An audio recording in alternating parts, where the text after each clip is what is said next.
Hello, how's everyone doing? Yeah, for a hot second there, I was worried that I didn't turn my mic on.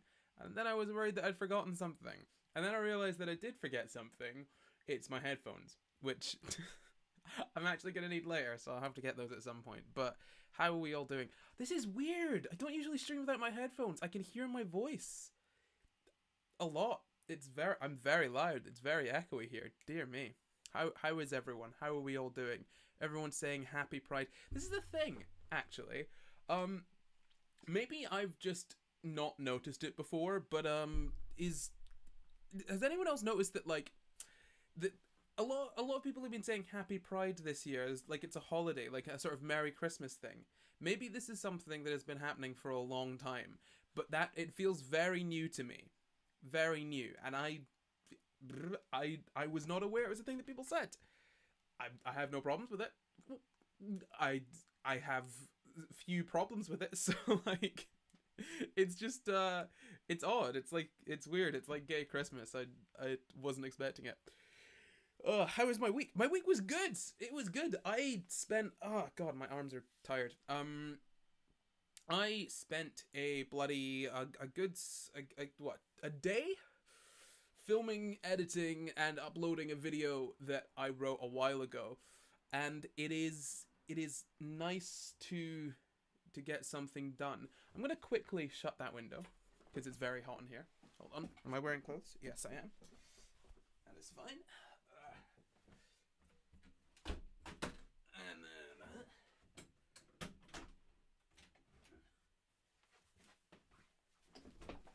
This is the studio. This is where I do my live streaming and my filming and my editing and everything.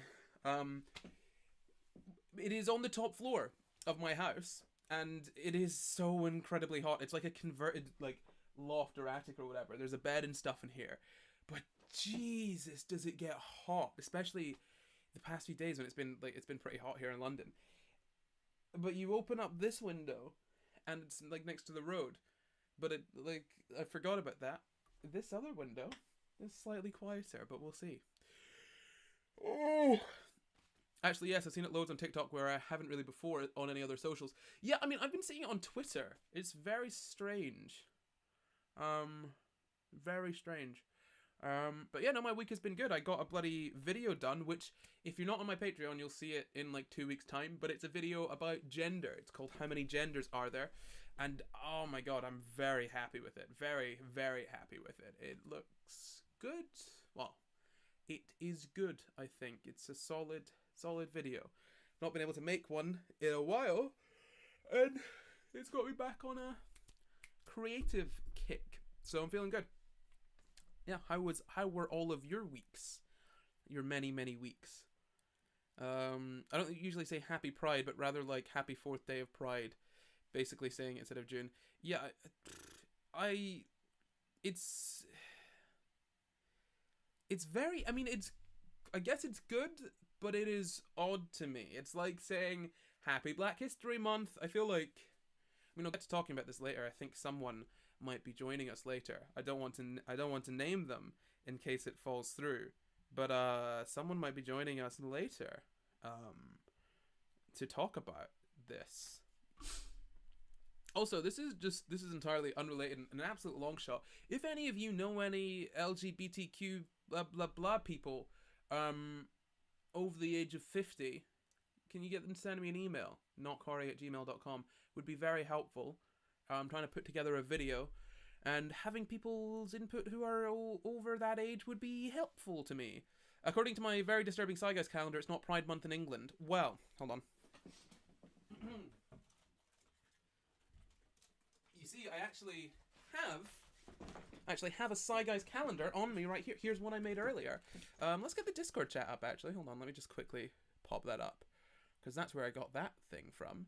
Where are we going? Discord? Discord chat. There we go. Yeah. So this is the Sci Guys calendar this is the month of May. Jesus Christ. This is the Sci Guys calendar for the month of June, as you can see here. Wait. This is me. This is me as Katherine Johnson, who was one of the hidden figures of of NASA. Anyway, it says as you see on it, someone's pointed this out. It says LG. You can know if you can see. Let's see if this will focus. It says I'm not sure if you can see it. It says LGBT History Month, LGBT Pride Month US.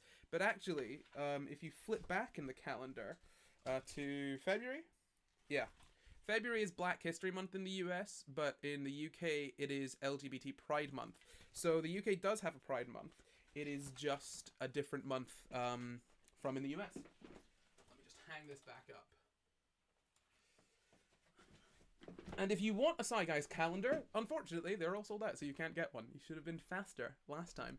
But maybe we'll get a new one this year. Who knows? Let me know if you want one. Yeah, so we do have Pride Month in the UK. It's just a different month. But then, because America is basically is the world sometimes, we get two. It's like having divorced parents. You get two Christmases. We get two Pride months, except one of them is a little bit crappy.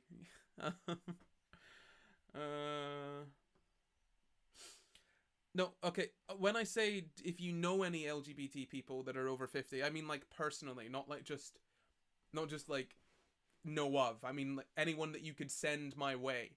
I don't just mean like just random people. Although that might be helpful down the line. I might reach out to them, but I mean like actual people that you know. Yeah, if you want a Sci Guys calendar, they're gone. We just sent out the signed calendars to the Sci Guys competition winners.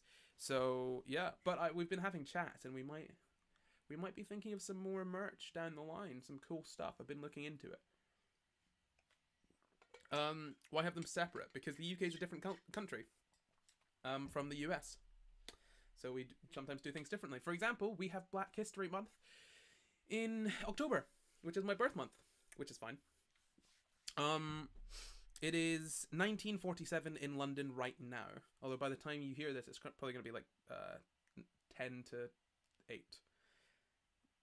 I never thought I'd hear someone compare Pride Month to split custody. Well, it is like that, though. It very much is like that. That's what it feels like, at least. Or, yeah, or like, you know, or maybe a double birthday, except your dad forgets about your birthday, and so you end up having it like a few months later. Hi, I'm kind of late because I'm getting ready to see Waitress in the theater tomorrow. Oh, wait, hold on. What? hold on. You don't need to be on time for these streams. God knows I'm not. But why didn't you be ready to see Waitress tomorrow? But also, it's really cool that you're gonna go to the theater. That's one thing I want to go to. I've not been to the theater in quite some time.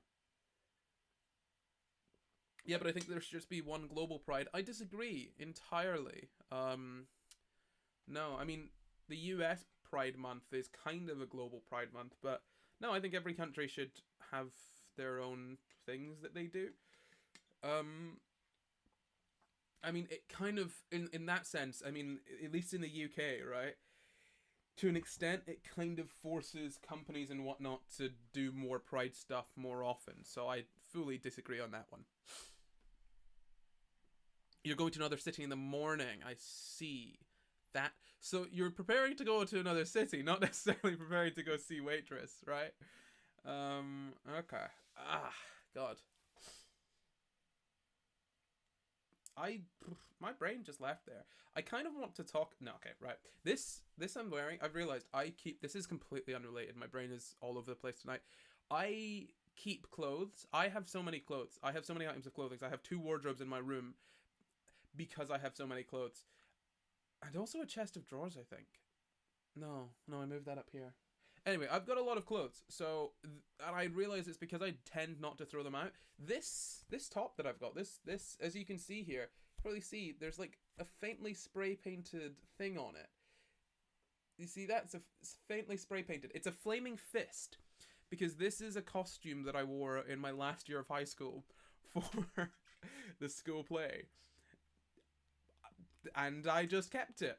I kept it, and the spray paint has started to wear off, but I still wear it because throwing fast fashion is bad. It's awful. This is from Primark, but it's lasted like Jesus Christ 6 years. Wow. 6 years? 6 years. It's lasted 6 years, which is insane. God, that's scary. Mm. But yeah. I was going somewhere with that, but I forgot about where I was going. Maybe this is too high. Let's just get this a little bit. Is that too high? I don't know. Why do I have it still? Hoarder. I just don't like throwing out clothes. I don't. And I wear this. I get to wear it. I've always been very specific about clothes that I like and dislike. So I tended not to really like tank tops very much. And the ones that I didn't mind, I have kept. Same for lots of other things. Shorts. I hated shorts. So I have a lot of shorts that actually technically don't fit me anymore, but they might at some point, who knows. So I'm not throwing them out yet. Especially over lockdown, right? Getting too big for clothes and being like, I'm gonna keep these until I fit in them again. Which is one of the reasons that I have a number of pairs of jeans, but also have no pairs of jeans to wear. Another reason that I have no pairs of jeans to wear is because all the ones that do fit me have ripped in the crotch, because it's where they always rip. It's where they always rip. Right in the crotch. I found out I have another... This is completely unrelated. Well, I found out I have another cousin that I didn't know about. Because one of my family members posted on Instagram being like, us family name hanging out together. Oh, the fam is hanging out. And I looked at the person. It's like, who are you? How are you my cousin? We're the same age, and yet I have never heard of you. We have like the same surname. This person is tagging my mum on Facebook, and I've literally never heard of them in my life. And I feel like I should have. Anyway, this is unrelated. What's going on? Let's have a chat. Give me something to talk about. I've got some stuff I'm going to save till later. There's a thing, as always, there's a thing for the live stream that I'm saving for later. But let's chat about something else first. That isn't me. My complete alienation from my fucking family.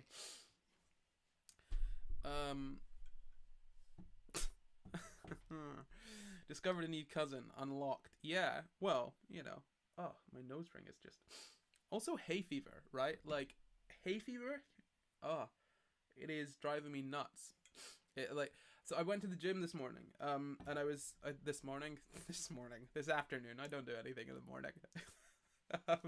1 p.m. feels like the morning for me. It's still definite morning time. So I was I went to the gym, and I've got a personal trainer. My personal trainer was like, oh, what's wrong? You can't... you seem to be... you ill again? What's going on? You seem tired or worn out or whatever. I'm like, I'm actually feeling pretty there's nothing wrong with me.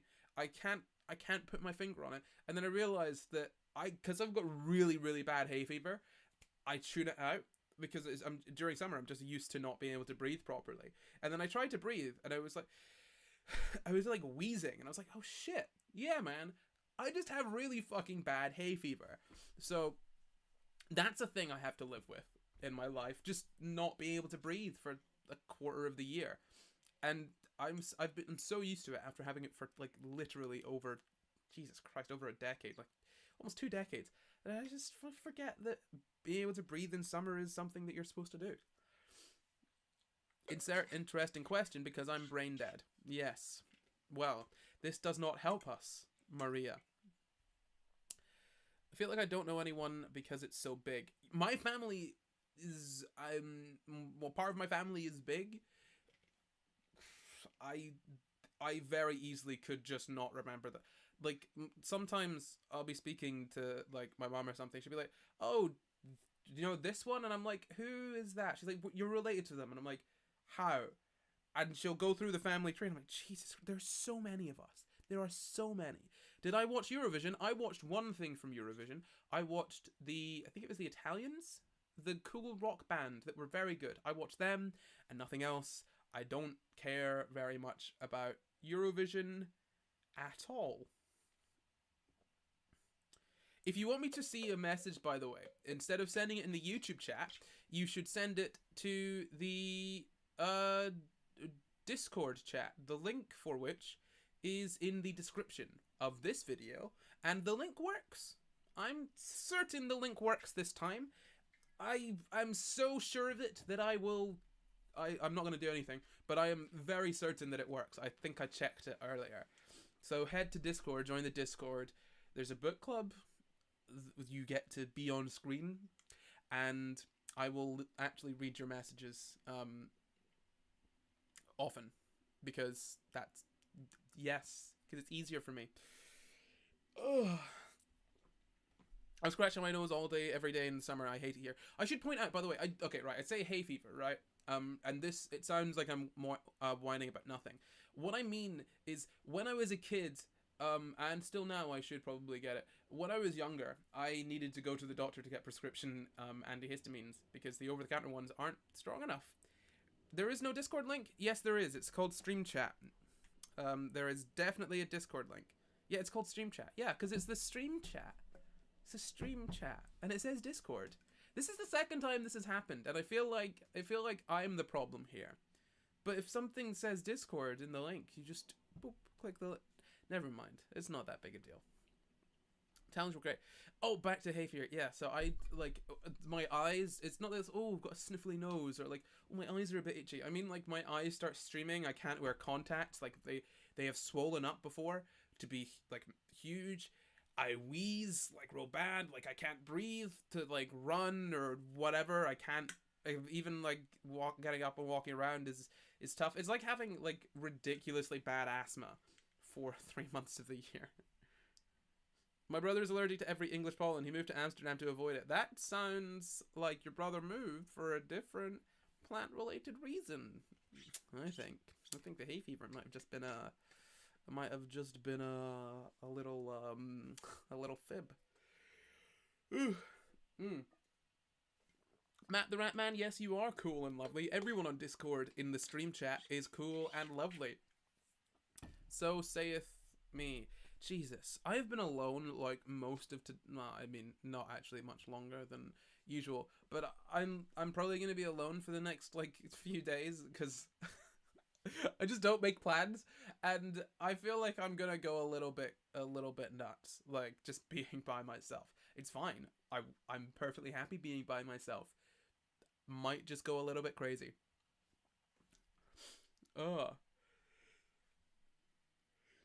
My big brother is the only one of us who does not do drugs out of the three of us. Fun fact. Well, again, I feel like this may be a little fib. Who knows? Who knows? Don't do drugs, kids. They are bad. Unless a doctor tells you to them, in which case, they're good, I guess. Unless, you know, I mean, the doctor's got to prescribe them to you. I made this joke the other day. Never mind. Oh, come on, let's get some questions or something in chat. You can't expect me to make content by myself with no generation from the user. That would be ridiculous. Me, a content creator, making content? God, no. Jesus. I feel pain when I'm in uni accommodation. I can go days without speaking. I don't mind it. I mean, I used to live with like 5 other people. It's very difficult to be alone and not stay in a bedroom when you live with that many people. And so now I get to have the wonderful experience of just not needing to fucking speak to anyone at all, which to me is kind of lovely. I really like the idea of just having the choice of just not speaking to anyone. Until, of course, I do want to speak to someone, at which point I will, like I said, probably go a bit crazy. How do you buy a house? I actually know this. You find a house, you see how much it costs, and then you go to a bank and say, I want to buy this house. And they say, okay, we'll lend you the money, but you got to pay us back with interest and whatnot. And also, there's some other. I'm not going to tell you to buy a house. It's complicated, and to be honest, I fully live my life as though I'm not going to buy a house. I can't imagine saving up the money required to buy a house. That is unfathomable to me. I can only hear this in a local comedian's voice with tones of authoritarianism. What comedian are you listening to that has tones of authoritarianism? I I I would like to know. At which point you could do another stream. It's 2 streams in 1 week. Whoa, whoa. Let's not be crazy here. Let's calm down on that. That's a lot. Huh. Oh gosh. What are y'all doing here, man? I'm not even talking about anything. Don't leave though. Please don't leave. If anything, stay longer. Stay longer and send donations and join my Patreon. Do all of those things. Jesus. I feel like a corporate shill, except I'm shilling for myself. Buying a house is easier away from London. Yeah, I'm well aware of that, but I don't want to live where houses are cheap. That sounds bad. What I mean is, like, okay, I've not actually looked at different places. I I don't want to live in the places that I know have very cheap houses. Not because they have cheap houses, I just don't want to live in those places. In fact, it really bothers me that like my hometown has stupidly cheap houses. Like painfully cheap. Like as in it is mind-boggling how little I would have to pay to buy a house, and even the rent is stupidly low. But I don't want to live in my hometown for a number of reasons. And like London has access to a lot of people I know, and like it's like all the fun stuff to do, and like opportunities and like work and stuff. So I kind of need to stay around London. And I really don't want to live anywhere else in England apart from London. Maybe Brighton.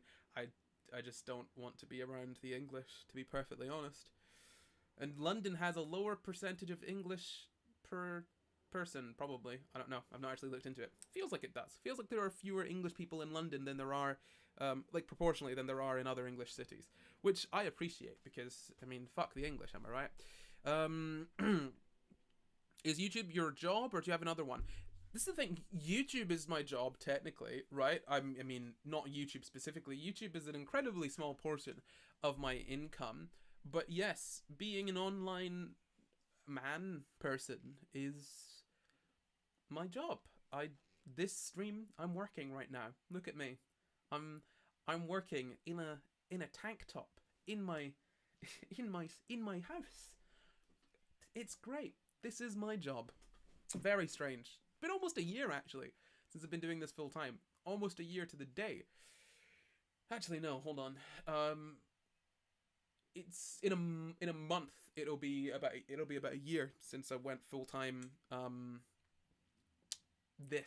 don't even know what to say. I don't even know what to say my job is, to be honest, because it's so stupid. I shouldn't be able to survive doing what I do, but I do. Influencer. I hate the term influencer. I hate it so very much. I hate it. I hate it. Hate it. Ugh. Disgusting word. No. Content creator sounds like pretentious. It's the one I use on like forums and stuff. It sounds very pretentious. Well, it's not the most pretentious one, but it's yeah. I don't really know what I do. I make money by posting on the internet. Science communicator, again, I don't actually make most, like, this is the thing, most of my income, like, I won't get too deep into it, but most of my income does not necessarily come from where you think it does. And I mostly do science communication on Sci Guys, but that's more of a comedy podcast than it is necessarily a science, well, like an entertainment podcast than it is a science podcast, I guess, because, like, you know, you're not, like, it's more of a jumping off point than it is like a way to learn everything about a topic. So yeah, I mean, I don't know. And science communicator is a big. I've spoken about this before. That's a big title. That's a lot of pressure to put on me. So no, I wouldn't say science communicator either. I mean, I do some science communication, but I wouldn't say that encompasses my job. It's very, this is the issue. There's not because I don't make like films or I don't act, or I don't do it. That's not like my main thing that I do online. It's very difficult. Like there are plenty of people who are online who could easily call themselves filmmakers because they post films online. That's cool. Or like a sketch comedian, or like a writer or whatever. That's cool. They could do all of that. I don't have necessarily a specific thing that I have. Lots of things that I could technically say that I do. I could technically say that I'm a professional artist because I have professionally done artwork for money and for people. This is something that I've done. I could say I'm a professional artist. I could say I'm a professional actor because I've professionally acted, professional voice actor as well. I've done a lot of, I do a lot of things, but there is not necessarily one word that I like to describe what I do. Science communicator on the side isn't too uncommon, nor is it that weighty. Still, I think science communication, it's I have issues with calling myself that because there are people that do it well, and I'm like, so it's a high bar to meet. How are things going on with my quarantine? And if cases gone down here, I've stopped looking at cases. I think they're fine. Quarantine is basically over in the UK, well, in England at least, or in London. I don't actually know. I don't know outside of London, but you can travel to Scotland now. People can come into your house, so yeah, it's going all right. A polymath, yeah. I mean, polymath again sounds pretentious as hell, but yeah, I'll take it. I have a degree in biotechnology. It is essentially making yeast grow. So you could say I'm a baker, but I can't bake. No, it's microorganisms, using them for to do stuff, basically. Like create products or solve problems or whatever. It's interesting, but it can be interesting, but it can also be incredibly boring to talk about. Sad life is my same as my life is exactly the same as it was during quarantine. Yeah, my life is not too different than it was during quarantine. I mean, I wasn't really seeing any friends, but I'm still not really seeing that many friends, just because I am very cautious. I mean, I've seen a few people. To be fair, I've been seeing a lot more people than I have than I was during quarantine. But my day to day is not drastically different. But then again, I mean, since I quit my job, my life has basically been working and not like working and fun have mostly kind of blended together. I guess you can't really put polymath on a business card though. No, but you can put not corry on a business card, which I have done. I've actually, hold on. Oh my god! Oh my god! Oh my god! I actually have business cards. And they don't say not corry. I don't even know what's on my this. I mean these. I have like tons of these. Like so many of these that I still have to like sign and do little drawings and things on. If you buy my merch, which there's a link for it in the description, you will get the merch, but you also get one of those. Unique oh Jesus Christ. Unique and hand signed by yours truly. Excuse me. I'm a baker, but I can't bake. I mean, I say I can't bake. I can bake. I just don't have the patience to do it because I don't like following recipes because that's so annoying. Technically, my life is very different, but that's what happens when you go from uni to full-time job, from full-time job to uni to unemployed. Yeah, no, that makes sense. I mean, and to be fair, a lot of people are unemployed during the pandemic, but things will hopefully be picking up soon. I mean, recession too. Electric Boogaloo, who knows? And this time, I'm old enough to be affected personally by the recession. Woo! Yay! God. I remember when the first recession happened, I didn't know what a recession was. I still don't know what a recession is, necessarily. But I'm gonna find out. That's a joke. You don't need to explain what a recession is. This is the thing, actually. This is something that really bothers me. I will make many jokes online, and maybe they're not funny jokes, and maybe they don't read as jokes, you know? But I will, I'll attempt to make a joke. And one thing that really, really bothers me is people explaining things I already know to me. Or, I mean, another thing is people saying them well spoken. But yeah, people explaining things that I already know to me when I've kind of demonstrated that I know that, or that, like, I've got some indication that I know about that.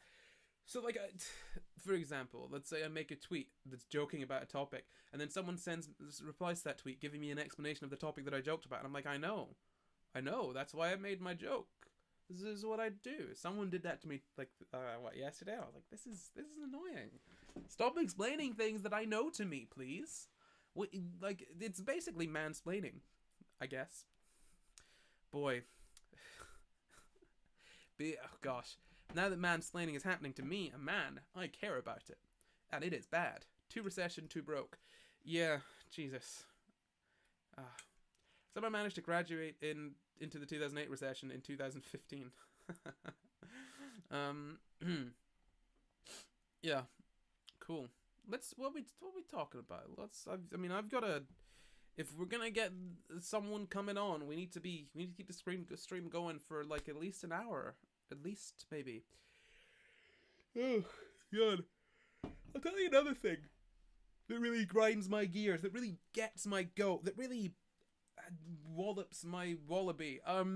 It is when people say to me, you are very well spoken. Because fuck off, of course I am. That sounds very bad, right? But, like, it just feels, I know it's not racist, but like, it is very much something that I've asked other black people about this, I think on Twitter, and like, it's just uncomfortable for me. It's like, yeah, I know, like, and I don't see that compliment being given to like a lot of other white people that do a similar thing.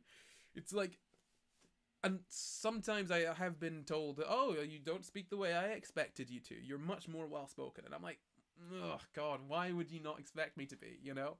Like, given my background and whatever, like, of course I am, that makes sense. It's just like, Jesus, it's uncomfortable because people are complimenting something. Well, not all the time, I'm sure most of the time people aren't, but like, sometimes it's like, well, yeah, you wouldn't say this to a white person because you'd expect them to speak this way, you know? So yeah, if you're ever leaving a comment on one of my videos and you want to say I'm well spoken, please don't, because it drives me insane. Why do people call my videos rants? That oof.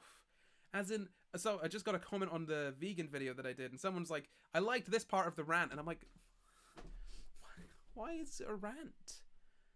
Why? Oh wow, that sounds racist. Yeah, no, you're very well spoken. Feels incredibly racist because like it's almost assuming that it's like assuming that people that aren't white are not going to be as well spoken, you know. You have exceeded my expectations because my expectations for you were low. Self-taught science-based thought provoker. I'm not self-taught. In science, I studied science at uni.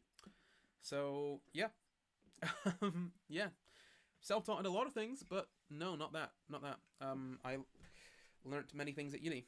Yeah, I do research topics, but not terribly deeply. Like I have a cursory knowledge of like multiple things, but I definitely not a deep knowledge. And the tools to do so, to teach myself these things, I was more or less taught at university. God, all my water is like warm because of the heat. It's horrible. Even the one that I keep in the fridge to keep it cool. Oh. God. I also got water all over my face. Well, do we have any questions? Questions in the chat, please. Perhaps. Such that I have something to respond to. Oh, God. My brain feels like there's cotton wool in it. All I want to do is go on my phone and mess around. I was watching John Oliver earlier. Has anyone seen John Oliver last week? Is it last week tonight? Last week tonight with John Oliver. Has anyone seen that? No one has ever told me, white cis man, I was well spoken. Well, maybe that's because you're not. Maybe that's because you're not well spoken.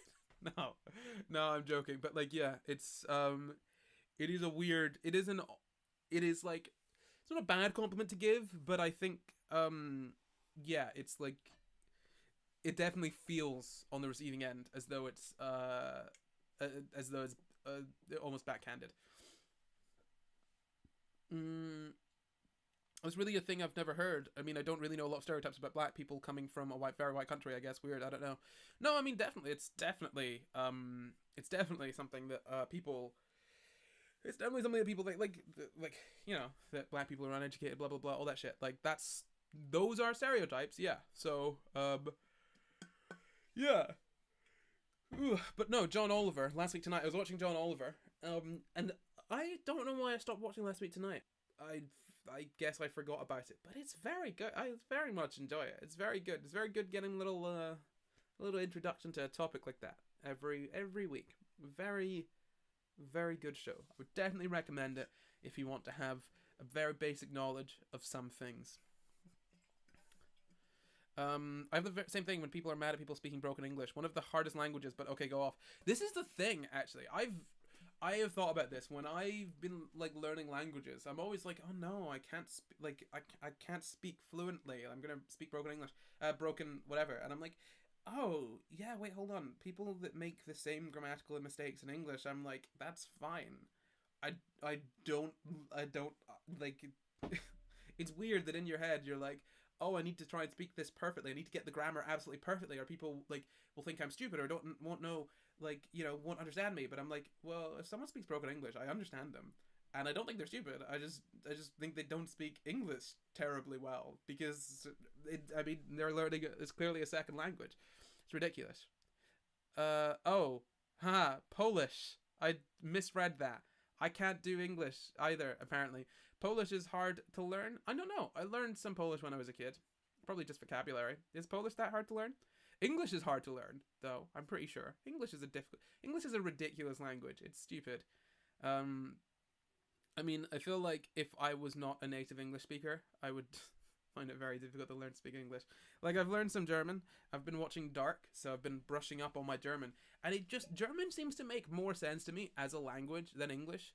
Like, German is a language that makes sense and is good. English is just, Jesus, is fucking stupid. Um, it isn't advertised much to me, and I just have to pirate it so often I forget it exists for. Also, they take big breaks. But it is good if a bit kind of formulaic at this point. I don't care if it's formulaic, to be honest. I don't mind. Like, maybe that's why I went off it. But no, I think the clips on YouTube are great, to be honest. Although one thing I was wanting to talk about briefly today was like, I don't know. Do you guys do you guys watch any like video essayists on YouTube, or like any people? Who do you watch on YouTube? I guess is my question. Like, do you watch people like ContraPoints or PhilosophyTube or or like streamers that talk about politics and stuff? Do you watch any like educational people like that? Who do you watch on YouTube that is like educational? That is my question to you all. Please answer it in the chat because it is relevant to what I'm about to talk about. So please tell me, who do you watch online that is educational? What content do you watch that teaches you things? Oh God, I'm even boring myself.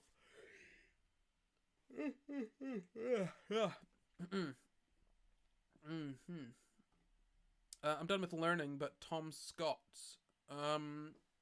Yeah, okay, that's fair enough. I mean, yeah, I guess Tom Scott is educational. Yeah, Tom Scott's interesting because I don't necessarily think of him as educate. Well, actually, no, he does do those series. Yeah, like I tend to not think of Tom Scott as being so much educational as like interesting. Like he is definitely educational, but I think because he doesn't, his entire channel isn't built around like sort of like here is this topic, let's teach it to you. Like he obviously does the linguistic stuff actually, like he does a lot of linguistic stuff and he does a lot of the computing stuff. So yeah, I suppose yeah.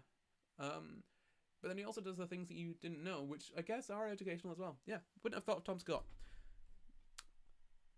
That sounds bad. What I mean is, like, I was thinking more specifically, like, people that teach you about certain topics. Veritasium, Vsauce, ASAP Science. Yeah, that makes sense. SciShow. Oh, yeah. Crash Course. That makes sense. Kurt Gesagt. Yeah. ContraPoints. PhilosophyTube. Computer File. Number File. Yeah, fair enough. 3 Blue, 1 Brown. All of these are very interesting. Yeah. I wouldn't say that true crime is educational, by the way. I don't I feel like that's it's not educational. That's just because by that logic, anyone talking about any topic would be educational. You know. PBS Eons. Oh, PBS Eons. I've kind of gotten into them a lot. This is the thing. I have to avoid some science communication stuff or some science talk. Because oof, I do not want to steal it by accident. But PBS Eons is interesting. Sci guys, thank you. Again, is that super educational? I don't know. Turns out I'm not done learning. No, I mean, I don't think anyone should is ever done learning. But yeah, does Anthony Padilla count? No, Anthony Padilla doesn't count in my mind. I mean, it's definitely interesting, but I feel like when I say educational, what I mean is like not because it's like, where do you draw the line? Anything that gives you information about a topic, then you could say is educational. Like Anthony Padilla talks about stuff. What I'm meaning more is someone from some like position of like greater knowledge giving you basically educating you on a subject. So not just like giving you interviews and viewpoints, but more like actually teaching you sort of more factual information. I guess I've not actually thought about a solid description for what what defines educational content. Trevor Noah, fair enough. Yeah, so okay, let's see. Okay, Crash Course. Crash Course is actually one of the few ones. Oh, Rowan Ellis is premiering a new video right now. I know Rowan Ellis is premiering a new video right now. Don't say that in the chat though, as though you're sending people there. I mean, I love Rowan. I knew Rowan was going to be premiering a video when I decided. Well, like after I decided to stream. But you know, we can watch Rowan later. We're all here now, you know, and maybe we can chat to Rowan later. Who knows? But yeah, PBS Space Time. Yeah, PBS is great. Oh my god, would I call Adam Ragusa educational? I would. I love Adam Ragusa. I found him on TikTok and I got to find his YouTube after that. Yeah, he's definitely educational. Definitely. He talks about sort of food science and he debunks myths. That's educational, definitely. Like academic, I mean, it doesn't necessarily need to be academic, but I think there needs to be some kind of academic framework to it, because I feel like Anthony Padilla is like those interviews, they're educational to an extent, but it's more like it's less teaching you about a topic and more just giving you like individual viewpoints or individual experiences. So in that sense, like I wouldn't say that Cut or Jubilee are educational. I think there is a difference between, say, learning about an individual's experience and learning about a topic or multiple individuals' experiences. Physics Girl, yeah, Physics Girl's good. SciShow, we've said that. Oh, yeah, this is crazy to me that people are watching SciShow in school, by the way. Because not SciShow, that's what is it? Crash Course. It's crazy to me that people are watching Crash Course in school. Like schools are actually using Crash Course as a resource. Because when I was in school, Crash Course had literally just started, and because I would be watching all the Crash Course videos, I would recommend where we covered the topic in class. Yes, I was a nerd. Let's just move on. I would recommend the videos to my teacher before we covered the topic in class, and sometimes the teacher would show them purely because I had sent the teacher the video. And now it's a thing that teachers are just using, which is insane to me. That's wild. Well, I feel like structured with the goal of teaching you something specific in mind, that's again kind of too broad. When I talk about educational, I mean it's the exact definition isn't super important. I mean, really, I would say generally that uses some kind of academic framework to teach you to give you like sort of to give you factual information on certain topics, or indicate that doesn't really work for philosophy, I guess. But you know, whatever. It's not a huge deal. But I mean, how-tos are technically educational, but like then that's more practical. That's more practical knowledge rather than like sort of theoretical and knowledge understanding stuff. But Anyway, that definition is not super important. My point is that when it comes to educational stuff, this is something that I find really interesting.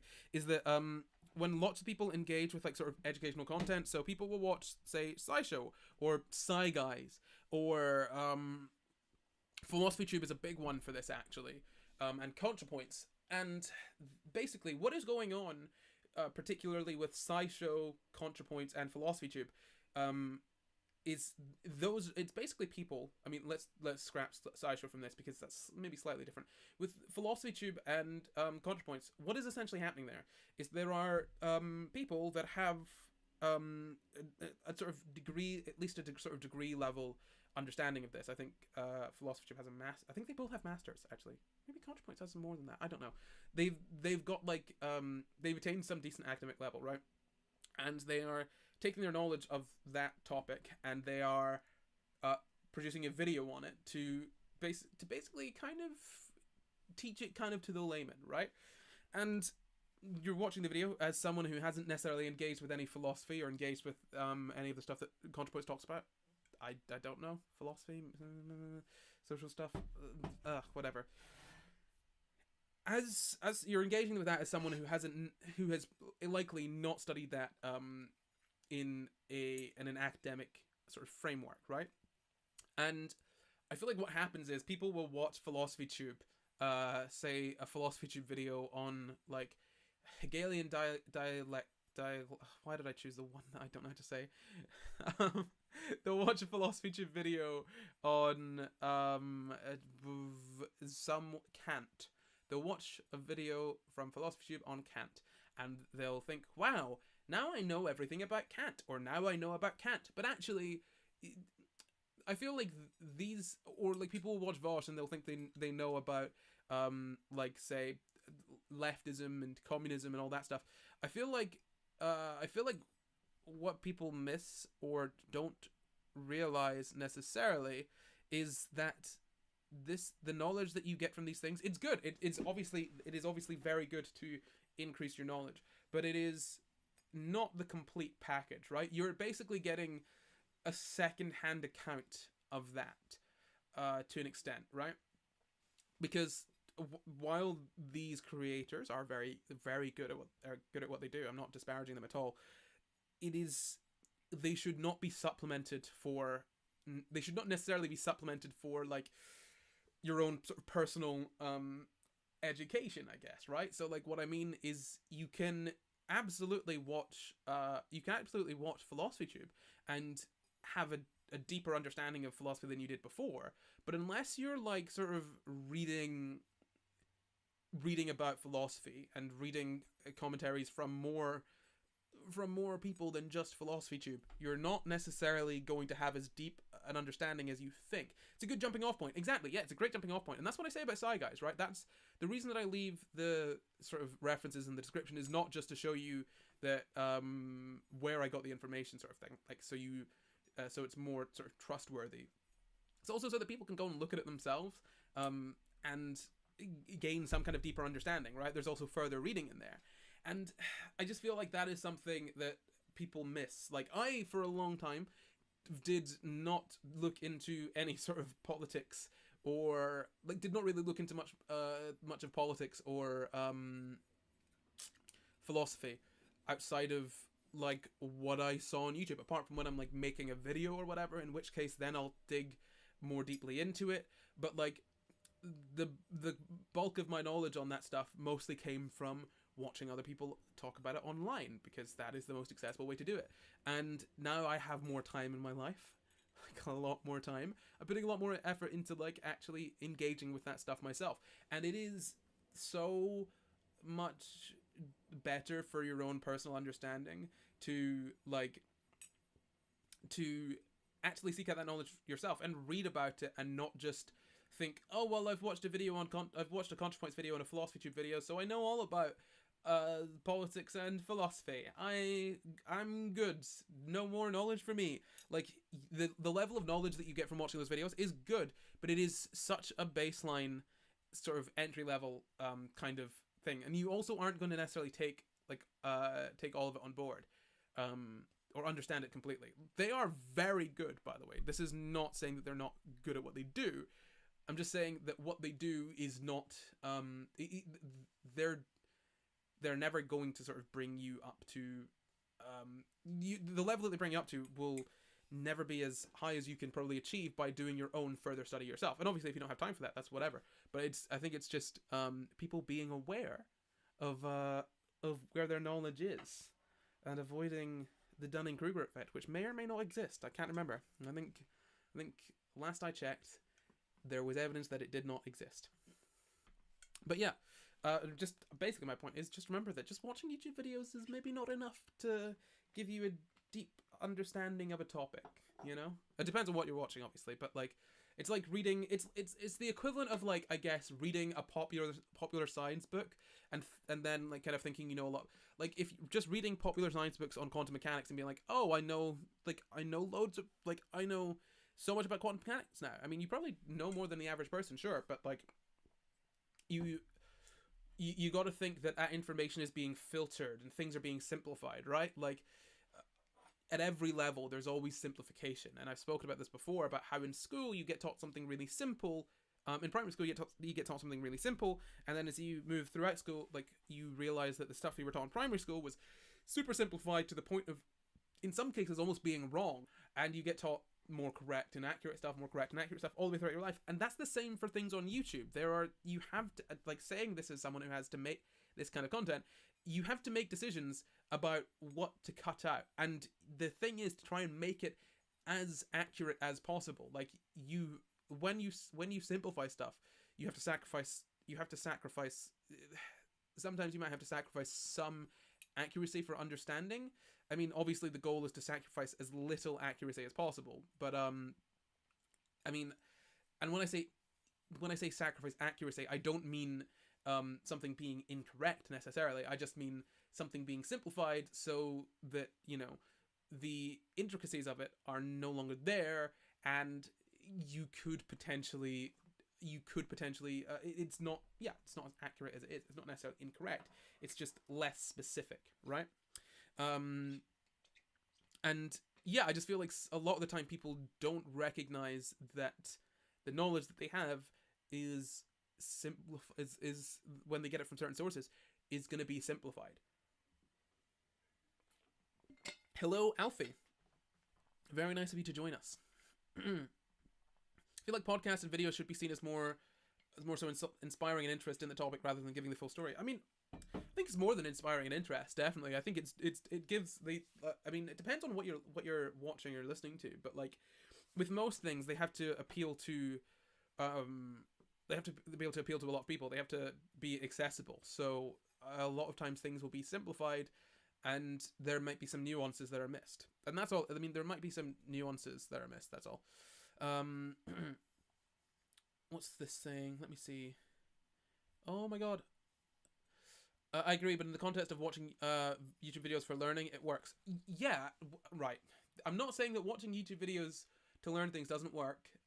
What I mean is, obviously, you can watch a lecture in a video, and that would work. I just mean that most of the content that people are consuming, most of the people that people mentioned when they were talking about educational channels that they watch, they're not the same as sort of a university course in most cases, right? Like, and there's also other stuff that happens at university as well, where like you're tested on it to when you're tested on something, it can help you with your knowledge because you need to learn it for the test, and it gets stuck in your head more than say watching a video because you want to learn something. If you're not testing yourself on that, then you could potentially not retain it as well. I'm not saying that watching YouTube videos is not an effective way to learn. I'm just saying the majority of the content that people watch on YouTube is not necessarily giving you as deep a knowledge base as people may assume. But it depends on what you're watching, obviously. Like if you're watching lectures and stuff online, then yeah, sure, absolutely. But like I just mean that bear in mind that when you're learning stuff from sources that are trying to appeal to as many people as possible, or trying to appeal to a lot of people, it's there's going to be simplifications and stuff. I mean, like that's just how it works. Unfortunately, quantum mechanic books for the general population don't include any of the awful or elegant, depending on your perspective, mathematics. Yeah, absolutely. I mean, this is something I got myself, a quantum mechanics book, at like a teach yourself quantum mechanics book that has there's a lot of the maths and stuff in it, and it's very daunting.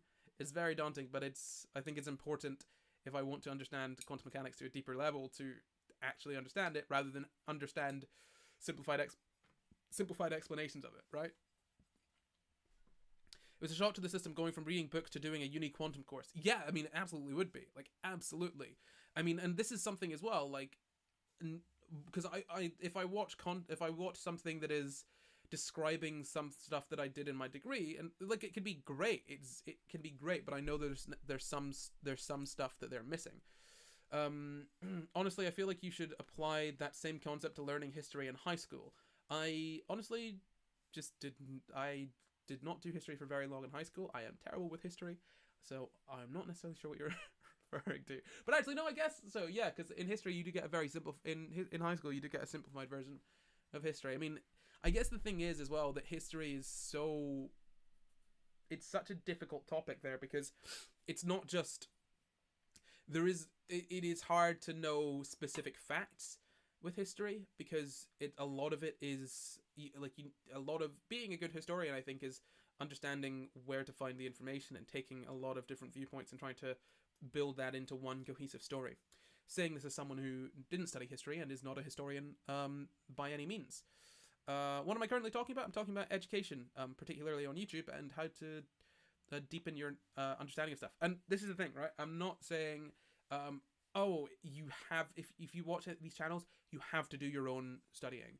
No, I'm not saying that at all. I'm just saying that if you want to take your knowledge deeper, obviously you need to look into it yourself. And I put that off for a long time for many things because time as well, I guess, was a thing that I just put it off. I was like, oh, I need to do this, and I didn't. So I was like, I put it off for a long time. And now I have more time. I'm just reading a lot more about stuff, and it is immediately incredibly helpful. Oh, hello, Rowan. Is your video finished? Live thingying. What's the word?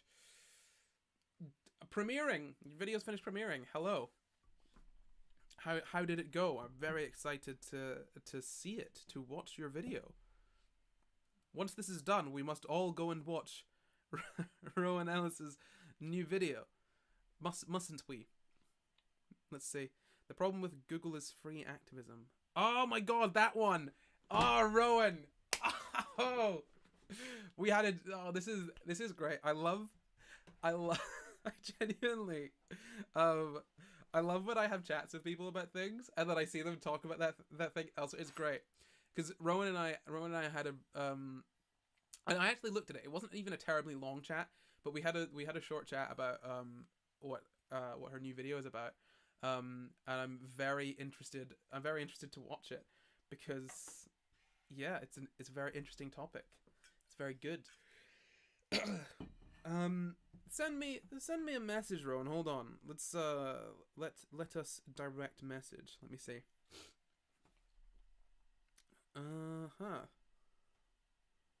Yo. Oh, you sent a message a little while ago. I didn't see that. I don't look at my Discord. I'm sorry. You on air, huh? Ooh. I am messaging Rowan right now. How about we get Rowan on to have a chat? I think that might be fun. Let me just finish this off. What's everyone saying? There's been lots of stuff in the Discord. It's the same with certain shows aimed towards certain demographics of people. I loved and still love horrible histories, but horrible histories alone isn't enough for me to have an excellent knowledge of every area of history. So as I've gotten older, I've gotten to different books and research to expand my knowledge. I still don't know everything. That's nearly impossible, but I do have a deeper knowledge than what I had when I was 8. Although once again, horrible histories is great and the song snaps. Yeah, no, like this is not me disparaging simplified sort of this is not me disparaging any sort of like simplified like learning tools or like this is, yeah, I'm not trying to disparage anyone. I'm just like reminding people that the knowledge you gain from the majority of people online is going to be more simplified than you may think or may feel, right?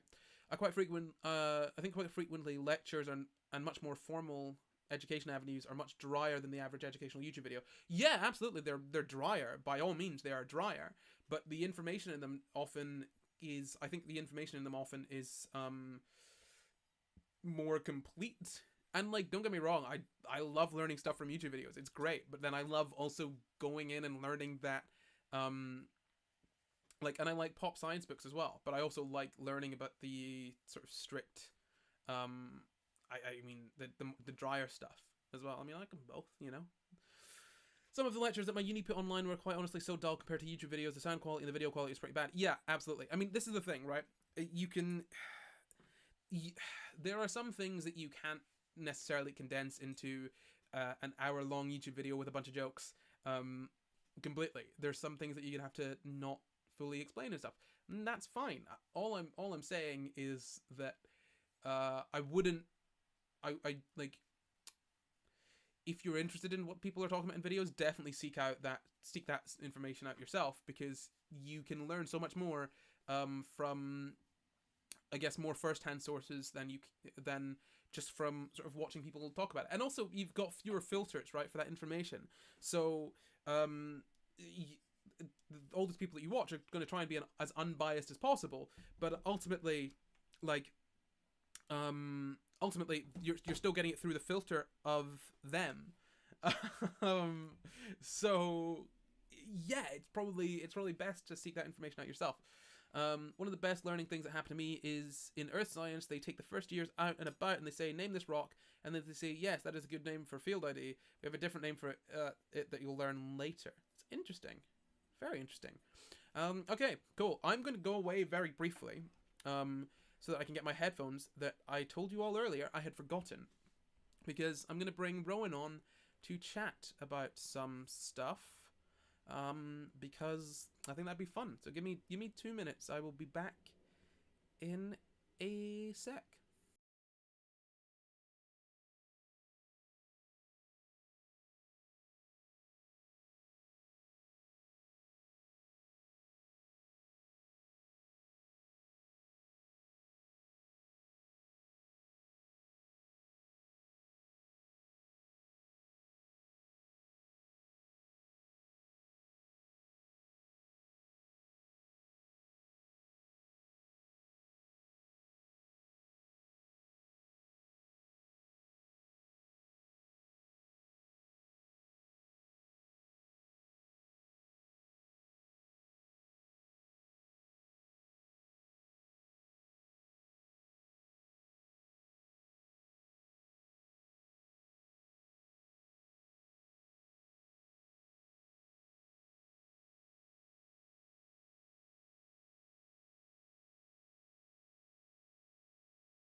Okay, hello. We are back. I'm I've got Rowan on the line, so let's chat to Rowan. This is very weird. I've never had anyone on my stream before. Hello, Rowan. How you doing? Hello.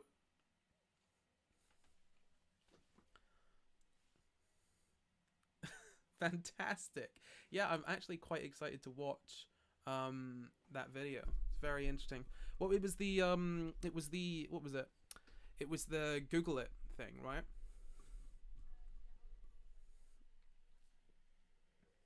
Oh no. Oh no. It was your video. It was on the whole idea of just Google it, right? Yeah, very cool, very cool. I've the people in the chat were talking about skipping out on my stream to go and watch your bloody premiere. So I hope you're happy. I hope you got all your views, Rowan.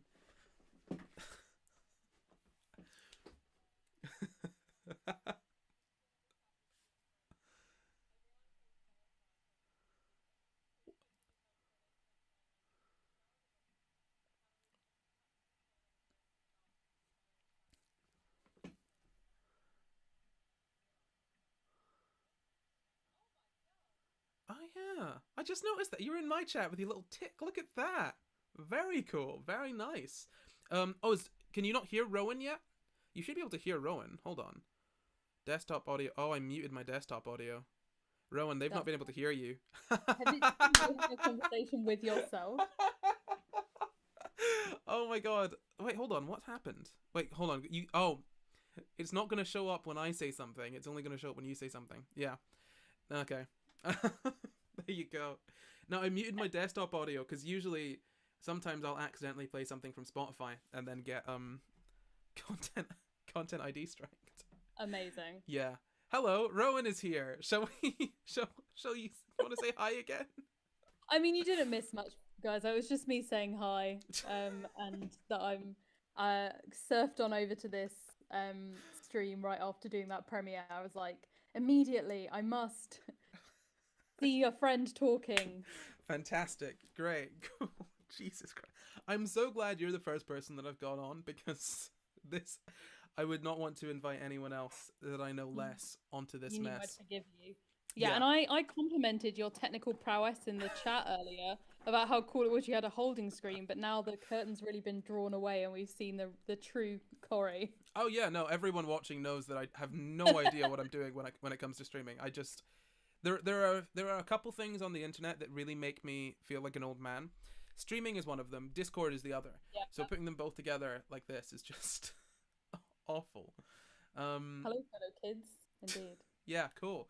I don't really know how to do this, but you and I we chat a lot, don't we, Rowan? Actually, someone the We other do. day when I asked, "Oh, who do you want to come on my stream?" Someone said, "Oh, hearing you and Rowan talk would be really interesting," and I was like, "Do you know we could probably just publish all of our voice notes to each other into a podcast?" Like, It is, yeah, we do have one of those friendships where it's like anyone would look at our messages and be like, why don't you just fucking have a phone call? Like, why are you just sending 3 minute long voice notes to each other this entire time? I'm like, listen. no, exactly. Listen, you got to. Yeah. Yeah. No, something that's been banging around in my head for like a day or so. That's about as long Mhm. as things last. Is the whole kink at Pride thing, right? Which Yeah. we're not going to talk about. We're going to sidestep that Oh, incredibly boring look issue. at you. You're so crazy. That incredibly boring issue, and it's kind of brought up the whole thing of like the fact that young baby gays have a completely different idea of pride, and I mean a lot of stuff to older gayer people or queerer people rather. You know. Indeed. And to be honest, you as the foremost purveyor of LGBTQIA plus knowledge, I thought might have some thoughts on this. Yeah, I mean, I think that are there are a lot of I really enjoy the phrase chronically online. I feel like that's a phrase I've heard quite a lot recently, and I suddenly am like, oh yes, that is a very good way of describing a lot of people who exist on the internet. Um and especially I think the pandemic has really accentuated this. I think there are a lot of people who have like come to realize their own identities in the last year or so, maybe more so than would have otherwise, just because of the circumstances we've been in. And I'm very aware of the fact that pretty much none of those people will ever have been in like an actual functional queer space before. Mm. And I think that that's probably quite telling from the like hot takes that are sometimes bandied around, which kind of show like a lot of understanding of like discourse and stuff in theory, but not necessarily a strong understanding of like how the world works. And I, as I say, and like I promise, like I'm trying to be the least condescending I can. I don't mean this to be condescending, because I think like it is an actual issue, and I think that there's lots of reasons behind the lack of intergenerational relationships in queer spaces, and it's not all just like young people are on the internet too much. But I do think it's interesting that like there's just a load of stuff that just nobody actually cares about if they aren't an online queer. And so I'm really like at this point I'm really just trying to like do the self-care where I just do not acknowledge discourse as a thing, because I'm like in reality this is kind of meaningless in Yeah. the grand scheme of things. Yeah. I mean, to be honest, this is.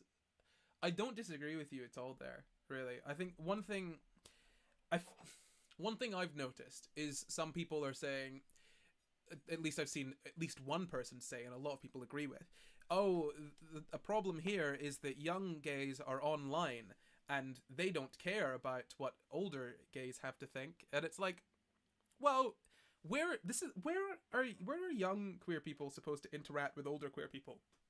Like, ultimately, really, what spaces do we've got nightclubs wherein young people go there to get drunk and have fun with their friends and maybe meet someone, and it's not necessarily the best it's not an environment that's conducive to sort of conversation, and Yeah.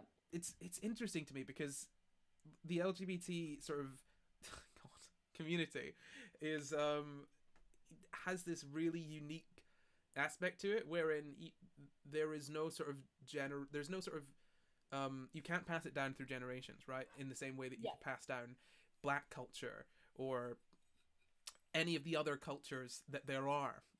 Yeah. I obviously only Or know like about that one. religion as well is another Religion, one. yeah. Exactly, yeah. All of those things are passed down and can be passed down very easily, but like two gay people don't necessarily make a gay kid, so it's and also because of because there's no place really for LGBT people to be with each other that isn't hypersexualized or incredibly frowned upon. Like where are people supposed to get this information other than the internet, where older people tend to sort of not be as often, right? Yeah. Everyone in the chat will needs to understand that Corey's catchphrase is, see, I don't disagree with you there. Which I think has like come up at least once in every single discussion we've ever had, which I really appreciate it as a sentiment. It's very reassuring.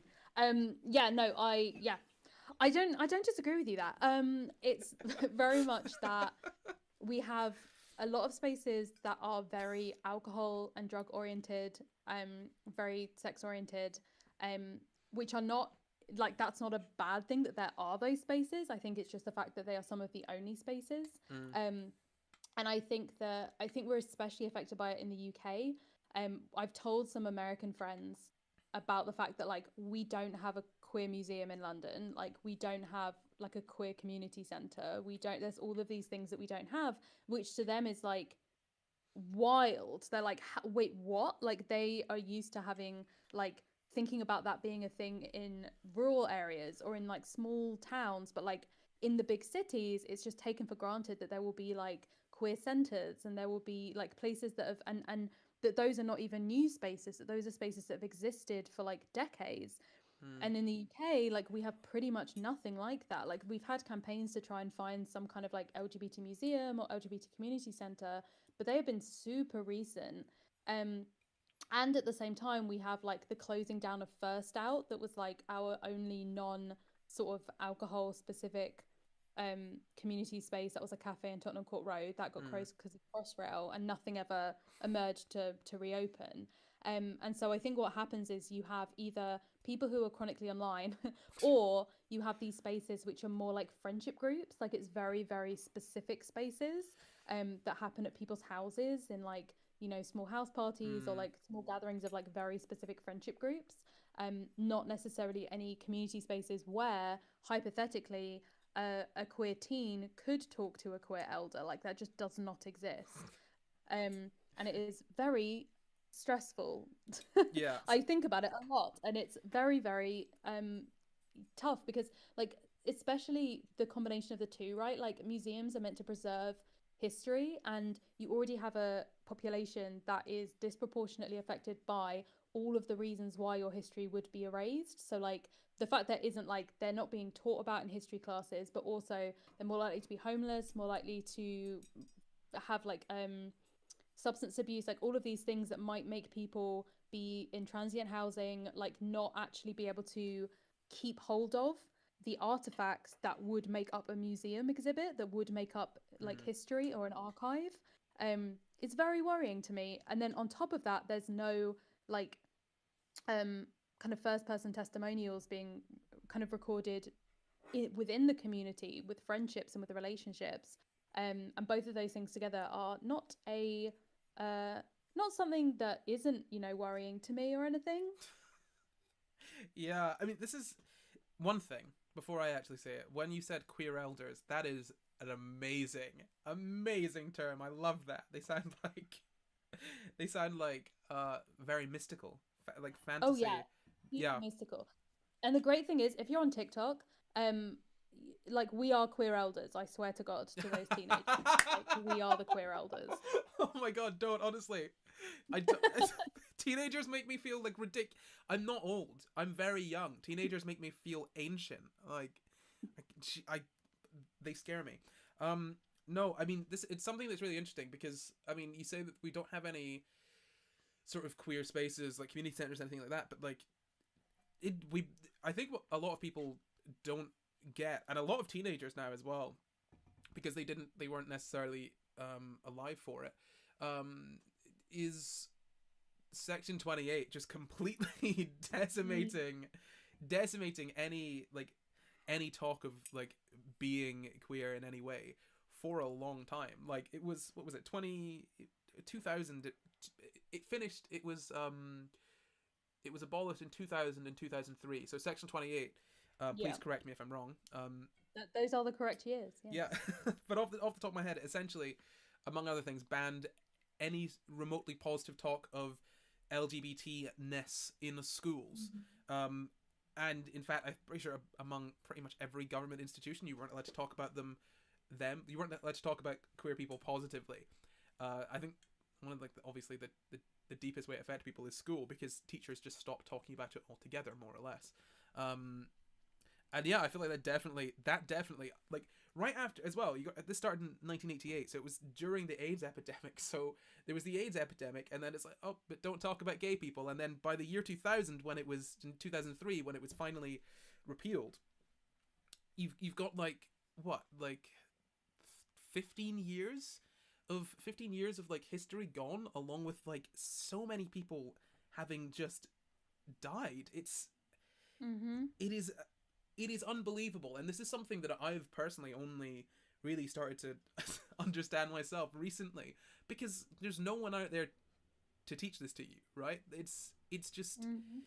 because you don't have this generational, okay, well, let's pass down this knowledge, like in the same way that, for example, say you would have from slavery for black people, or like say like not to get too deep here, but even the Holocaust with Jewish people. These are all things that can be passed down generationally. But Mhm.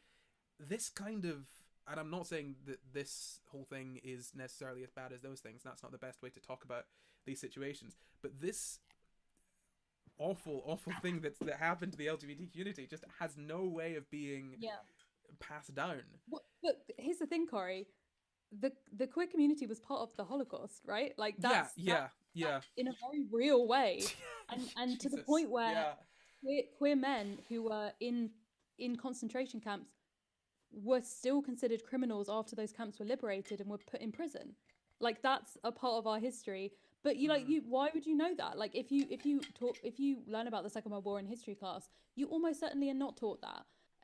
You're most likely like I distinctly remember there being a single line in the history book um of the entire 21st century, entire 20th century for me, that mentioned that, and it was this one sentence that included like a ton of different groups, and it was like, here is a list of all the different people that the Nazis prosecuted, and you're like, oh, that's the only mention. Yeah.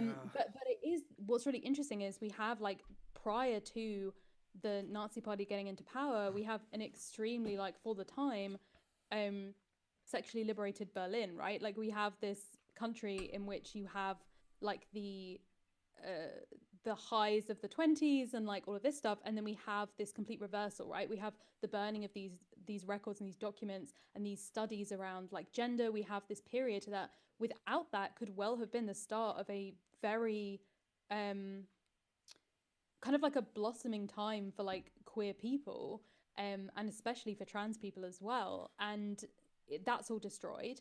And then you start to build it, you start to get more freedoms, you kind of have the wave after Stonewall, the 70s are happening, 60s are happening, summer of love, all this stuff. And it seems like, again, being gay might be something that becomes more acceptable, more something you can be open about and proud of. Oh wait, the AIDS crisis is coming in, and like it feels like every time there's this element of like, oh, something might be getting better, there's something that comes in and not just destroys the community, but like destroys any of our history being saved, being like because of the ways in which it those like traumatic events also come with a lot of shame. And so you have a lot of people whose you know, they're not able to give their effects when they die to the people they maybe want to. It is all going to go to their like technical relations, who may well destroy it. There's like so many stories of people whose like love letters are destroyed, whose clothing is destroyed, whose like any evidence of them being queer is destroyed.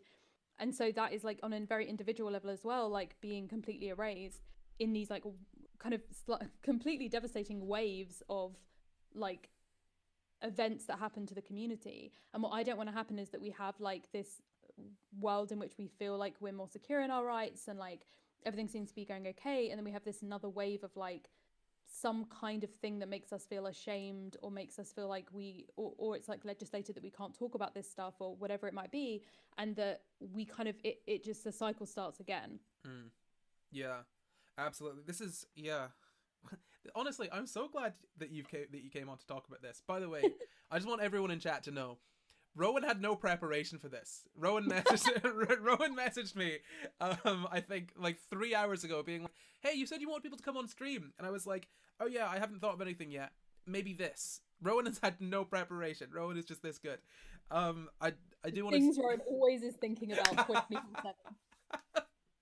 Yeah, I mean, look, this is I do want to just say to the people in chat, someone I think mentioned looking up to queer people in their 20s and 30s as sort of queer elders, and I want to remind you that like we're very young. When I'm talking about queer elders, I mean people like in their 50s and up, right? Which you probably don't have any sort of as a young person, you probably don't really have Jesus. You Sorry, there's a Pac-Man light in my room, which I have two lights. Both of them basically run on a very similar remote. So if I try to turn on the non-noisy one, the Pac-Man one likes to make noises too. My point is that when we say queer elders, we're not talking about people our age in their 30s. We're talking about people in their 50s and up, people that were alive during, people that were alive during these things that we're talking about.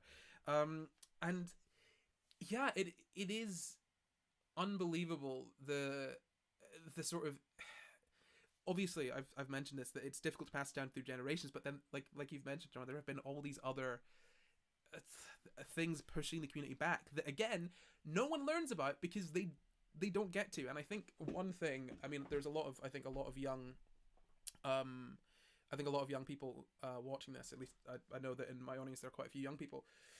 And one thing I would say is that you need to remember that things have changed a lot, even if I'm like, what, say, not even 10 years older than you, 5 years older than you, whatever. a lot of things changed in that period of time. Like, I mean, Rowan, you and I, there's a few years between us, and even what you learned in school will probably be quite drastically different from what I was able to learn, you know?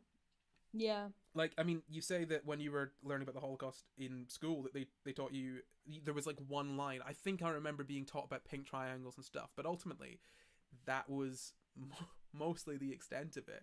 The AIDS epidemic, I think I heard about in school, but it's just, oh, here's a bad thing that happened, but it's okay now, right? Like, Okay, can I? This is like such a side note, but I just feel like everyone needs to know this. mm, Because I feel like there must be someone else who had the same experience and watched the same video in school. So we didn't get taught about like the AIDS crisis in school, but we did get this educational video about like HIV and like what it is and how to prevent it. And we were all like, we were 16, we were all like shoved into this one room together, like the whole year group. Everyone was standing around and like the terrible TV was wheeled in. And this I'm like so aware of how much that's aged me because I bet there's loads of people where they're like, TV, we had a smart board and everything was projected, and I'm like, can't relate.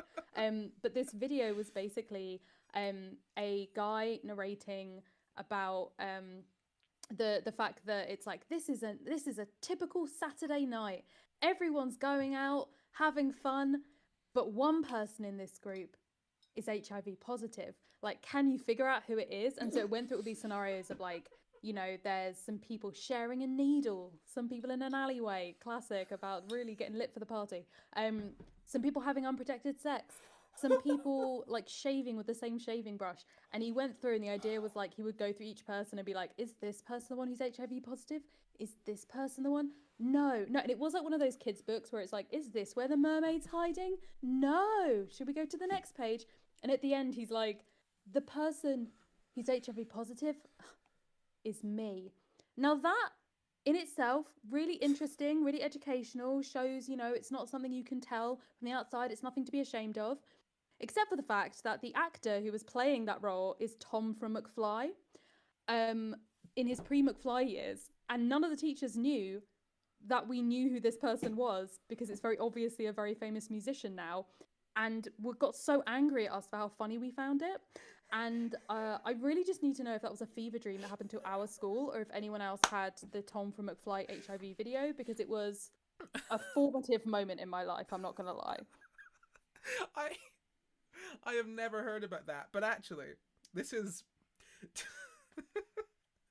I might have the chance to speak to Tom from McFly in like a month, and if I do, that is the only thing I'm going to bring up. Thank you very much. Please tell me. I, you know what? I don't from know a direct source. Jesus. I'm like, I don't know whether it would be funnier if he's like, yeah, that's really haunted me, or whether he's like, I don't think I did that. Did I do that? Like, what was that? It was just like, it was Oh such my a God. Oh. such a specific experience. Wow.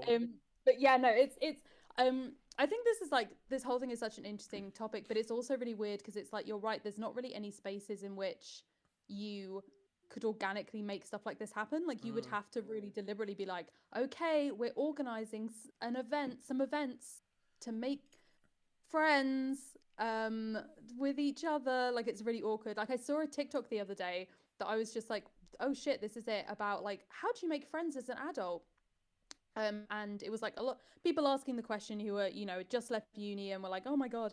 And this guy basically was like, just show up somewhere and keep showing up to the same place, because that's exactly how you made friends in school, and it's exactly how you made friends in university, and it's probably how you're going to make friends at work. You just have to show up in the same place, and other people show up to that same place. So it's maybe like a hobby group or a particular cafe, or like something like, if you keep going somewhere on a regular basis, other people go there on a regular basis, you will end up becoming friends with them. Like, it wasn't like you just went to university and the people who lived in your halls happened to be the best suited people to be your friends at university. It's just you were all in the same place at the same time. And so I think that it's like, the difficulty is there's like nowhere like that for queer people except for the internet. Yeah. And that's why it's so like, kind of gives you those dopamine hits, because you can see in a very like parasocial way like queer people everywhere and like living their lives and posting photos and X, Y, and Z. And then you have maybe some people you have a slightly deeper relationship with, that you are like mutuals with in places. Maybe there are people that you're now speaking in DMs, maybe there's people you video chat with. But I just really wish there was a way of doing that relationship somewhere that was physical. Obviously not at the moment, but soon. No, yeah, absolutely. I mean, I think, and this is difficult as well because off the top of my head, I was like, oh well, the only non sort of very adult oriented queer space I can think of in London off the top of my head was Gaze the Word. But are they not closing down the bookshop? Oh, I hope not. Are they not? There was something I saw something bad happened to Gaze the Word, and I can't remember what it was. I hope they're not closing down. I should actually double check that. Let me just check.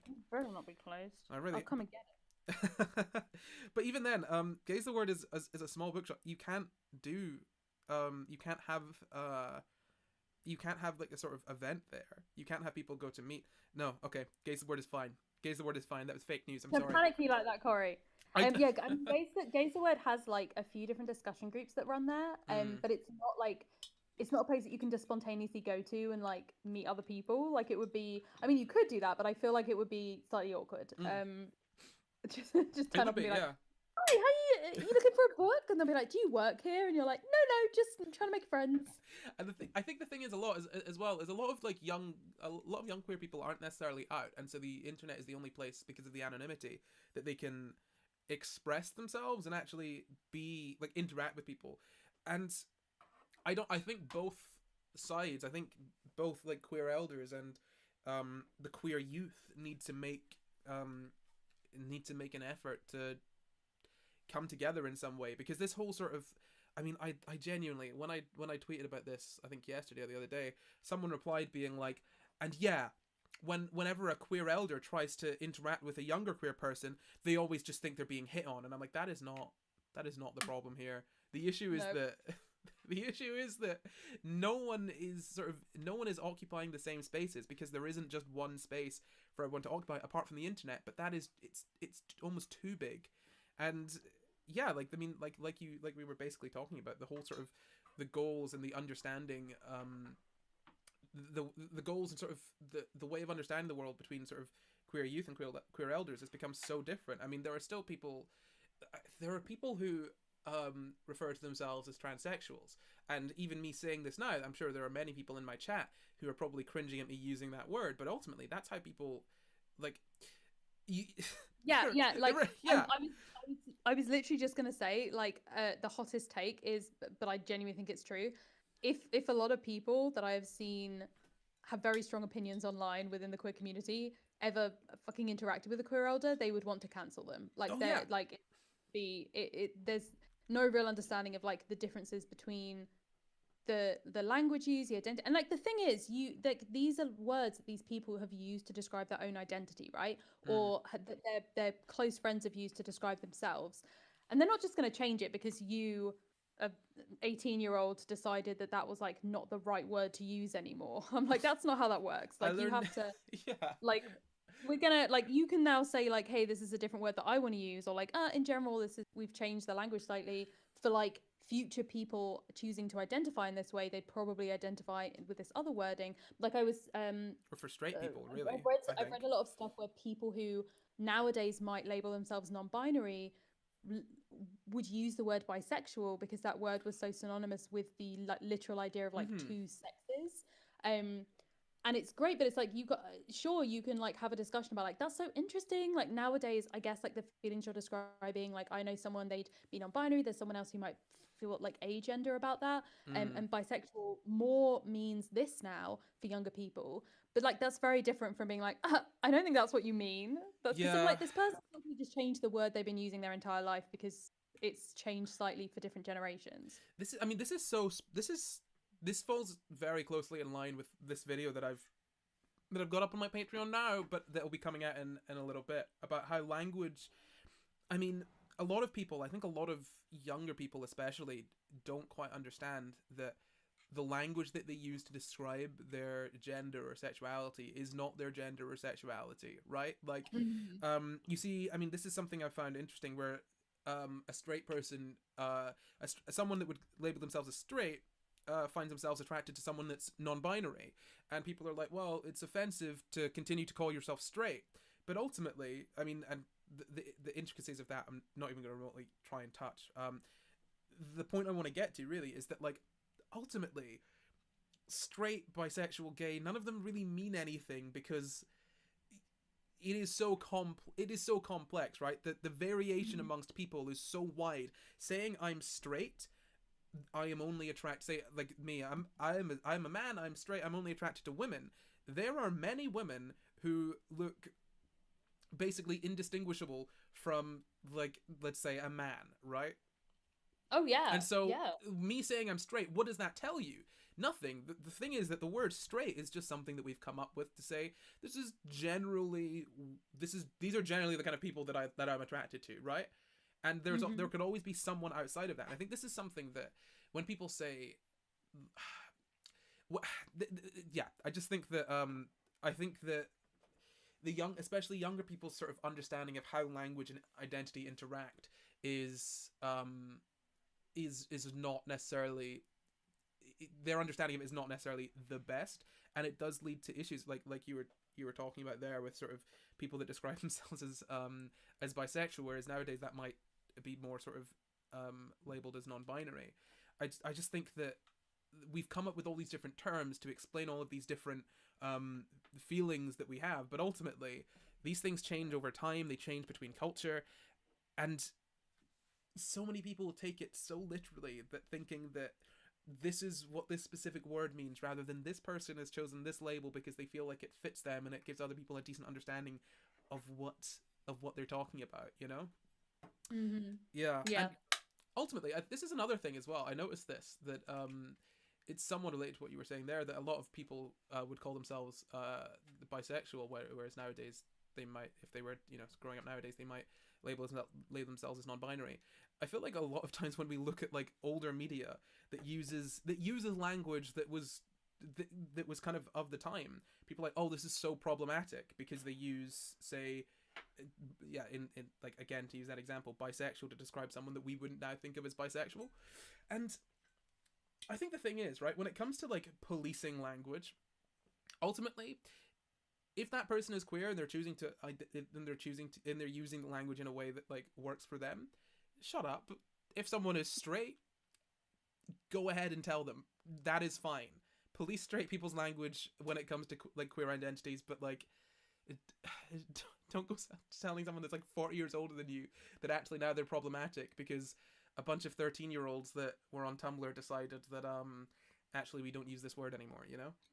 Yeah, I Yeah. think that the very phrase problematic, like as someone who has been in situations of in like a position of power within a space, I've had people come to me and be like, just to let you know, so and so in this space is pretty problematic. And I'm Mm, like, this is a fucking meaningless word. That's a meaningless word. Like, tell me actually what have they done or what have they said mm, that might lead it for this to this space being unsafe with them in it, and we can figure out a way of like talking to the person that they have like affected, seeing how they feel about them being in the space, or making a decision about the danger they might pose if it's a danger. But like, here's the thing: we're jumping to conclusions because someone being problematic could be, or like even words like I feel like the words abusive and problematic get like bandied around quite a lot, and I'm Jesus, like, yeah. this could mean that someone has said something mean to your friend one time, or said something 6 years ago and never said it again, or this can mean someone is like a genuine danger to this particular community. I'm like, I don't know from that description, and I feel like a lot of people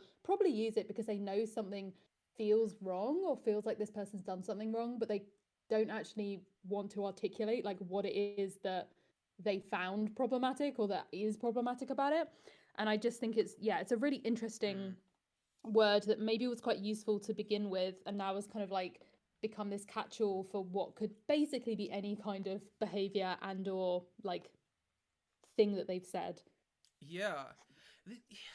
Yeah, I mean, it's, this sort of lumping in of differing scales of badness is incredible to me because it actually happened to a friend of mine recently.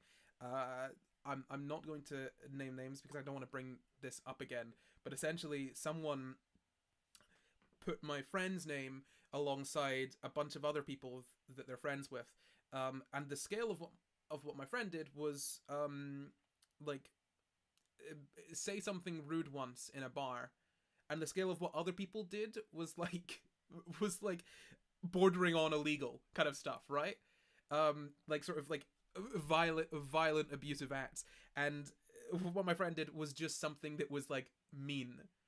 And it's unbelievable the kind of scales that people will lump in together and say all these people are problematic, all these people are racist, all these people are this and that, when what one person did was say something mean, like you said, and what the other person did was commit a literal goddamn crime. I genuinely, honestly, and this is like this this might sound like we're just ragging on young people. We we are young people. I was. We promise we're young. We're young. We're young. I need to remind you all, when I talk shit about Tumblr, and I say, oh my god, all these Tumblr kids doing this. I was one of those Tumblr kids. I was one of them. Okay. The email account I get the most emails from is AO3. Okay, I'm in the trench. I'm a youth. Look, I was as super hulock as they come, okay?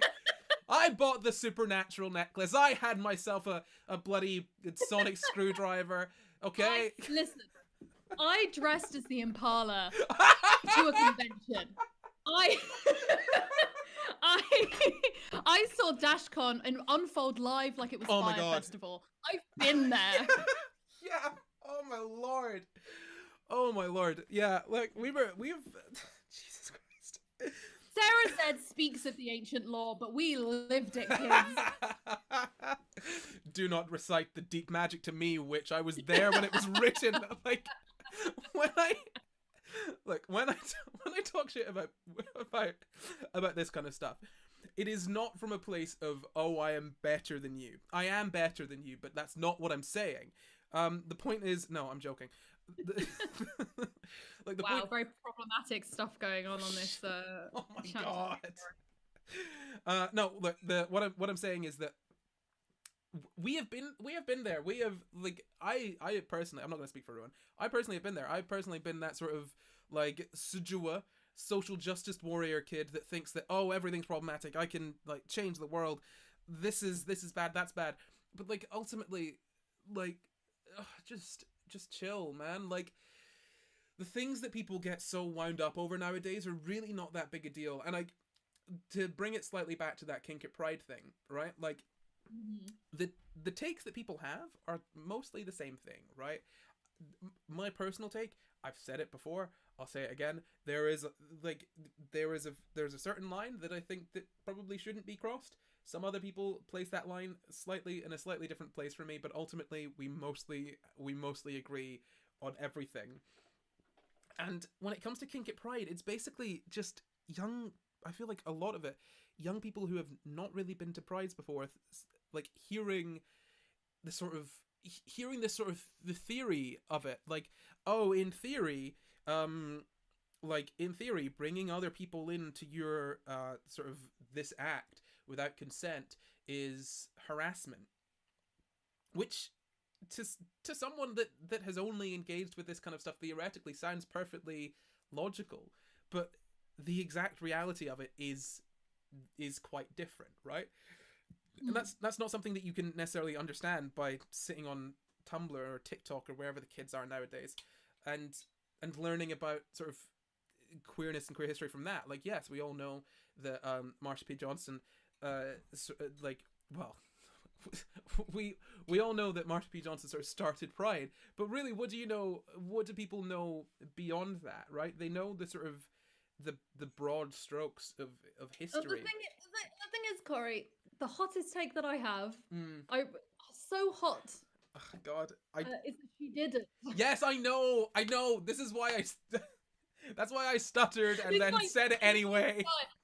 It's insane to me that people feel like they can't say facts because people will cancel them for saying facts. It is so wild to me. But I think this like speaks to the idea of like the lack of queer history being taught. Yeah. That this stuff is like very easy to like bring out as like a very quick quip, or like a person that they genuinely don't know anything else about other than the idea that they were the first person to start a riot at Stonewall. Like, that's like a really easy thing that they can draw out. And so as soon as someone starts questioning that, it's not just you questioning some particular fact they have picked up and that isn't necessarily accurate, but it's you questioning the place of like trans women of color within a movement, like because they've been held up as a symbol of that and as a way of basically like telling people to remember the marginalized people in the community and like what they've done throughout our history. And so it's like, it's really contentious in a way that it shouldn't be, because we should be having this ongoing conversation based in facts. And people's like, those, like both her and Sylvia's like first-hand testimony of what they were doing that night kind of feels like it should be important. But it's very like, I think like to what you were saying about the kink at pride stuff, it comes back to the idea of like very all-encompassing words that mean different things to different people being used. And I think you're right that when you get down to it and you ask someone and you get to the bottom of like, when you say kink, what do you mean? When you say like at pride, like what are all of these words that you're saying in this sentence meaning? Because there are some people, like for example, there have been videos circulating which are actually of the I've forgotten what the name of the festival is, but it is a festival which is specifically a kink festival. It's not a pride. It's not Pride. It's Leather Pride. So it's specifically this festival where it is very heavily policed. Isn't the right word because it isn't policed, but like it's very 18 plus. Like there is, and some areas are like 21 plus. Some areas are like 25 plus. Gee, I wouldn't be allowed in. You wouldn't be able to go your youth. But it's very like, the idea is that like people are taking videos of this in which there are like actual sex acts happening in public, because that's part of that festival and it has been consented to by everyone there, and basically posting it to teenagers and being like, look at what happens at pride festivals. Isn't this disgusting? Wouldn't this traumatize you? Isn't this awful? And I'm like, as someone who has been to like dozens of prides in various different places, I have never once seen something that I haven't seen on like at any other time in any other place. You know what I mean? Like the kind of stuff that might happen is like, sure, if you're going to like a back alley in Soho, you're just as likely to see something as if you go into a back alley behind any nightclub, straight or gay. But it's just like seen in a very particular way. And what my worry is that there's a lot of people who get drawn into very sort of like conservative talking points which are deliberately used as a gateway to get people into more reactionary politics, in the same way as like basically how TERFs kind of start to indoctrinate people, it's like, oh, if I can get you to start believing the talking points about the idea of like queer people being inherently like sexual and perverted and devious, that's really easy for me to then sell you on a load of other homophobic talking points, to the point where you get a real like reactionary response from your own community to do with stuff that is like very part of like queer liberation since the 50s. And that's like really interesting to me. Yeah, I mean, this is the thing, and this kind of draws upon. I mean, I'm going to make some assumptions about what you said in your video, your new video, but I think this kind of draws upon what you probably touched on in your new video, is that I feel like the way that this discourse is being dealt with is not conducive to, you know, like actually reaching a solution. My point is that I feel like I've seen a lot of people talk past each other. There's been a lot of people saying, oh, think of the children, you want there to be people like sucking dicks and having sex in the street, you degenerate monster, all gay people are pedophiles now. God, why do I say things that can be clipped? Jesus Christ. I do this on the podcast all the time. There are so many clips of me saying awful things by accident. No, so there's a lot of people saying that, you know, like, oh, how could you think this? And then people on the other side are like, oh, so you're doing this for the straights, you know, you're trying to like cancel like these people that have sort of like been like that sort of started Pride. You're doing this, you're doing that.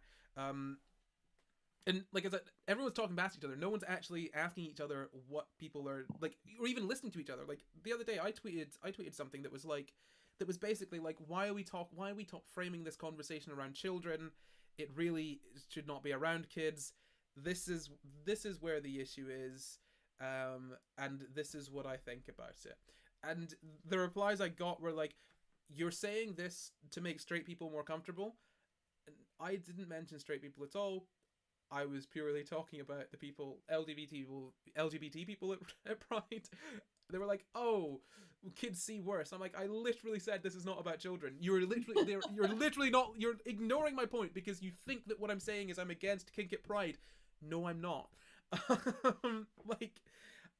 it's so often people are just not listening and talking past each other. And I think to bring it back to the sort of like, oh, Google this idea, is that people that are sort of that should be defending the idea of kink at Pride aren't defining what they mean by it, aren't actually explaining why it's okay, and aren't really combating this in an effective way, because they're just being like, you don't care about gay people, you're doing this for straights, you're playing into conservatives' hands, and that's just not gonna, for a bunch of like chronically terminally online teenagers, that's not the way to get through to them. That's not, it's just not gonna, and not that everyone on that side is a teenager, but like, you know, like for the sort of chronically online, that is not the way to get through to them, right? Well, here's the thing, is because I think that a lot of this, when it starts getting to the point of like what everyone refers to as discourse, it's not about persuading anyone on the other side. It's about gathering people who are already on your team, more onto your team, and like signaling which side of the team you're on. I don't think that I see very few people who are like tweeting in a way or making TikToks in a way or Tumblr posts in a way where it's like, okay, let's invite a discussion or figure out what we all mean, or like, let's talk. It's much more of like a, here is my manifesto. Yeah. Here's what I think. If you don't think, and like a lot of time it gets drawn into the idea of like, if you don't think this, you are the worst. You are a terrible person. You are this, this, and this. If you think this, da da da. Like, there's really no element of like, let's find common ground or let's discuss, which is like, is something I actually talked about in the video. Is like, I've had really complicated and nuanced and like disagreed with people in discussions like one-on-one, whether that is in like the old voice notes to various people in DMs or at events, or, you know, talking to people, and it has always been like, as someone who has like social anxiety and does find it really difficult to be in that space with someone, I still find it a lot less stressful and a lot more productive than any bloody conversation I've had on Twitter. Like it's a different kind of discussion, and I think I don't really know whether that kind of discussion space, like where the hell that exists, if it isn't just with your peers, with people either you already know, or like people can't really find that kind of discussion online. It's a really weird situation, I think, in terms of like what is, although I can like we can say like it does, there are these takes that kind of feel very much like people who haven't necessarily experienced like real life kind of discussions like this. I'm like, yeah, but where would they, like, what, where, we can say that and all we like, but I'm like, but we can't point them to a place where they can find it, if we're being honest with ourselves. Yeah, no, to be fair, I think even when you try to have a more nuanced, oh, hello, Vigard. Hello. Yeah, hello. You're gonna have to be on this on Friday. No. I think even when you try to have a nuanced sort of take on it, like, I'm gonna bring it back to my own Twitter because I'm incredibly self-centered, but like, love that. when you try to have a more nuanced take, people just try to read it as, which side are you on? Oh, I disagree with you, well then I hate you, please die. You know, like, it's not even just that no one is having nuanced discussions, it's that the very idea of a nuanced discussion is poison on Twitter, right? You make a tweet thread, and people will take one tweet that they disagree with and be like, you are evil and the worst, and then you try to explain, but hey, what about the rest of the tweets though? And they're like, yes, but you still said this, which is phobic or evil or bad. It's just like, please, like, I am not here trying to win. I am here trying to reach some kind of understanding. This is why, by the way, we've spoken about this as well in private. I don't want to do debates really on my streams. I don't want to, not because I don't think debates are useful, but because I just feel like a lot of people get a lot of their information either from video essays or debates. And so video essays are very much one person telling you what they think, and debates are two people arguing about it. It's very rare that you see two people having a discussion about something that isn't set up to have like some kind of winner or to be combative, right? Like, I mean, I was actually going to have someone on today that I had a disagreement with on Twitter, someone that I'm friends with. We had a long conversation on Twitter. And I was like, look, I know we disagree on this, but it's not going to be a debate. We can have a discussion about it. He's working, so he couldn't make it tonight. But but like, yeah, I just feel like the entire sort of way that we have conversations online is very much not geared towards reaching any kind of understanding. It's about winning or getting more people on your team, like you said. And this is why, I mean, Rowan, I'm going to go out on a limb here and assume that you're left wing, to an extent. I mean, How dare you? Yeah, like people probably say that.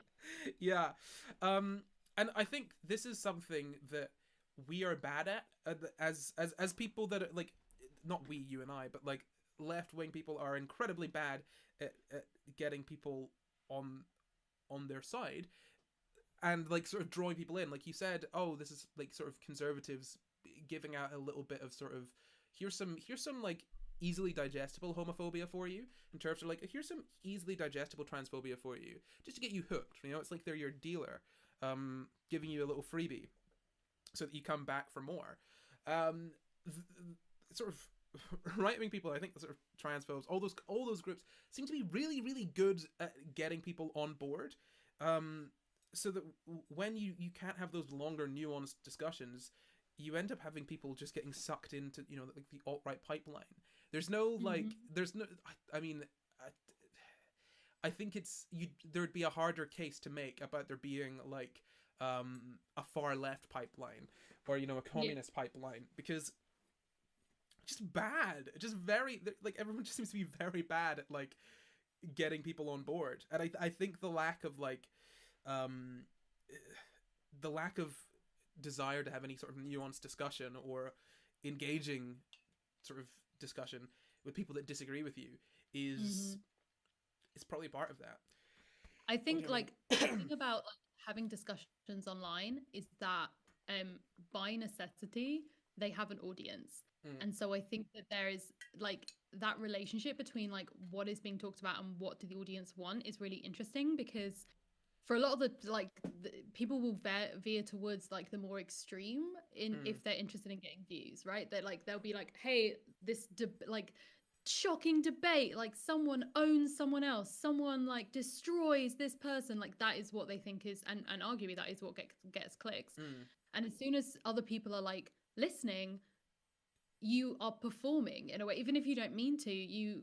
There has to be something that kicks in where you can't leave like minute long silences where you both go, oh, interesting, let's like think about that for a second, which is more kind of how it might go if you were like genuinely having a conversation with someone over several days over voice notes and texts and all that kind of stuff, which is more, I think, how normal conversations go. You don't have like one conversation for like half an hour live in front of other people and then you're like, well, I guess I've figured out what I think about that topic. Like that's Mm. not really how that goes. um I want to just say, by the way, I've like finally managed to make it into this stream chat on Discord. And Matt, they are like an absolute powerhouse with these hot takes. I'm obsessed. I'm really enjoying everything. I think everyone's saying, but Matt has really been pulling out. The internet usually just picks a topic, gets obsessed, and calls it activism. You're not entirely wrong. Yeah. No, yeah. I this That's is not entirely wrong. literally just piggybacking off of that really briefly. I feel like I, I remember there being a trend of like people saying, "Hey, Twitter activism is not only active, is not like, the be all and end all of activism," and that then got turned into, you're ableist for disparaging online activism because a lot of disabled people can't necessarily engage in other kinds of activism. And it's just so indicative of how something will get twisted. Like, hey, if you're able to engage in activism outside of Twitter, you should do that and maybe not focus entirely on Twitter because there are many limitations to it. Gets turned into like Twitter activism is bad and lazy, like Mm-hmm. it's just It, yeah, it's very like one dimensional, and absolutely. it's also like I think like if it, because I think everyone's aware that they're like there is an element of activism and advocacy which is about awareness and is about education, but like it's not necessarily activism to just retweet stuff. Like there's Oh yeah. other there's other stuff going on there. And I think that it's quite like, so I go to a like an activist training weekend, or I have gone for a few years, Mm. which is hilariously now uh to say is run by an organization called the Harry Potter Alliance. My Um, God, they're still about. Jeez. Yeah, bless them. But no, they're like genuinely the people who run that are like doing the fucking work. Like Mm, that was an organization that was started originally like a fan base campaign to get all of the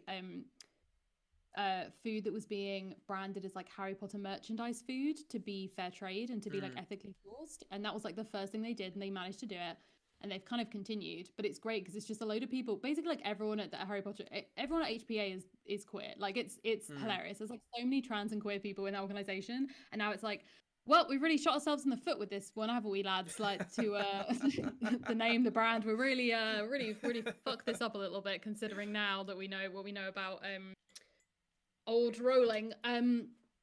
But it is like this training weekend is the best, like genuine, like getting in speakers who are actually fucking making a difference in the places they're going. There is a Mm, big like half day project that you do where you basically are like as guests invited in by a local, because it's normally like in a physical place obviously, by a local community an activist group who will give you something to do that can like tangential like can tangibly make a difference, mhm, right? So you're like, okay, there is someone who is currently um being like held in detention for something. Here are the numbers of people that you can call in order to get them their names on a petition, which is what you need to go to the legislature to be able to like petition them to do this next. Like there's all these little things that you have to do that like realistically is like the boring activist work you have to do that doesn't make you famous on Twitter and make you like praised by a load of people retweeting you, but like actually can change the fate of someone in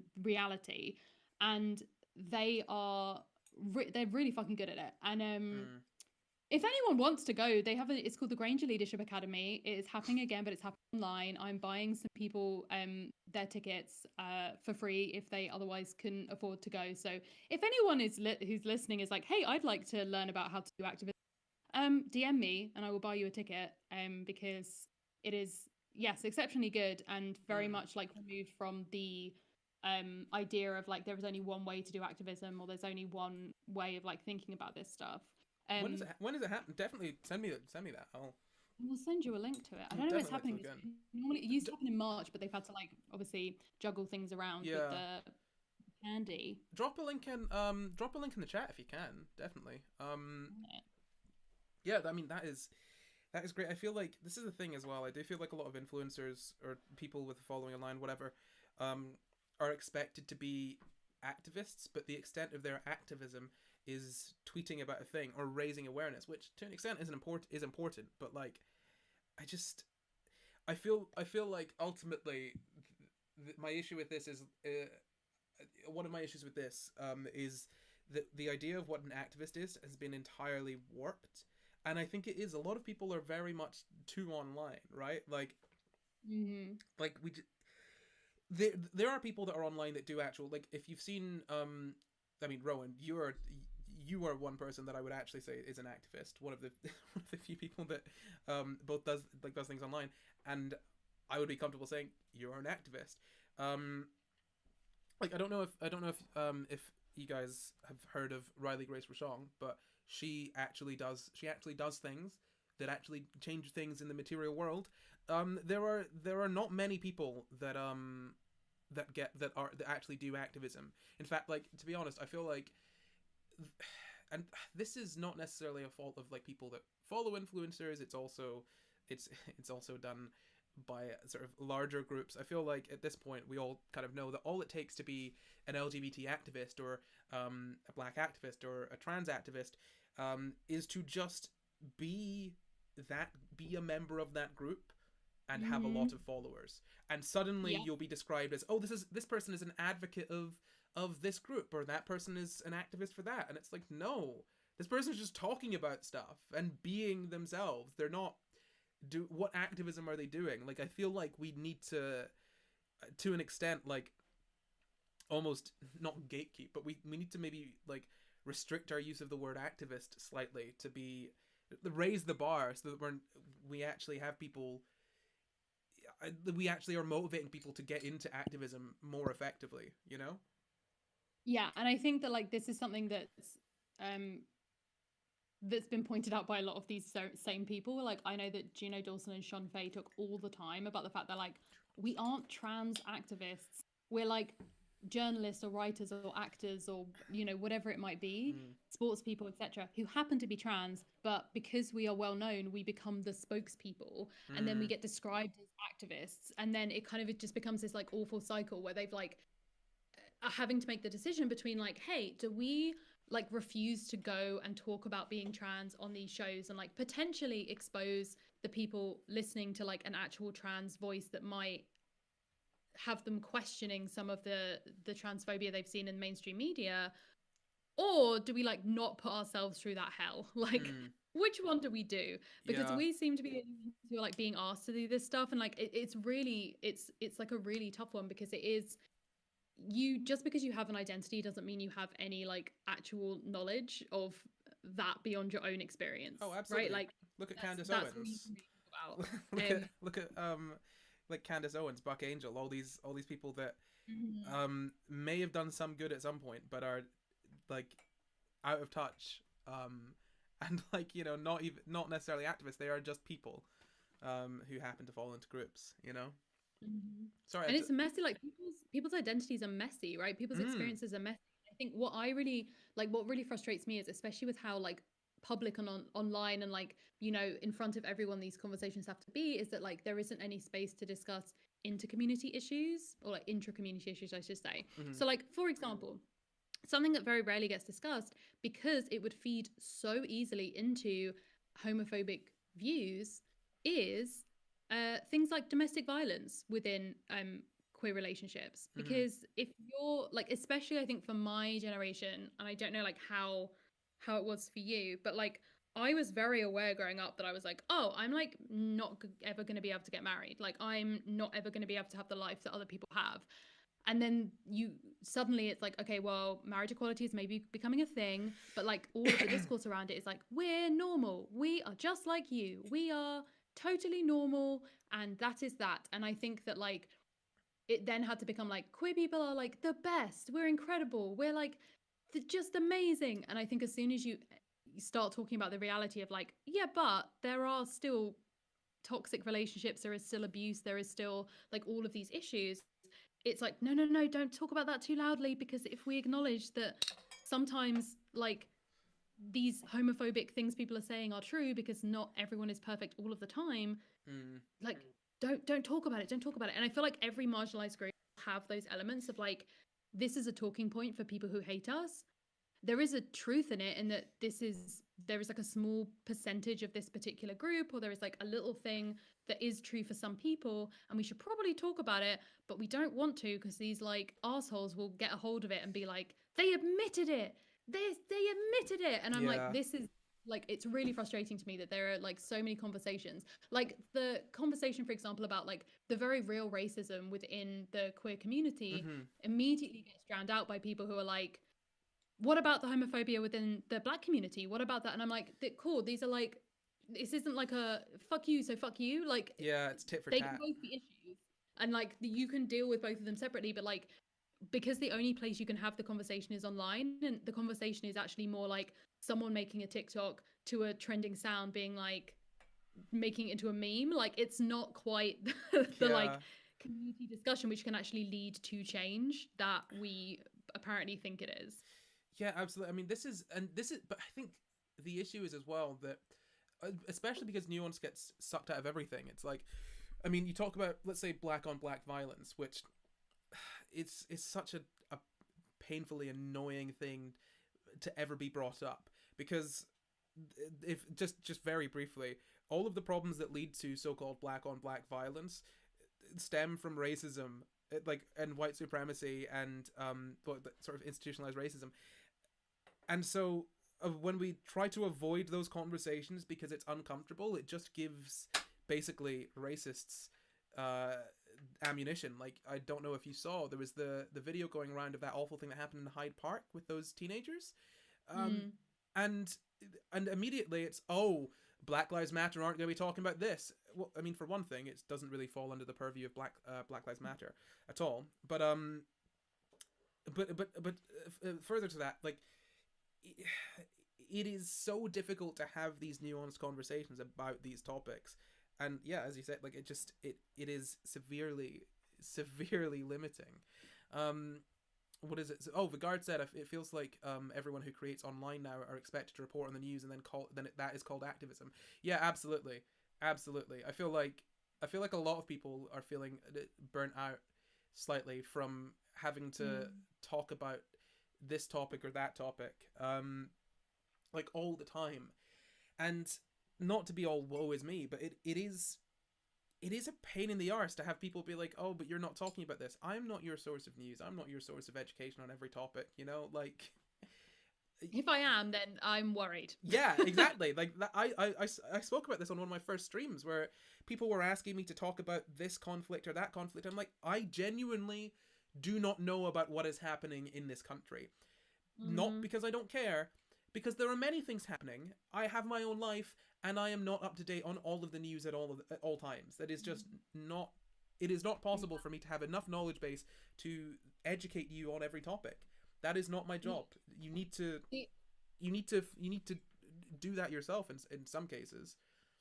Yeah, I mean, like, and also the thing is, like, someone can have educated themselves or be learning or like even feel like they know about something and also not feel like they're the one that's qualified to teach other people about it. Oh, yeah. Like those are also two different things. Oh yeah. And I always seem to see like I don't really Instagram a ton anyway. But I see a lot of people who do a lot of like sharing like posts to their stories, and that can be really interesting. But like if there is a like almost guaranteed if there is a post that goes viral on Instagram and gets pushed into loads of people's stories, and I see it on more than like 2 or 3 people's stories, I guarantee you a week later there's another one that gets popped up about all of the things that are wrong or misinformation or whatever within that particular one, because it's really easy for people to like share something, especially if it looks nice, very nice, digestible, very easy like font to follow, nice images, whatever it is, looks cute on your feed, like whatever it might be. And then it kind of becomes like a machine like that just cycles round and around because everyone's sharing it to more people who are sharing it to more people who are sharing it to more people.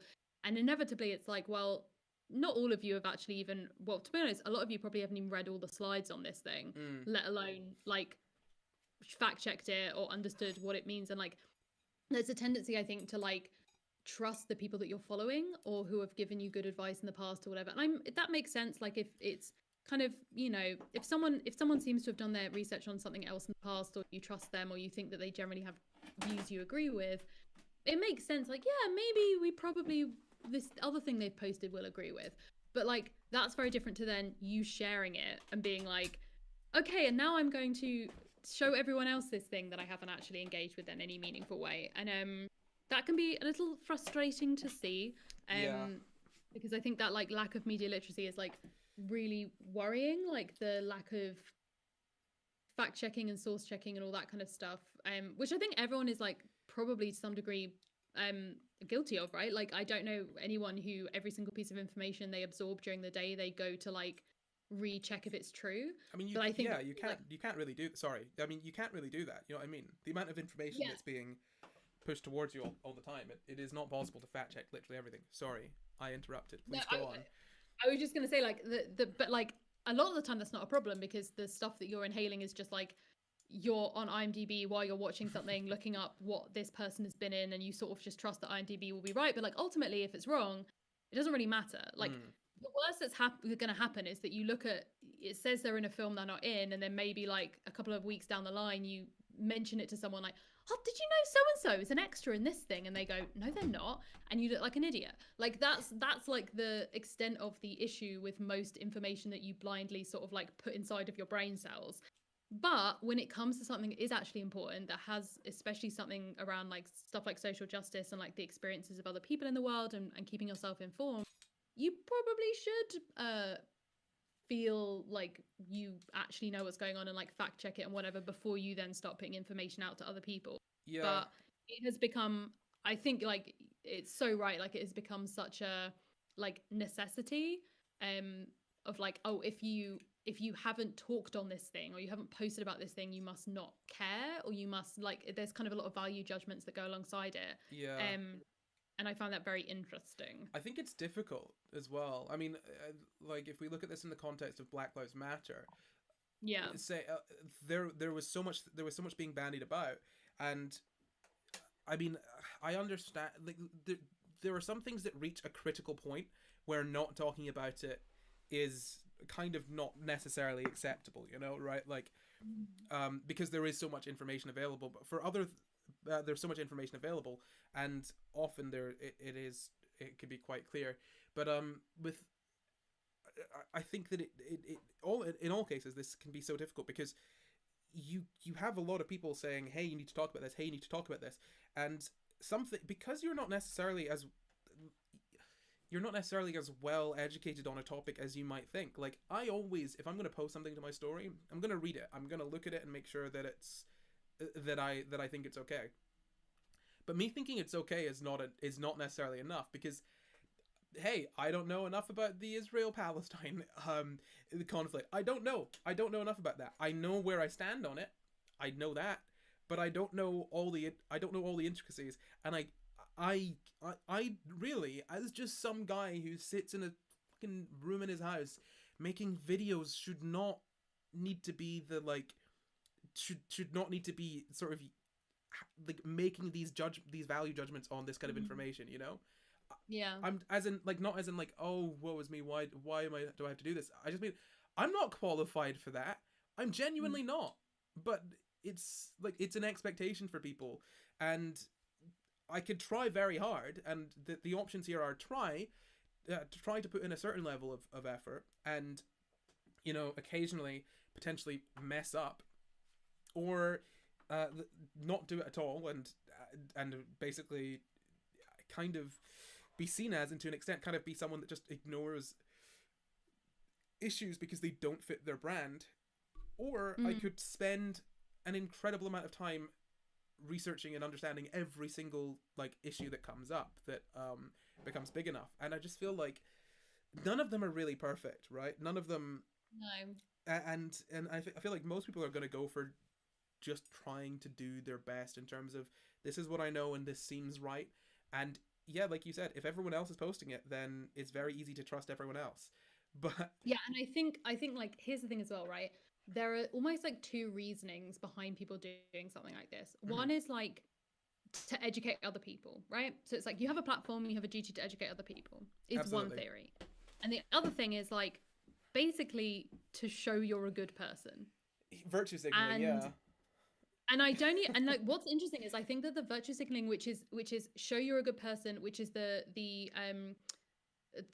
like motive on behalf of the person doing it, also gets very mixed up with people who are demanding that they post something. Because I don't think the people who are demanding that they post something, I genuinely don't think they actually care about whether that person is educating their followers or not, unless Mm, it's something where it's like someone who is like got massively huge amounts of followers and has talked about similar issues or that particular like country before or whatever it is, and they're deliberately being silent on this and they think they could make a big impact. Like, I understand that, but in most part I think what they're actually saying is post about this or don't, so we can decide if you're a good person or not. And I think that's like that's what I find really weird and that I find really worrying, is like you cannot tell whether someone's a good person by whether or not they posted about a political issue on their Instagram. Like, that's mm, not how that works.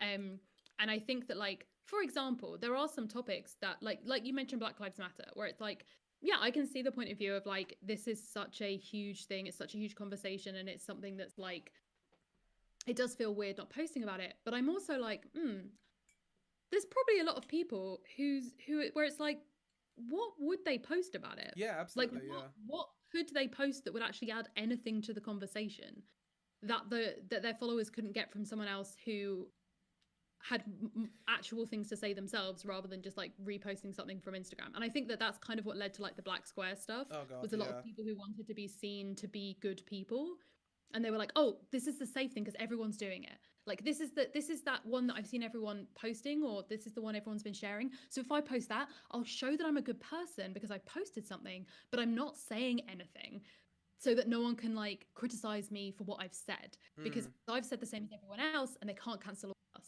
is kind of the vibe. And I'm like, I don't really know whether that's like the healthiest environment we've put people in, especially when we have a real strong culture of like criticizing people for any tiny mistakes that they make within their intentions to do good, in a way that like actually probably didn't really cause any material harm to anyone, but just slightly misspeaking or saying something that isn't the hottest take can have like dozens if not hundreds of people coming for people on social media. Oh yeah. And so I do understand the idea of like, you know what, it is way safer for me to just shut the fuck up about this. And I think that was good enough for a while, but now it's kind of like, oh, but if you've shut the fuck up, you're not talking about the issue, and if you're not talking about the issue, you don't care about it, and that means you're a bad person. And I'm like, I feel like maybe more nuance is needed in this discussion.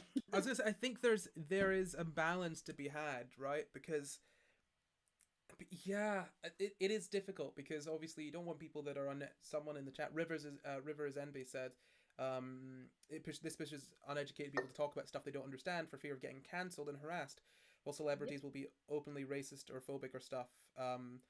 But then say what the majority wants to hear and get praised for a little performative online activism. Yeah, like honestly, this is something. This, like for example, right? All of the, and I'm going to be a little bit racist here. All of the white liberals that yeah, I said it, that posted and retweeted, and so many of them being celebrities as well, that retweeted, oh man, this is great, this America is fantastic, because there was a black girl who had a door held open for her at the White House by a Marine. There are so many problems with that being like the bar, because that girl's dad was murdered, and there was a national conversation about whether or not it was okay that he was murdered when he was murdered on video, right? Like, just inviting her to your government building and not treating her like shit is like the lowest bar possible. And Yeah. and I feel like we've got to a point now where, I mean, brands and people, and you know, because at this point people are brands, or brands are people, whichever one. They can pay lip service to issues, and people will eat that up because that's more or less what they expect from, like, say, influencers and whatnot.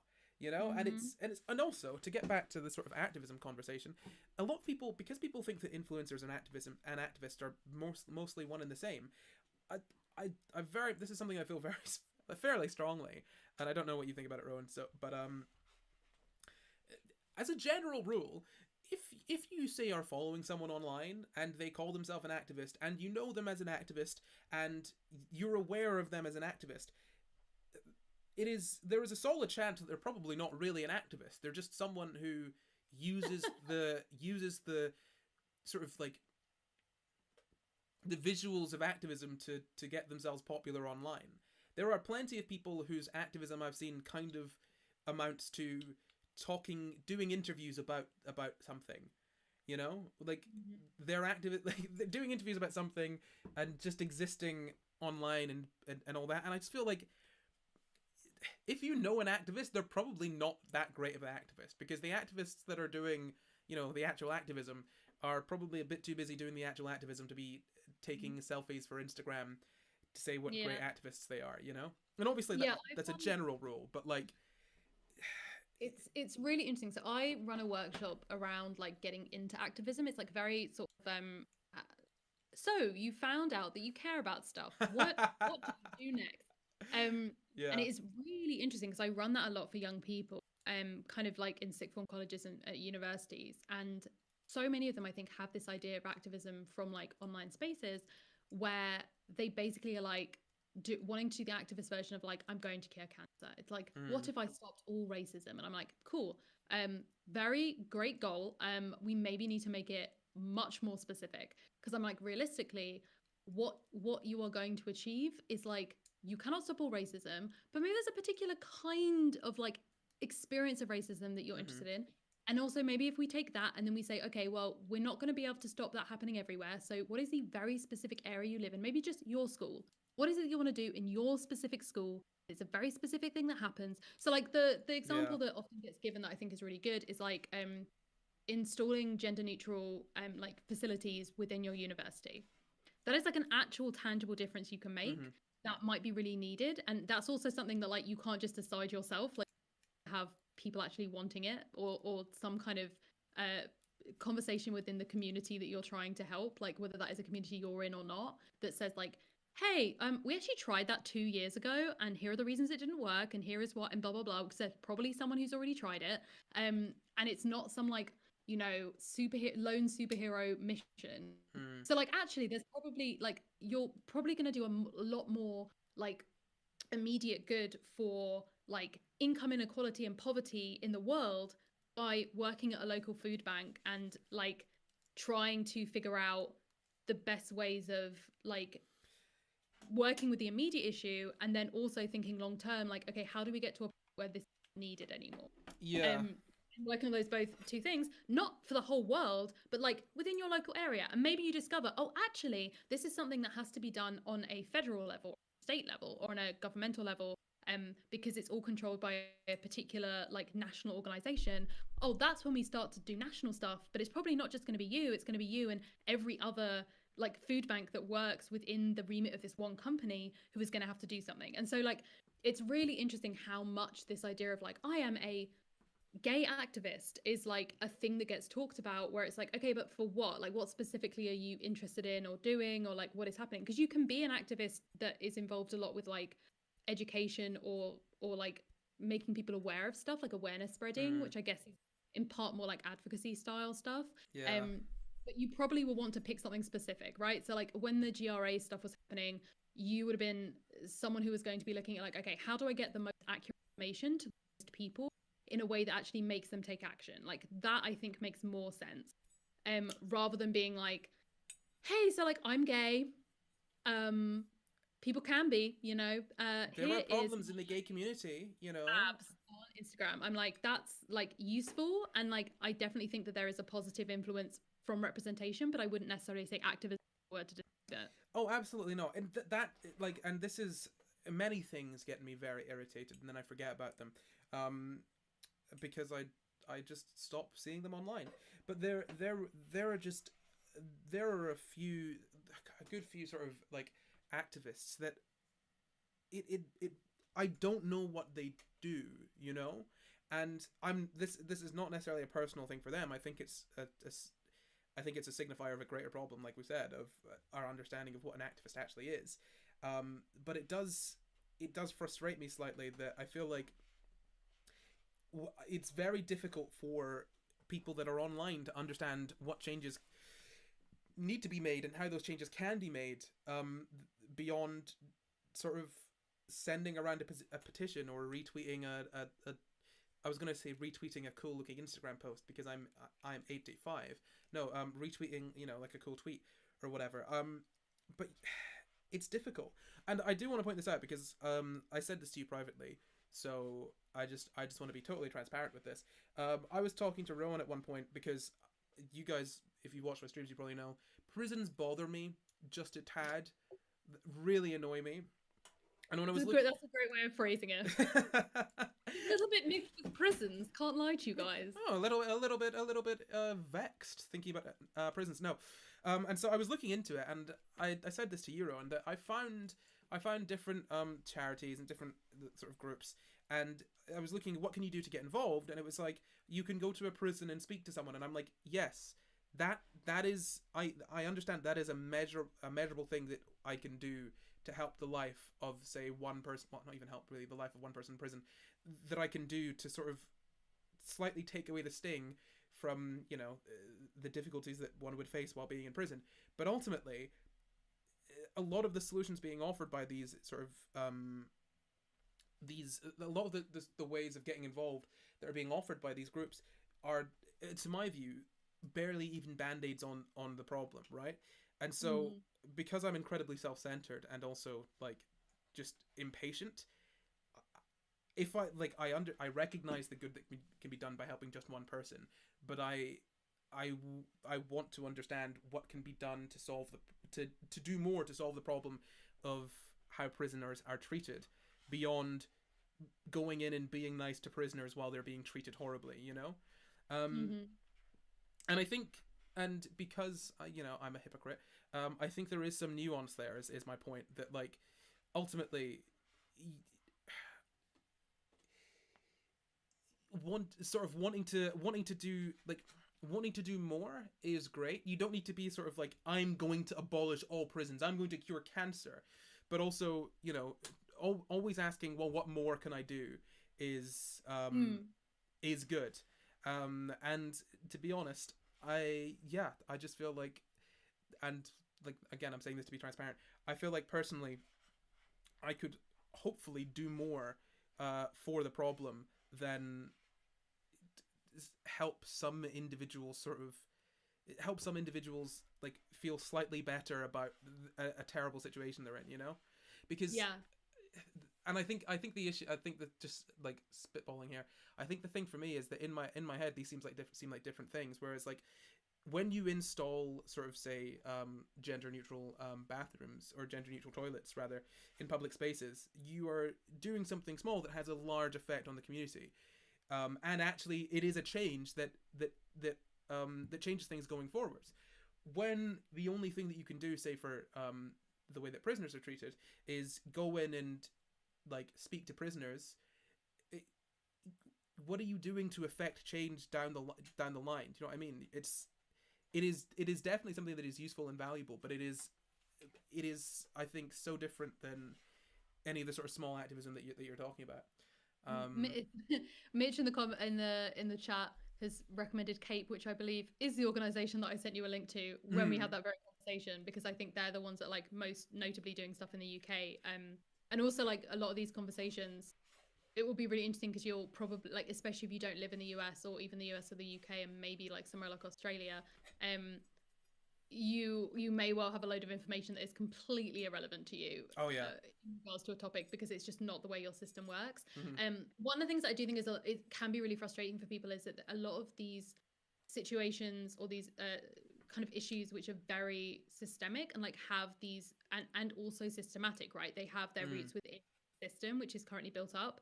It will be like it's very nice to have your support, but right now the only people who can actually make any change are the people employed by this charity or this Hmm. organization who are working with people who are actually who are putting together policy which is going to have to go through whatever legislative body it has to go through in order to happen. And like ultimately, you as someone who cares about an issue, it's annoying, but you can literally do fuck all about it. Oh yeah, absolutely. And I think that that's like, but it can be really frustrating for someone because it's like, well, and I think that that is where groups that are pushing groups that we maybe see more often of like our traditional idea of activists where it's like, oh, someone on the streets doing direct action and doing sit-ins and Mm. protests and all that kind of stuff, like that is where I think people end up there if they care about an issue because it's the most visible and it's the easiest to access as opposed to like having to be hired to do a job within an organization. Yeah. And so I think that like I genuinely think that like if you look back at all of the different like rights that have been achieved or things that have been changed, it has most often been a mix of different stuff, right? It's been like the people who have done like direct action, it's been the people who have done education campaigns, who have lobbied within the political environment, who have really and sometimes it's like the representation of like one catalyst event or someone who has experience of that situation or that issue gets themselves like within the world of PR and within the public consciousness. Like there are so many different things that come together that it's never just like something Oh, I think I've lost you there, Ron.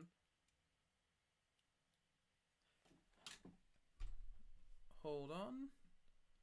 vote because of like politicians' own So like decisions about whether or not it's going to hurt their career. And so you have to have people pushing public opinion at the same time for it to have meaningful effect when it gets voted on. Like there's all of these pieces of the puzzle, and I think that it's like figuring out ways in which everyone can help. So like for example, like the example that you gave of like visiting prisoners or like writing to prisoners and talking to them, actually like what is that going to do? One, that is like potentially going to be educating people who are not within the prison system on like what actually is life like, not something you've like read about or heard about or whatever, but like functionally what's going on there.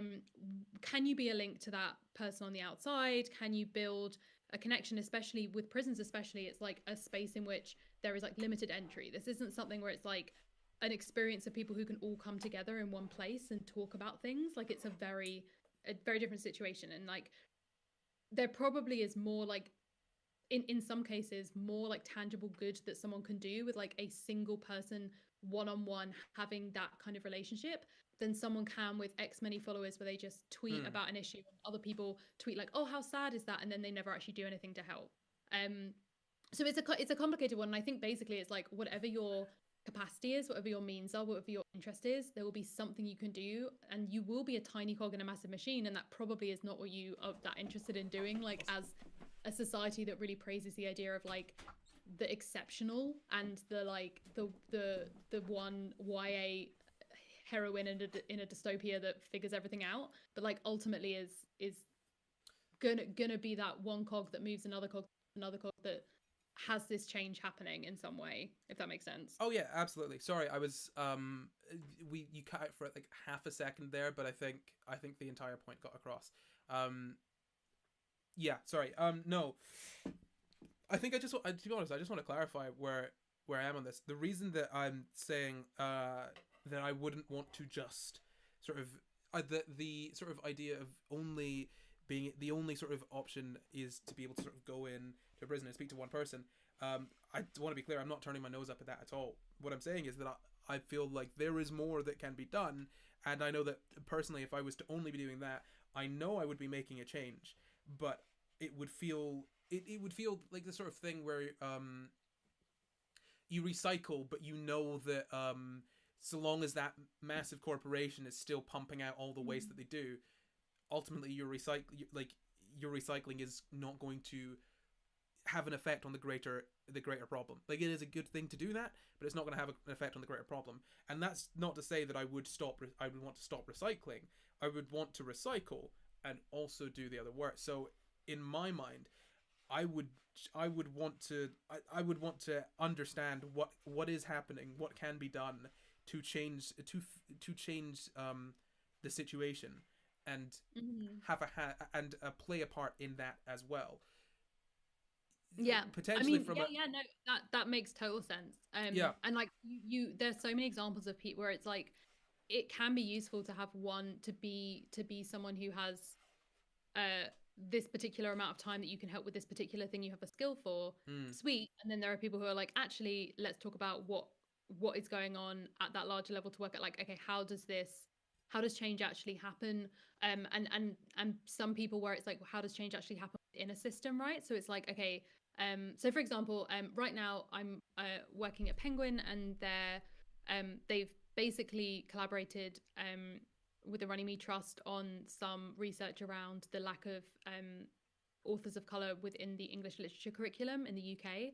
And a big part of that research is like, okay, cool, but like, who can actually change that? And like, once it's changed, how the hell do we persuade teachers to teach it? And once we've done that, how do we figure out whether or not students are actually feeling confident enough to answer it as their question that they answer in the exam if they have a choice of texts? And like, there's a load of stuff that goes into it that's like, well, it doesn't matter how much we like really care about the issue if we know that actually the only people that we have to persuade is this very particular person, and there is no way a randomer off the street who cares about this issue can speak to that one CEO of a examining board. Like, it's trying to find that balance. And so you can have someone where it's like, I have the capacity to donate, you know, I have medical training, and I have the capacity to spend my entire career doing like sort of Doctors with Borders work, and like everything about my like 9 to 5 job is going to be pushing this particular like social issue and like pushing for it. Like, that I think is a valid way of engaging with like activism and like, you know, global good. But then there's also going to be someone who's like, yeah, so I actually don't have the capacity to spend my entire life within that job. However, I will say that I'm going to be a designated medic at direct action and protests, and that's going to be the way that I use that same skill set in a different way, in where it's like, hey, I might just like make sure that there's you know, a kid who gets pulled out of the line of fire and like doesn't you know, isn't blinded, isn't like injured, or I'm the one who's like getting people on the ground to stop fucking pouring milk into people's eyes. And that can like, that ultimately is like not going to change anything, but it is going to be a way of supporting that community. That ultimately, like, I think lots of people doing what they can, whether that is like the big picture or the little picture, is going to be way better than having few people who like give everything of themselves to this cause. Yeah. Try and like do everything at the same time. Just off the cuff thoughts for a Friday night, gang. Rowan spitting facts left and right, says Mitch. Yeah, no, honestly, seriously, yeah. And I want to remind everyone, Rowan has had absolutely no preparation for any of this, none whatsoever. This is just all Rowan. Um, yeah, no, honestly, like your insight on all of this is always. Can you hear that dog barking? No, I Okay, can hear great. my cat really loudly licking herself in the corner. So hope none of you can hear that. She's really just being very inconsiderate of this phone call today. No, we cannot hear your cat. No, I think honestly, it's yeah, I think it's really interesting. I think personally, when it comes to things like this, I just feel like there. I know that there is so much that can be so much more that can be done, and I would never feel comfortable with just doing what I feel is the bare minimum for what I could do, you know. Mm. And obviously, and yeah, I mean, I think what you said is really true. I feel like a lot of people, I feel like in a lot of cases, people feel dissuaded from doing anything if they can't do the most, or Mm. they'll do the least and just to feel like they're doing something, because I think in a lot of cases people don't actually know what they can do to make Mhm. to make any kind of difference, Yeah, that's which very true.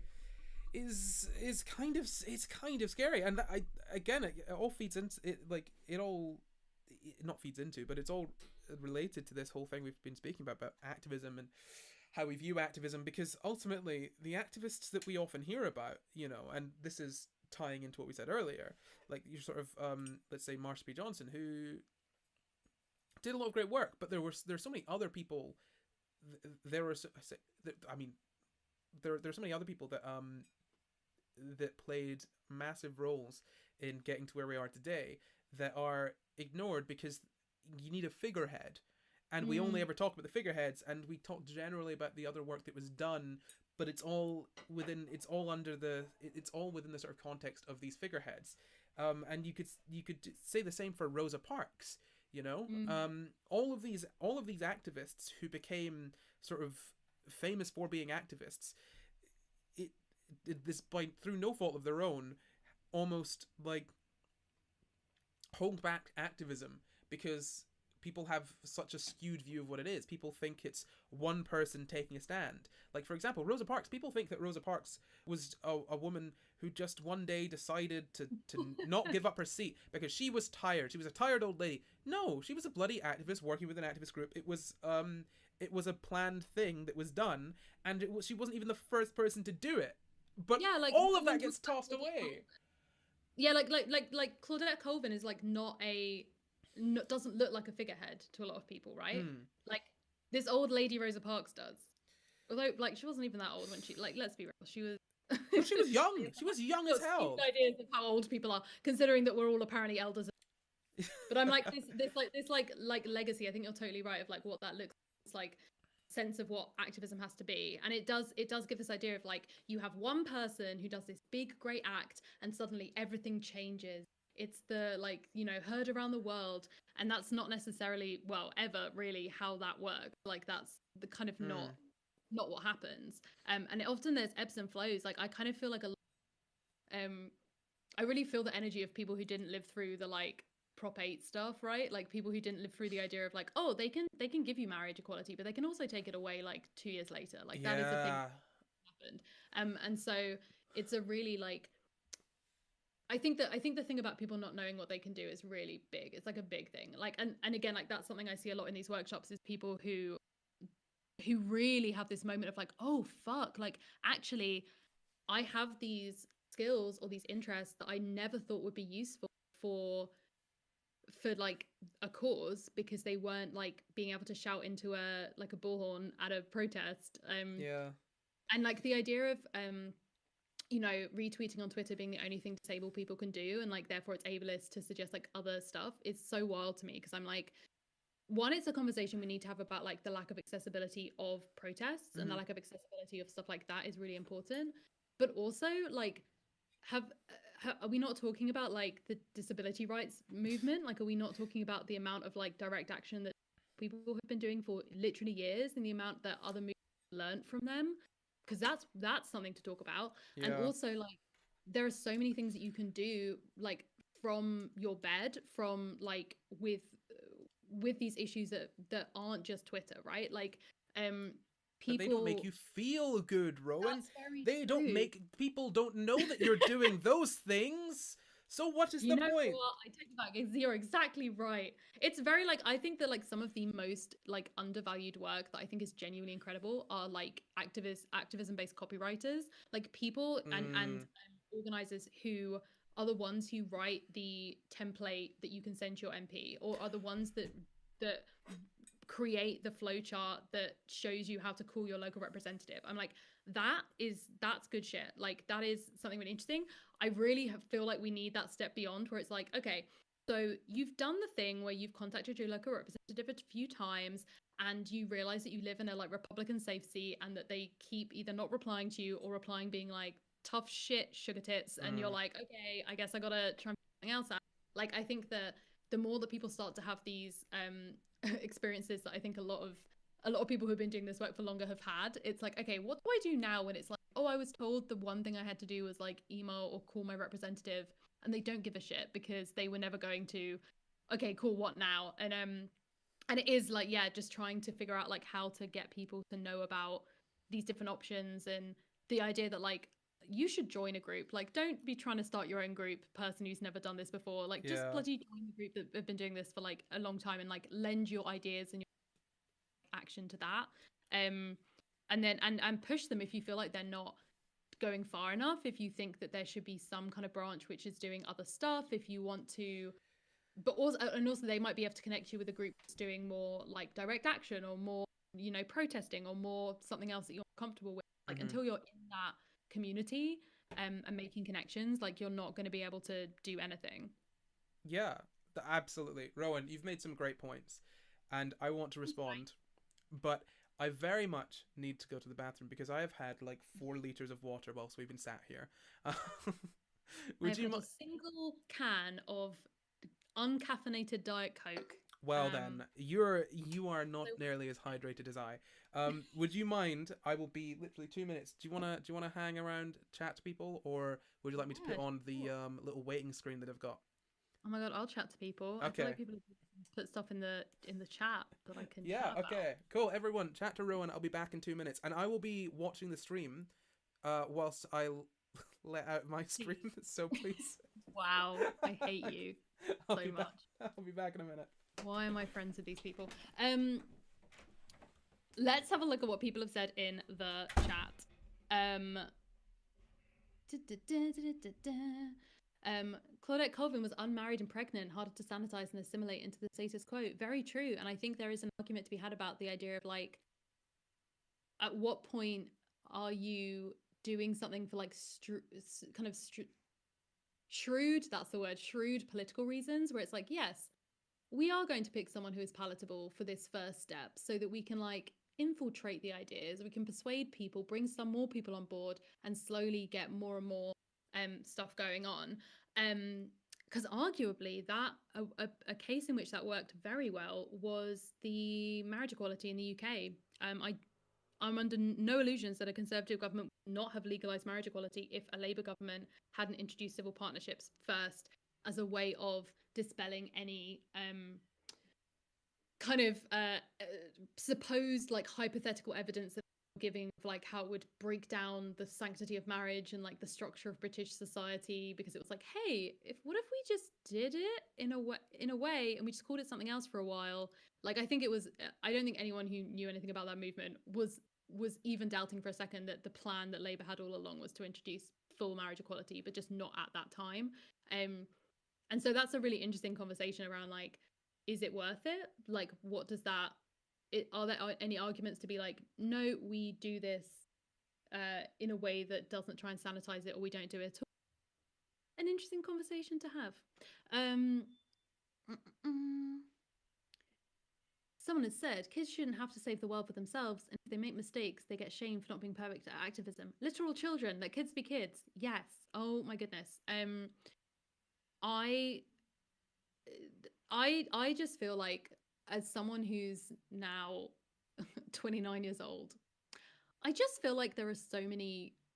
I see people who are like talking about the idea of like this person was 19, like they're a terrible person for having done or said this one thing that was probably just like misinformation or whatever it was that they didn't really understand. And I'm like, God, 19's young. Like I think especially like being part of the queer community and knowing so many people don't like grow up knowing that they're queer. So for a long time they're growing up in an environment that might be supremely homophobic or transphobic or biphobic or whatever it might be, and they don't know that that information that they're internalizing is about themselves.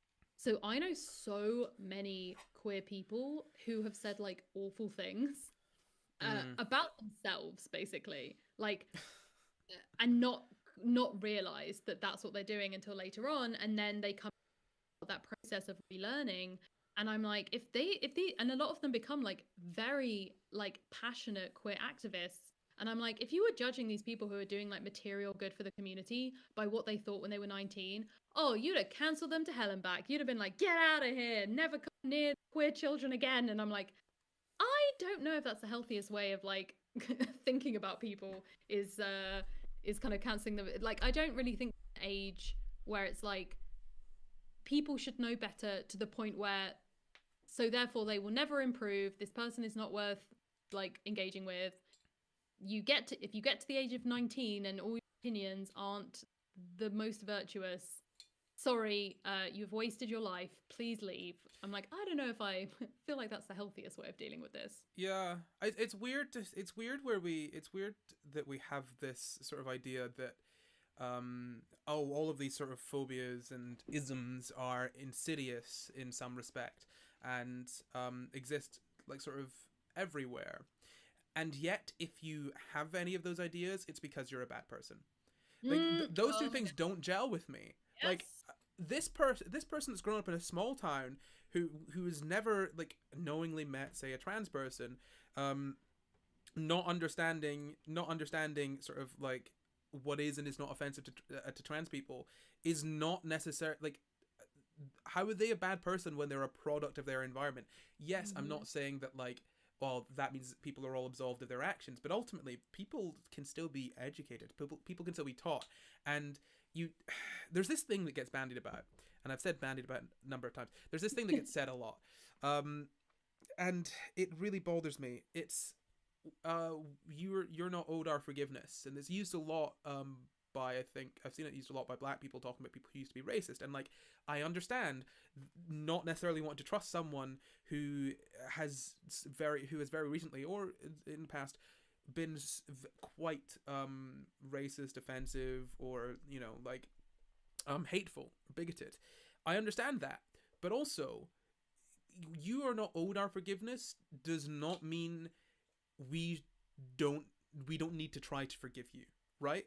Like, just because someone is not owed your forgiveness, it doesn't mean that you need to then allow yourself to not forgive them at all. Because ultimately, as what is acceptable alters and changes, we're gonna we're gonna have very few people that are good enough to be good, right? Like, if we can't. If you don't let like past sinners into heaven soon enough, it's gonna be just you, God, and Jesus chilling with a few beers. Like, come on. You and the lads. Just the lads. No women in heaven. You heard it from Rowan first. Yep. They're not allowed. Indeed, what I said. Yeah. Word for damn. Yeah, you're basically just quoting back at me points I made in the video that just went live. Because I think that like intent versus impact is like, it's really interesting how like black and white that discussion has become to me. Like, the idea of like intention makes no difference, we should not even consider it, burn it in a fire, it's all about your impact that you've had. Because I'm like, ultimately, sure, saying that at the very first stages of an interaction where it's like, okay, we want to prioritize the impact, the harm that has been done, and prioritize that person, that makes sense to me. But then I feel like a next step should probably be, cool, why did you do that though? And in some cases it's like on an interpersonal level very helpful if you have like, I really despair of anyone who is using this in like any kind of like interpersonal relationship or friendship or whatever, because I'm like, actually it's very useful to know why someone did something that upset you, right? So if it's someone, let's say you're at a party and you're all joking around at a dinner party and your partner says something, like mentions something, and you get upset at them because you're like, what the fuck are you doing telling people about that thing? Like, that's not, like, that was the thing that happened, like, I'm embarrassed by it, or I like, that really upset me that you like mentioned that to them, blah blah blah. Cool, like, yep, oh my god, I'm so sorry, I didn't mean that, like, we'll all just forget that we heard that, blah blah blah. But like, ultimately, if the person was trying to like make you feel involved in the conversation because like they or bring up an anecdote or show something else, like, that's important to know so that you can then negotiate that and be like, cool, that actually made me quite uncomfortable.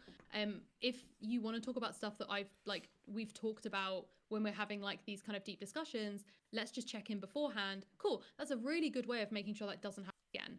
And then it doesn't come with the baggage of the assumption that that person was trying to do harm to you, or that it doesn't matter if they were actively trying to be a good person. Like, that to me kind of makes sense. And I feel like it makes sense on justice issues where it's like, yeah, if someone has said something deliberately to be a dickhead, they might have said the same word as someone who is just using a word that they friend used and they thought was okay, like, because they didn't really understand. But like, ultimately, both of those will have different solutions. Like, one solution is like, okay, so what this tells us is we maybe need more kind of education around like words or questions that might feel invasive or difficult for people.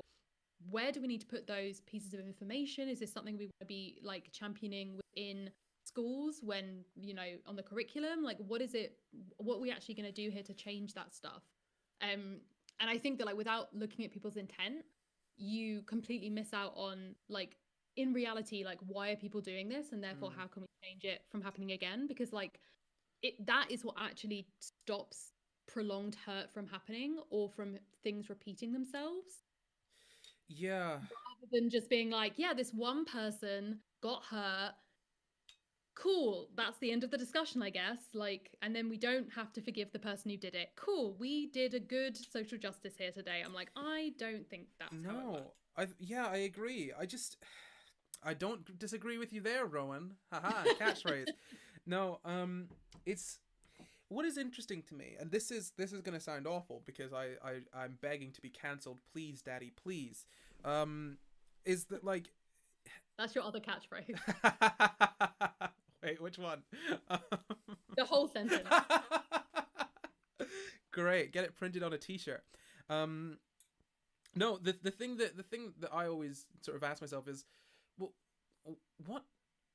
what is the incentive to not be a white supremacist? What is the incentive to not be homophobic, to not be transphobic, to not be like a Nazi? If you're falling down the alt-right pipeline, if you're becoming if you're falling into sort of turfery, let's say, if you're falling into any of those things, because it's not like it's not a you wake up one day and suddenly you hate trans people sort of thing, unless of course you're J.K. Rowling. No, that's a joke. Like, it is a thing that you can see people fall down that, and you can it's we being the people that are, say, on the left, that like pay attention to this stuff.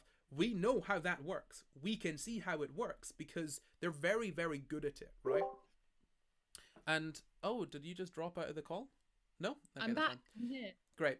No, so we can see how that works. And the question I find myself asking is like, well, what is the incentive to not do that, other than being a good person? But ultimately, if you're falling down that, your view of what is good and right and moral can be easily skewed, right? Like, if you've got people telling you actually all these other people are the problem and you're fine and you don't need to do any introspection on yourself, and actually this is how it works, and oops, we did a fascism now, that is how it works. Like, you trick people into thinking that other people are the problem, and then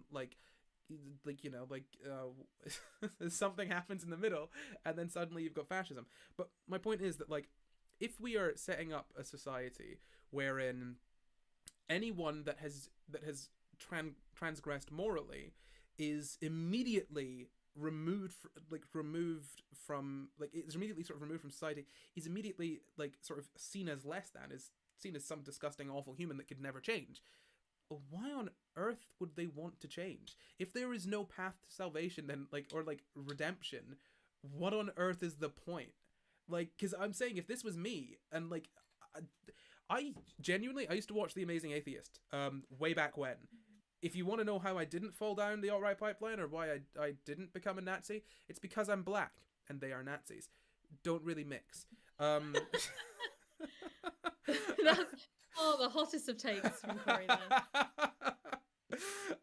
Seriously though, like for me that was something that absolutely could have happened, and I'm thinking like,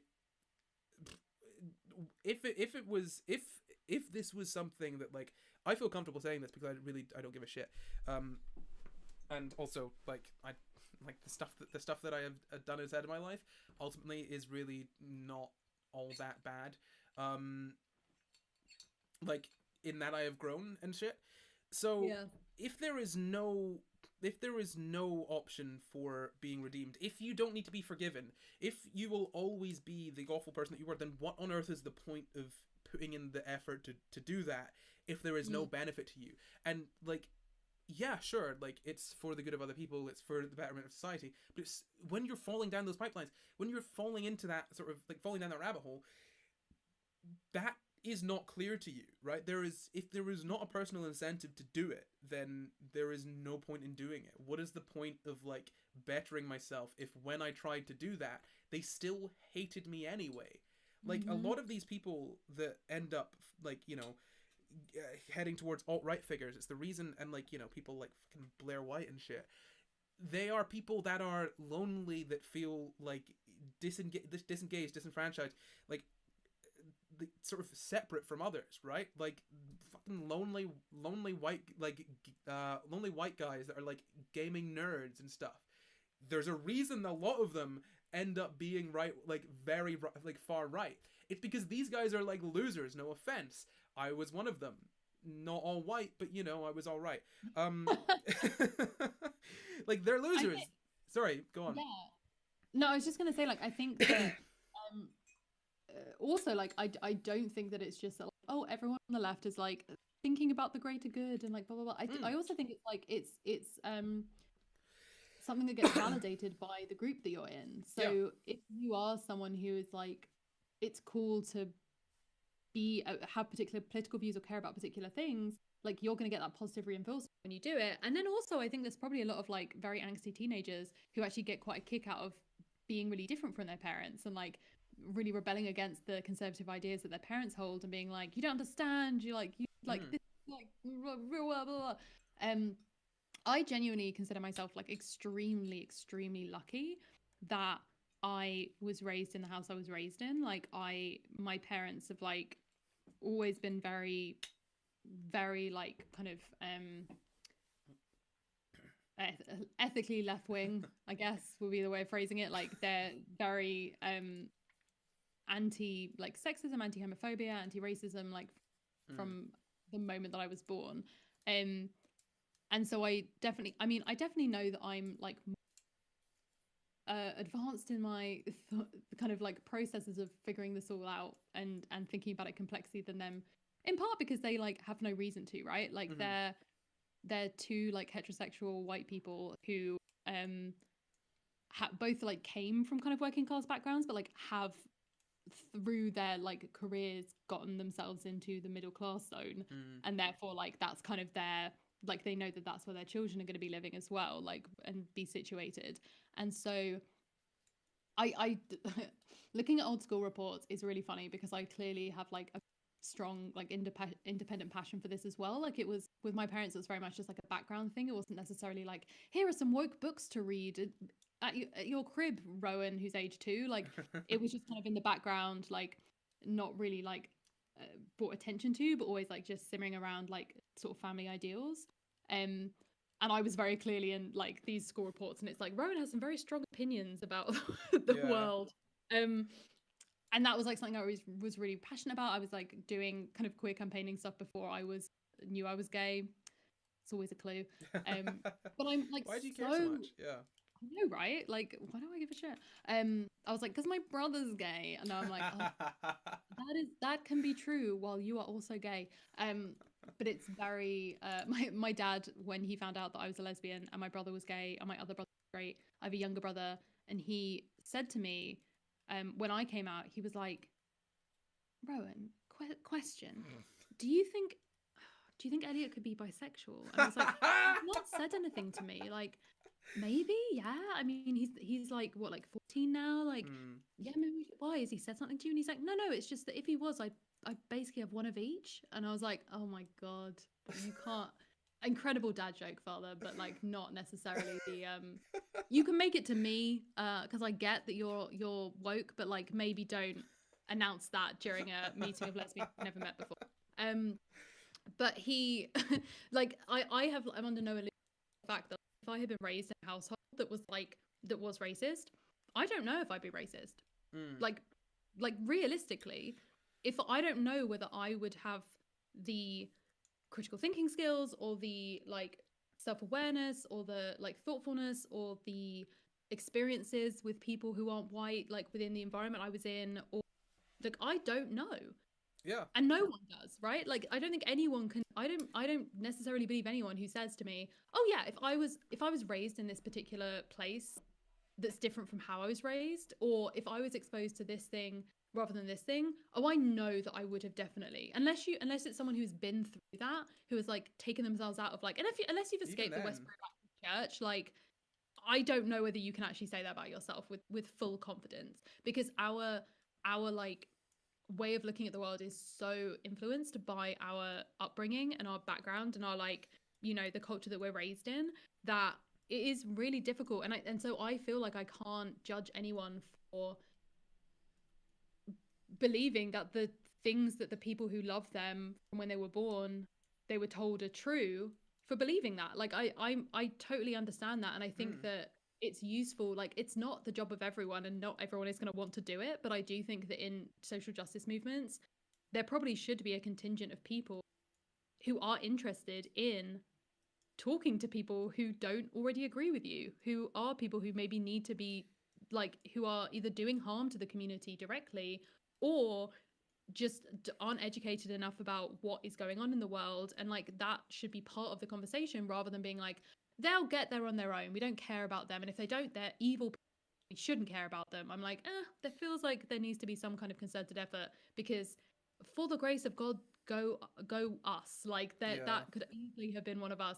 And I genuinely feel like so sad for people who live their lives with such hatred. Like I can be angry and I can be like frustrated and whatever at people for the harm that they cause, but also just like looking at people who live their life so hatred, trust, and like so separated from a sense of community in that way, like it just makes me really sad. And I genuinely want these people to live a life in which they feel the full happiness of like the beauty of every human being. Like that to me just feels like that in itself is a good reason to be like, hey guys, maybe being someone who hates people for no other reason than like a thing that they can't control about their like ethnicity or their sexuality or their gender kind of feels like a miserable way to live. Like let's figure out how to get people onto this side, just for like for everyone's like happiness, including the people hurting and themselves. I mean, I think that sort of mindset is, I mean, I think it's, a lot of people have very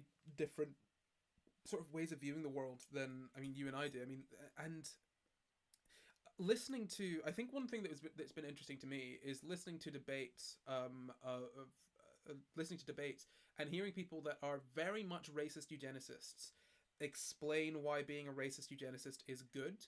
And it is baffling to me that it's sometimes when I listen to it, it's baffling to me that people can believe that, because it's utter horseshit. Like the sort of, and this is something that I think this is a sort of almost a strength of a strength that I have to an extent, is that because I to some extent had to move from being more sort of an edgy teenager to like being more progressive, I have had to sort of ask myself those questions and sort of really look at what I think and believe.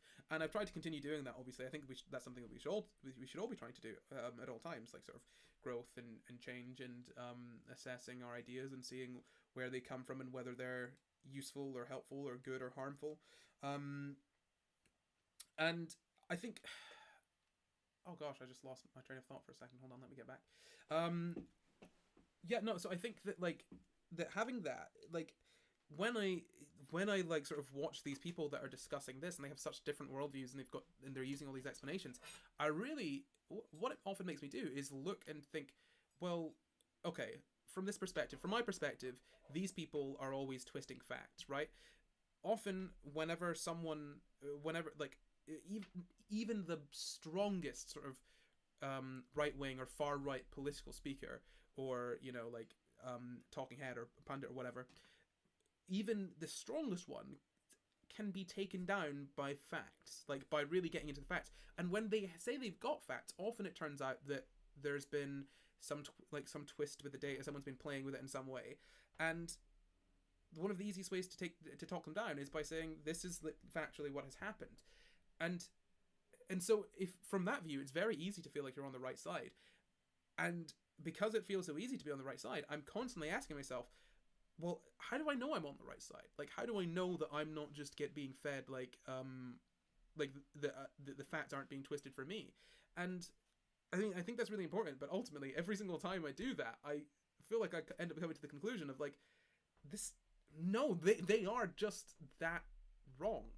And and I feel like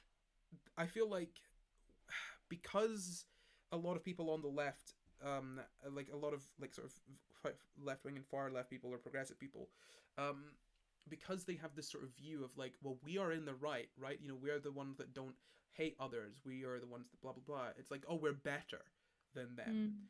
And so many of the conversations end up being dunking on people, or like making other people look stupid, or like being the winner. And it's just not necessarily like, yeah, you'll look cool to your friends, and sure, you might bring a few people over, but like ultimately, like, and like having discussions with people is better. And to be honest, I've said this before, like, yes, sometimes I'll do the dunking, sometimes I'll make fun. I think that's something that people do and will do, and I don't think it's not something that people should necessarily stop entirely, because where's the fun in that? But what I'm saying is that like, I often have conversations in my comments. I was telling everyone, on the stream a few weeks ago, I've made a video about Joe Rogan having a laugh, something silly he said, but ultimately at the end my opinion was like, he's not that bad, maybe he shouldn't do this. Steven Crowder, I said he wasn't funny because he factually, objectively is not funny. I stand by that. Steven Crowder is objectively not funny. But because of that, I had a lot of like Steven Crowder and Joe Rogan fans in my comments saying this and that, like attacking me, all of these things. And in some cases, if people were like, it's like just being outright mean, I'd make a joke back. I'd be like, haha, that's funny, whatever. But when someone, you need to understand that when someone says something and says you're factually wrong about this, it is not helpful to just try and make fun of them. Having those conversations is super important. So you'll see me in my comment sections a lot having long conversations with people, and do you know what, most of the time it goes absolutely nowhere and it's a waste of time.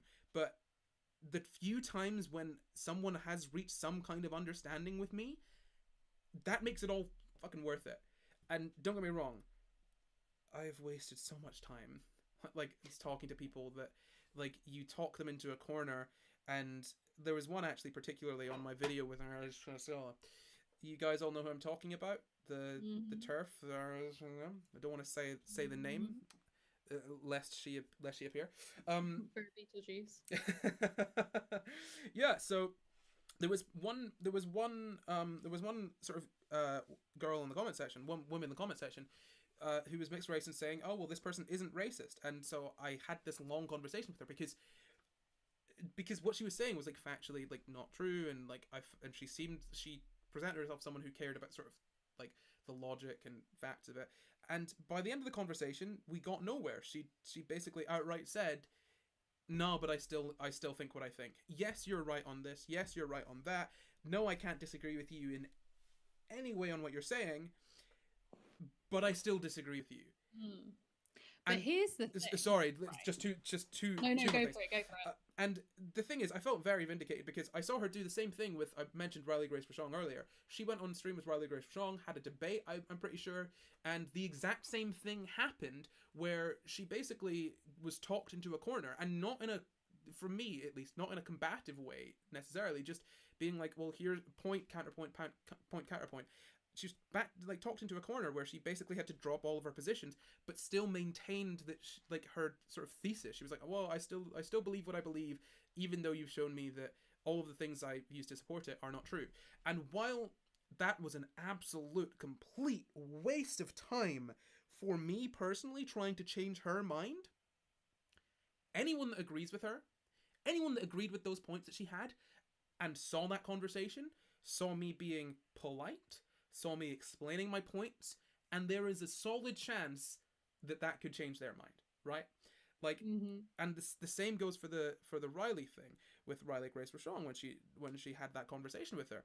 Anyone watching that can see, oh, this person doesn't know what they're talking about, and in the end, even though they've admitted that everything that they've based their belief on is wrong, they still maintain their belief. Oh, well, why do I still believe it? If, like, what are the reasons? You know, that's why these kind of conversations where you're not just dunking on people is important, right? Sure, you can be Vosh and you can make fun of people, but Vosh doesn't just make fun of people. Vosh, like, makes fun of people while actually deconstructing what they say, and that is the most important thing, to deconstruct arguments, not just for the person that you are talking to, but for the people that could be watching. Sorry, Rowan, go ahead.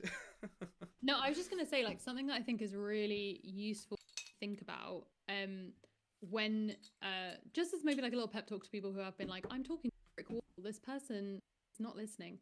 There are some people who are like actively profiting from the skewed beliefs that they have, and in those cases it's going to be really difficult for those people to change their minds, because it's not just like they're hypothetically profiting off the idea of that, but they are actually like literally making money from making content around this. Candace Owens. Oh, sorry, I've got a terrible cough here. but there's definitely people who I have had conversations, been really interesting with people who weren't necessarily making that kind of content specifically, but had garnered an audience where it was like, you see me because I haven't spoken out about stuff as like a safe person to follow or to be a fan of, because I make like edgy humor or whatever, and I'm like a straight white man, or that's what you're assuming that I am. It's the PewDiePie problem, isn't it? Yeah, and so it's like, well, okay, if this is my career, then I have to like tank my career to change my audience, to get away from this audience, but also like I will have no money, like this material will ruin me. And I think that that's like a really interesting, like that's something else. But for most people, they don't actually have any skin in the game other than not wanting to admit that they have spent a lot of their life thinking about the world in a way that is not nice, or is, you know, arguably factually wrong. Yeah. And so you will have a lot of it. I do not think I've ever heard of someone basically going through the process of like questioning what they think within and deciding to change their mind in one conversation. What often happens is people start with questions. They start with these little things of like, I don't know how much that makes sense to me, but everything else makes sense, so I guess I'm still in the right. I don't know how much that makes sense to me, but everything else kind of makes sense, so I guess that's right. And then it starts to become like there's one thing that they just can't ignore. But a lot of the time there's kind of cognitive dissonance, so they're like, maybe I can ignore it. Then they might have a conversation with, they were really strong in their arguments, and they were like, yeah, this is what I think, but that little question mark they had is starting to like make a bit of doubt. But then they double down, so they're like, it doesn't matter what you tell me, I still believe in this. And like, you might have caught someone at any part of that spectrum when you actually engage in a conversation where they're willing to engage and talk to you and hear you out. Like you could have gotten someone right at the beginning, and you could be that person who starts to like make them question, so that a year down the line they're like, yeah, fuck, you know what, in that moment, it was just someone online who I didn't know, who was like a faceless person that I was just going to argue with because I was really insecure about how I was thinking about this stuff. And I wasn't thinking that at the time, but now I'm looking back on it, I'm like, yep, that was exactly what was going on. Maybe actually it was a heat of the moment thing. I felt like I had to be the opposite side of the argument and like argue, like, you know, try to back up my cause.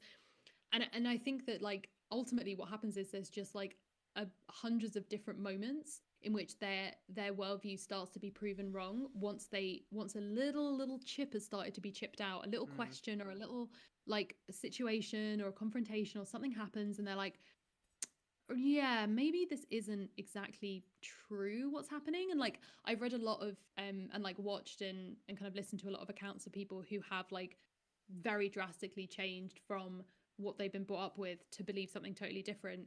And it is often like I every single one of them, it's like a very long process in which they're like slowly getting to that point. And it and they also might have steps backwards, right? Like if you're Mm. raised in a really racist household, like there is a kind of sense of safety, I guess, and that certainty.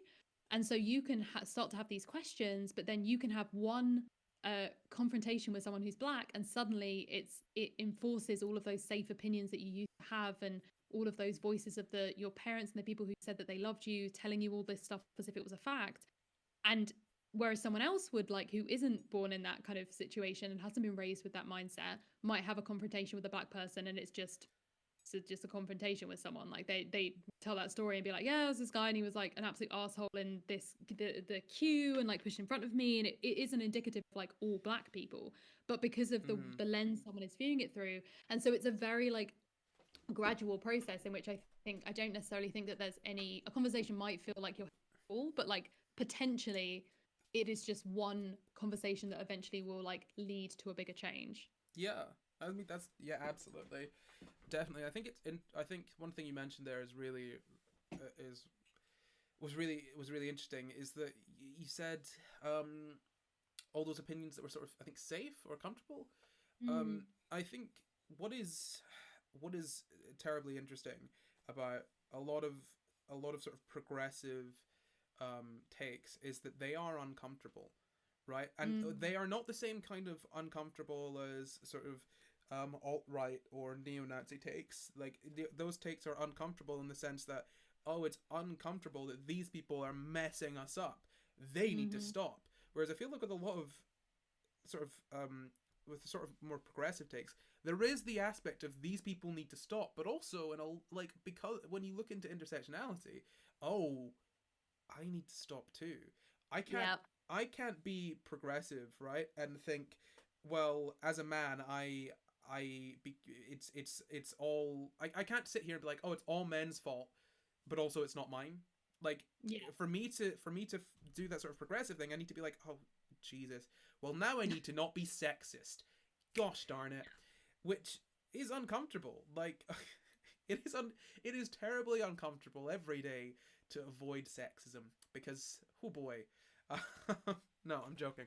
But like seriously, like these things it's uncomfortable to face these things in yourself, to realize that oh gosh, I've been benefiting from these things that have been harming people. I I need to change things in myself and change things in the world in order to fix things. It's, like it is there are lovely ideas, right? And don't get me wrong, capitalism seems like a lovely idea. The idea that everyone like markets will take what is needed to the like take things to the places that they're needed. The fact that like the idea that like oh there is no sort of there's no big system that is keeping people down. These people just don't want to work very hard. You know, they're lazy. This and that. These are all very comfortable things because they're nice ideas. Because the idea is, well, if I choose to work hard, then I can succeed. Mhm. Yeah. And deciding to believe that like oh god, even working hard is not a like direct route to success because the system is broken. That's a difficult thing to have to believe. Oh god, the the the government that's supposed to sort of be for the people does not care about me, about anyone. They only care about money. All of these things are difficult like pills to swallow. They are tough.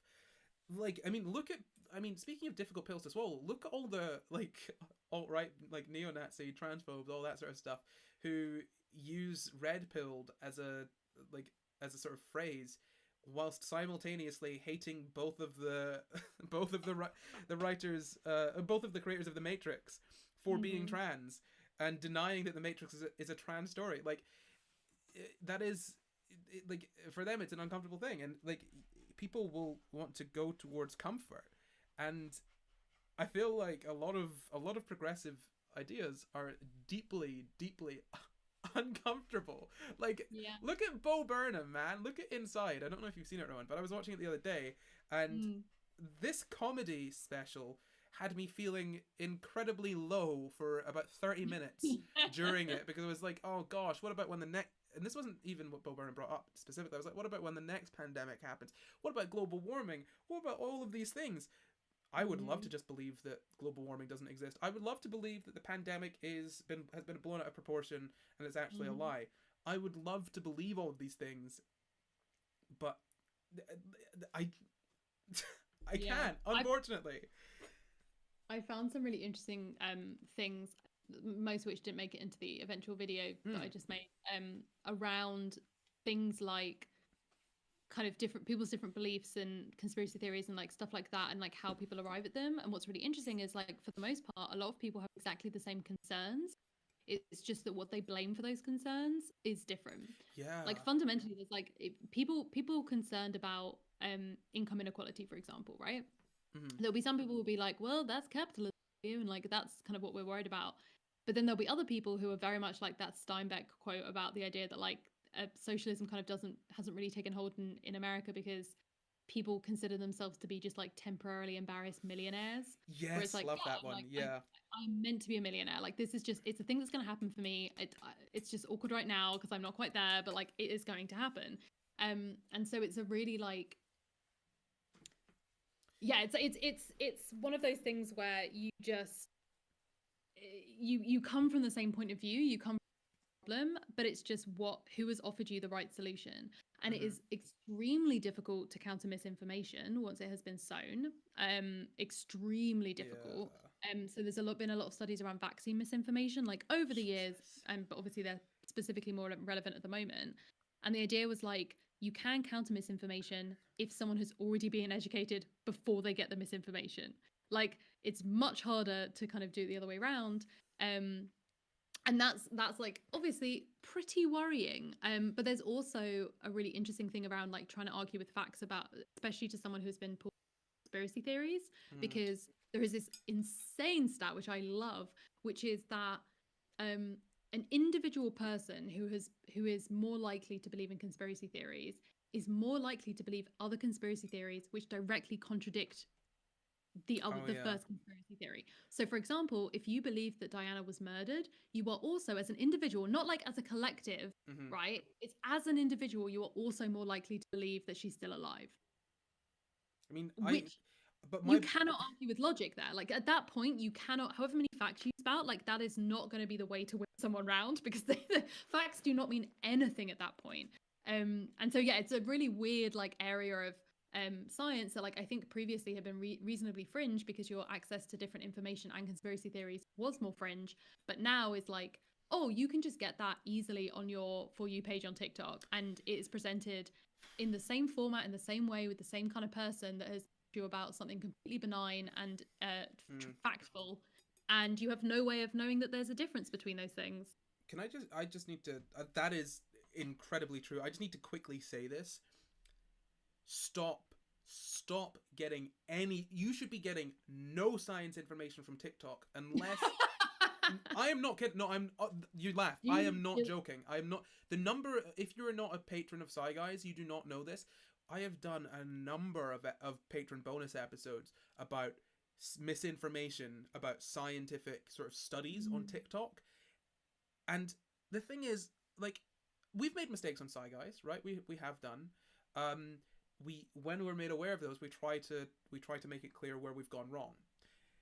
If you're watching some teenager on TikTok like repeating, or like some like 20-year-old who's like got like the music playing in the background, oh, this study is someone they don't want you to know about, they proved this, like, if you look into the study, it's probably a myth. They're probably the results have probably been like mischaracterized, or it's been disproven. Any of these things, invariably, like every single time I hear a study on TikTok where I'm like, oh, that seems to challenge a lot of things in science. I wonder why I haven't heard of this study before. Because it's utter bullshit. You should be getting your science information on TikTok should come from Hank Green and me. Those are the two that are trustworthy. No, seriously, but like, I mean, like, and even I will like make mistakes. I'm joking here. Seriously, like, there are a few people I trust on TikTok. I trust Hank Green because I know that Hank Green, when Hank Green makes mistakes, he'll be like, "Oh, I've made a mistake," and I've seen him do that for like a decade. So he's got a good track record of like if he messes up, sorting it out. Like if you see something on TikTok from someone that you don't know, or even if you do know, if you see something on TikTok that's about science, ignore it. Either ignore it entirely or look into it yourself and find the actual sources for that information. Because I swear to God, like it feels like 80% of that stuff is just like made up pseudoscience, the bullshit. It drives me nuts. And it's also really difficult to counter because it is like, as a platform, it's not really like, you can't find shit again. It's incredibly transient. Yeah. Like it's really easy, and it's like very much, and like it's the kind of stuff that I'm like, I cannot tell you where I learned this. It's the kind of facts where I'm like, I know I heard this, I'm gonna look it up. It was but in my head I'm like, yeah, that means it was TikTok, because that's like the little impact it has on your life. You're like, oh, something, of course. But yeah, no, it's a very like, and it's also so like shareable in a lot of ways, and so like respondable. Like it's and that will then become a sound, and it will have people reacting to sound, and then it will become I totally get what you mean. I've seen a lot of I generally, like, my TikTok algorithm doesn't have too much sciencey stuff on it. You pop up, I guess you're probably responsible. My following you is probably made you responsible for like any science that pops up on my For You page. It's mainly Dungeons and Dragons, but it's very frustrating because there's like a lot of, the internet means that like anyone can just say with authority anything that they like, and that's not necessarily the best thing when that stuff is presented as fact rather than as someone's opinion and or something to be wary of. But that is, I guess, the world we live in. And this is, I don't want to disparage TikTok for this. This is not something that just happened on TikTok, but on Tumblr, when this happened, this kind of stuff happened all the time on Tumblr, right? Like, some kids would make something up or misquote something or paraphrase it and make it sound way cooler than it is, or just tell an outright lie. But on Tumblr, when you reblog something, you could add to it, right? Like, and so it was very easy for the whole story to be spread around, whereas on TikTok, like, it's not quite set up for that, right? It's not quite as easy to look at it and be like, oh, what else has been said about this particular post? And it's really difficult. Whereas, like, with like Twitter even, or Tumblr, or any of those other things, it's a little bit easier. And with YouTube, it's very different because it is much easier to find specific things. And if you're looking for a video and there's a very popular response to that video, you're probably going to find that response too. Someone in the chat said, and I saw this earlier, and I do kind of want to bring it up because I think it's kind of important. I do wonder if I would be transphobic if I wasn't trans, especially with my history of love of Harry Potter. The only way I think I know I'm on the right side is that I'm generally being nice to people regardless of how they identify. And that is a good, I mean, that is not a bad thing to do. But I feel like that kind of idea, it almost easily mischaracterizes, like, transphobes, I guess, in that we are not nice to transphobes, right? We're not nice to TERFs. We're not nice to racists, and generally that's fine. Not being incredibly caring of the beliefs of racists, I think, is generally kind of okay. That is something, I'll go out on a limb and say that you don't need to be nice to racists about their racist beliefs. From the point of view of someone that is, say, a TERF, they are being nice, like, for some people, they are being nice to the people that they think deserve it. And that is true of all of us, right? They just don't think that from their point of view, I'll say trans women, but remember, from their point of view, trans women aren't women. From their point of view, these are people who are harming women, right? So the idea of, well, I know I'm doing good because I'm just being nice to anyone regardless of how they identify, but you're tricking yourself there, because you're not. because you're not being nice to people that and regardless of the identify, I'm going to extend that slightly, but you're not being nice to people with certain views, and sort of transphobes don't necessarily think this is someone with an identity. They think this is someone with a view that is imposing something on me. Obviously, it is all bullshit. I'm not trying to say that, like, I'm not trying to sell transphobia to you. It's bad, but like, these kind of people, and TERFs will often be like, oh, you can be a masculine woman, you can be a feminine man. That's okay. I respect people in their identities. What I don't respect is people who harm women, who do this, who do that.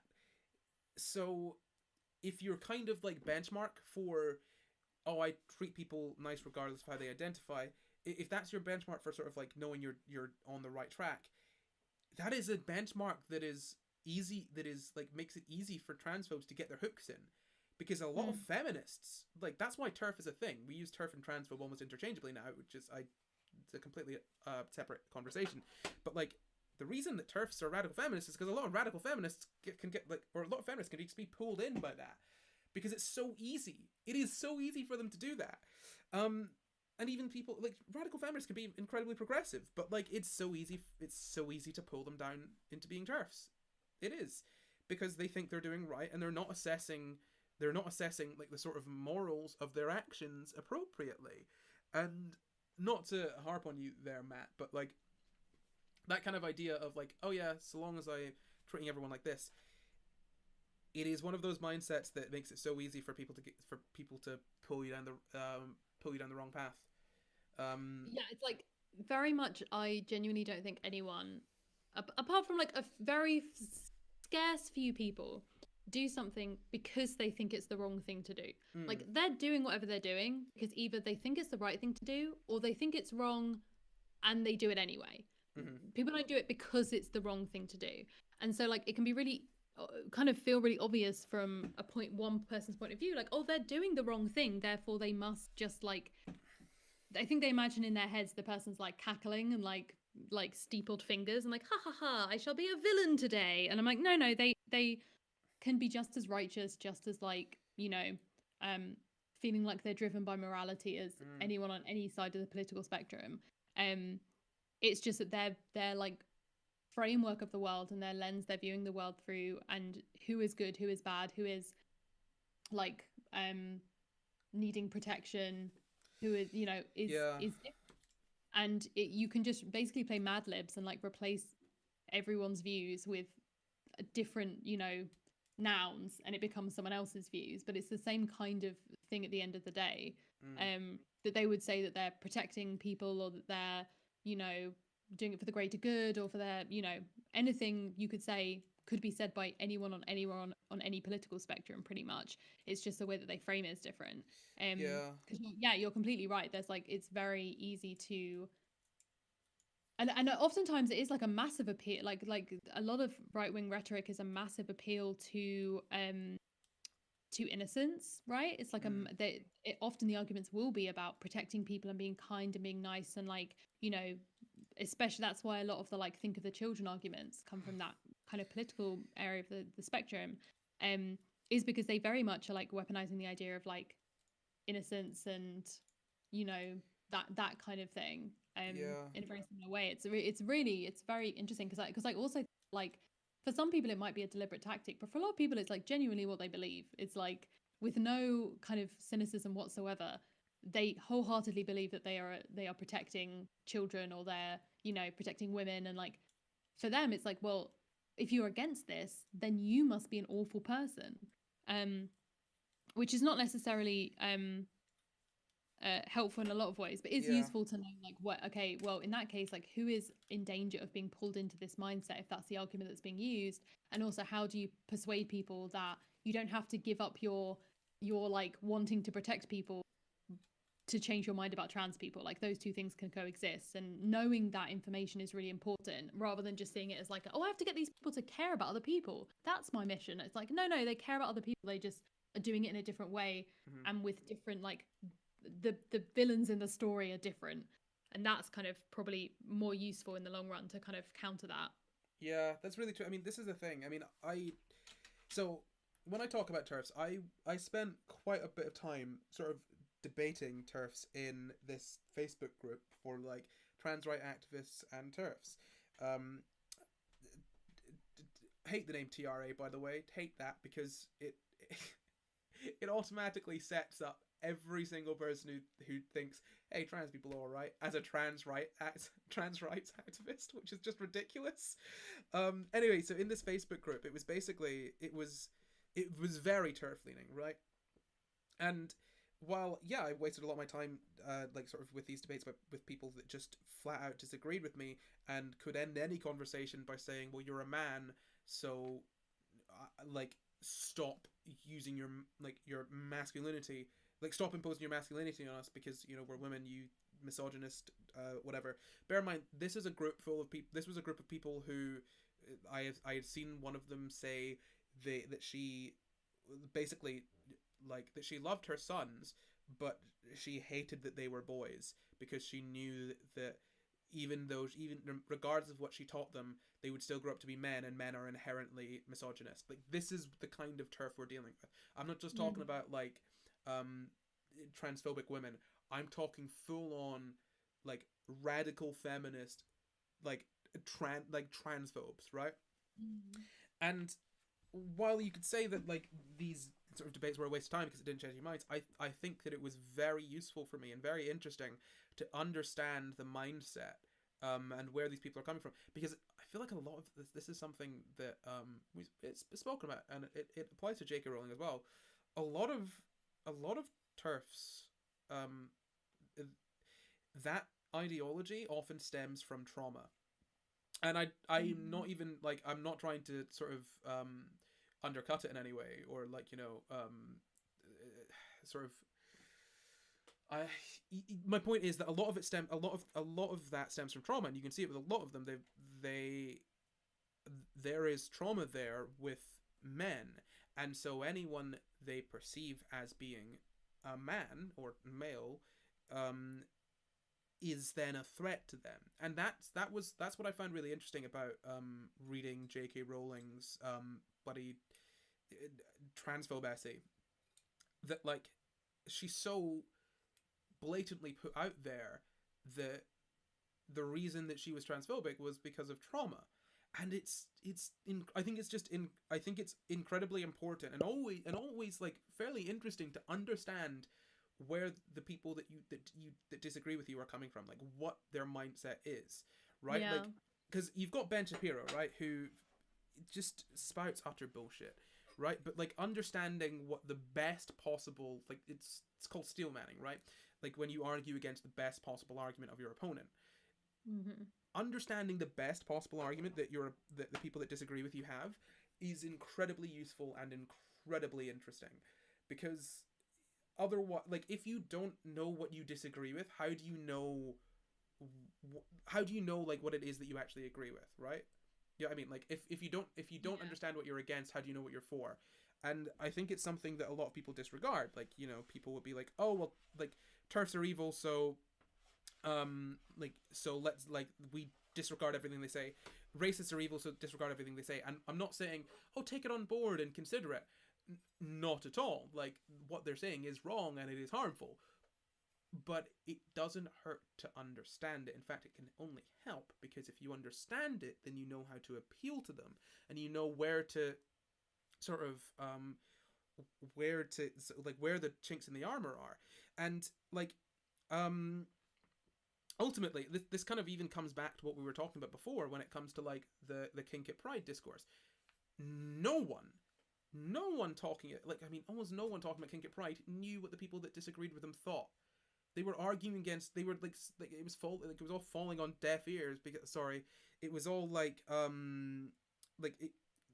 no one was listening. They were not making any arguments that were going to convince anyone that that disagreed with them of anything, because they didn't understand what the people that disagreed with them thought. And if you can't do that basic thing, then you have absolutely no chance of having any kind of conversation with these people. Obviously, like, not everyone should be expected to have these conversations, but I think that it's important to not just dismiss people as bad or wrong or evil, because there are any number of reasons that people are led to believing what they believe. Sure, Yeah. it is bad for someone to be a sort of like mouthpiece for that. Like, if you want to say that Blair White is like that Blair White sucks, go ahead, because you know what, she kind of does suck. But I think it's important to understand that to some extent what Blair White does comes probably from some sense of insecurity in herself, and understanding that could probably lead you to understanding where the people that follow her come from, and it will make it easier for you to pull them away from that, you know? Yeah, I think that like the turf stuff is so interesting to me because it is like so multifaceted. I think there's definitely this idea of trauma in there. I think that there's a lot of people who are like second wave feminists whose a lot of the like feminist liberation at the time was based on bodily autonomy and the like experience of a woman's body, and so their like conception of what it is to be a woman is very tied to the concept of like reproductive rights, of like a womb, a uterus, a vagina, a vulva, like all of these things. And so I think it's definitely then clouds the situation where you have this, you're confronted with the idea that like, hey, women don't have to have those things, because it's like, well, we just, what the fuck were we just doing like with this entire movement, and what were we fighting for if that's the case? And so you kind of can see it from a historic point of view, from a personal trauma point of view. I also think that like absolutist statements are probably a big part of it, right? Like you pointed out the idea of someone about you know, all men are evil therefore, but there are other like very, this is why I think a lot of like left wing like people get sucked into transphobia in the UK, because you also have, you know, statements like every white person is racist, and if you're along the lines of like that element of kind of left wing rhetoric, it becomes really easy to then be like, yeah, so that means that every man has to be sexist and every like straight person is homophobic, and like that's just how that works, and therefore and so and so, and like it kind of gets caught in this spiral where like these absolutist statements that don't necessarily have a lot of nuanced discussion behind them but are just said, and then you're expected to like be like, yeah, that's truth, right? That's how that works, without necessarily doing a ton of critical thinking around it or like understand why it has been said. And like I think knowing all of those elements that might go into being sucked into this kind of mindset of like transphobia, and specifically within like the sort of turf element, which does then also link it to radical feminism, is to then look at like, okay, what are the warning signs of like when someone might be pulled into this, right? Like if you have friends and you haven't, you know, they aren't necessarily all like, you know, like trans people or queer people who are like already really knowledgeable about this. Maybe it's like your friend, maybe your cousin, maybe your sibling, maybe your parents or your, you know, colleagues or whatever. It becomes easier to spot someone who might be being pulled into this side of things, right? Like the casual Guardian reader who just kind of gets their views from the news and doesn't really engage themselves with loads of social issues and doesn't necessarily have social media or isn't on Twitter perpetually, who just mainly their friends are people that they work with in their random job. Like they're going to be really easily pulled into transphobia because like you have a mainstream newspaper meant to be shaping and meant to reflect their beliefs. If that newspaper then tells them about something they've never heard before, they will assume that that's what their belief should be a lot of the time. In the same way that people might do if they see an influencer about an issue they had never heard of, they'll think, oh yeah, I must agree with that, right? Like I agree with this person. And so it's like very weird, like horribly obvious to me how people get pulled into this. And I think that knowing that hopefully can be a way of people being able to intervene before it becomes something that people have been totally sucked into, because they, you know, go to the family meetup and their cousin mentions something about like, oh, have you heard about like they're letting boys be in girls' races at this school, and suddenly you're like, ding ding ding, that we have some red flags, we have some dog whistles, we have some conversations that you haven't necessarily fully like figured out yet. You've just heard something from someone and you're like wanting to be outraged about it. This is a really good opportunity to then jump in and be like, oh, why do you say that? Where did you get that information from? That's so strange. Oh, actually, and like have that conversation with someone like directly. But unless you know like why someone might get pulled in and what might be convincing them, it's very difficult to like explain why actually they can have those worries or anxieties or fears or interests or whatever, and not necessarily then funnel it into being transphobic. Yeah, and I think it's really important when you have those conversations to understand how to have them, because this was an issue that I always had. Especially when I was at work, back in the old days. Um, Sort of, you can't die if someone is kind of falling down that path, or someone has those beliefs. And bear in mind, it's very easy to, because like you say, the Guardian, the BBC is like, whenever they talk about trans stuff, trans science stuff, horribly skewed, like not very good.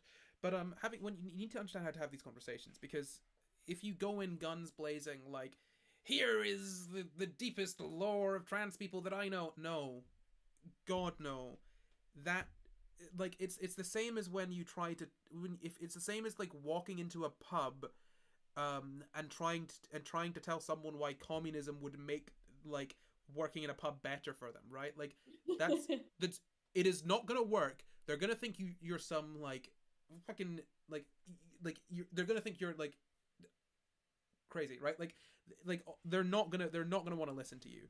So you need to understand how to have these conversations, how to bring it up gently, how to, and the only way you can talk someone out of that in a way that is not just, here are all the things that I think, here are all the facts, here are all the this and that, is to understand the thought patterns that lead to that, and then basically work that backwards. And it, like, that is incredibly important, being able to do that specifically effectively. And there was something else I wanted to say, and it's gone from my head. Hold on, let me have a little think. You were saying about, You have a little think. You have a little think. have a little Corey. think. God, you were what were you talking about? You were saying Figuring out people's motives, turfs, second-wave feminism. yeah, Uh, no, self- towards the end, I think. Oh, it's sitting there in like the tip of my brain. Oh, this is so frustrating. I know what it is. I have a fully formed thought that I want to say. conversation. Speaking to your cousin. Oh yeah, that's the thing. Yeah. Oh, That's it's it. your cousin. Okay. No. Yeah. So I mean, for one thing, like, this is the thing. I realized this recently. I've got to be on high alert. My brother's like getting older, getting to the point where I realized this the other day. I was like, oh Jesus, I don't see my brother. He could just turn into a Nazi. Like, I respect him and I hope he doesn't. And I I'd want to say that he couldn't, but also, like, it is very easy for that to happen to anyone, right? Not to anyone. It's very easy for that to happen to like certain people. So my little brother, I'm like, Jesus Christ, if he falls into the wrong things online, he could very easily. What if he's on Reddit? What if he's on 4chan? Right? Like, God, this is something I need to be paying attention to. If you're curious, I'm fairly sure my brother is not a Nazi, so wins for us. But We'll check in next live stream. You can give us an update. is Corey's brother a Nazi yet? No. So there's also someone that we know, like, that I saw that I basically saw, like, on Twitter. I was like, this seems like the start of turf stuff. It does, right? And so I confronted the person. I sent a message, not confronted in a sort of confrontational way. I sent a message being like, hey, did you know that this stuff, like, I saw this, and I just wanted to ask what was going on there, because to be honest, it seemed like this was going down that path. I was just curious as to what was going, like, what's going on, this and that.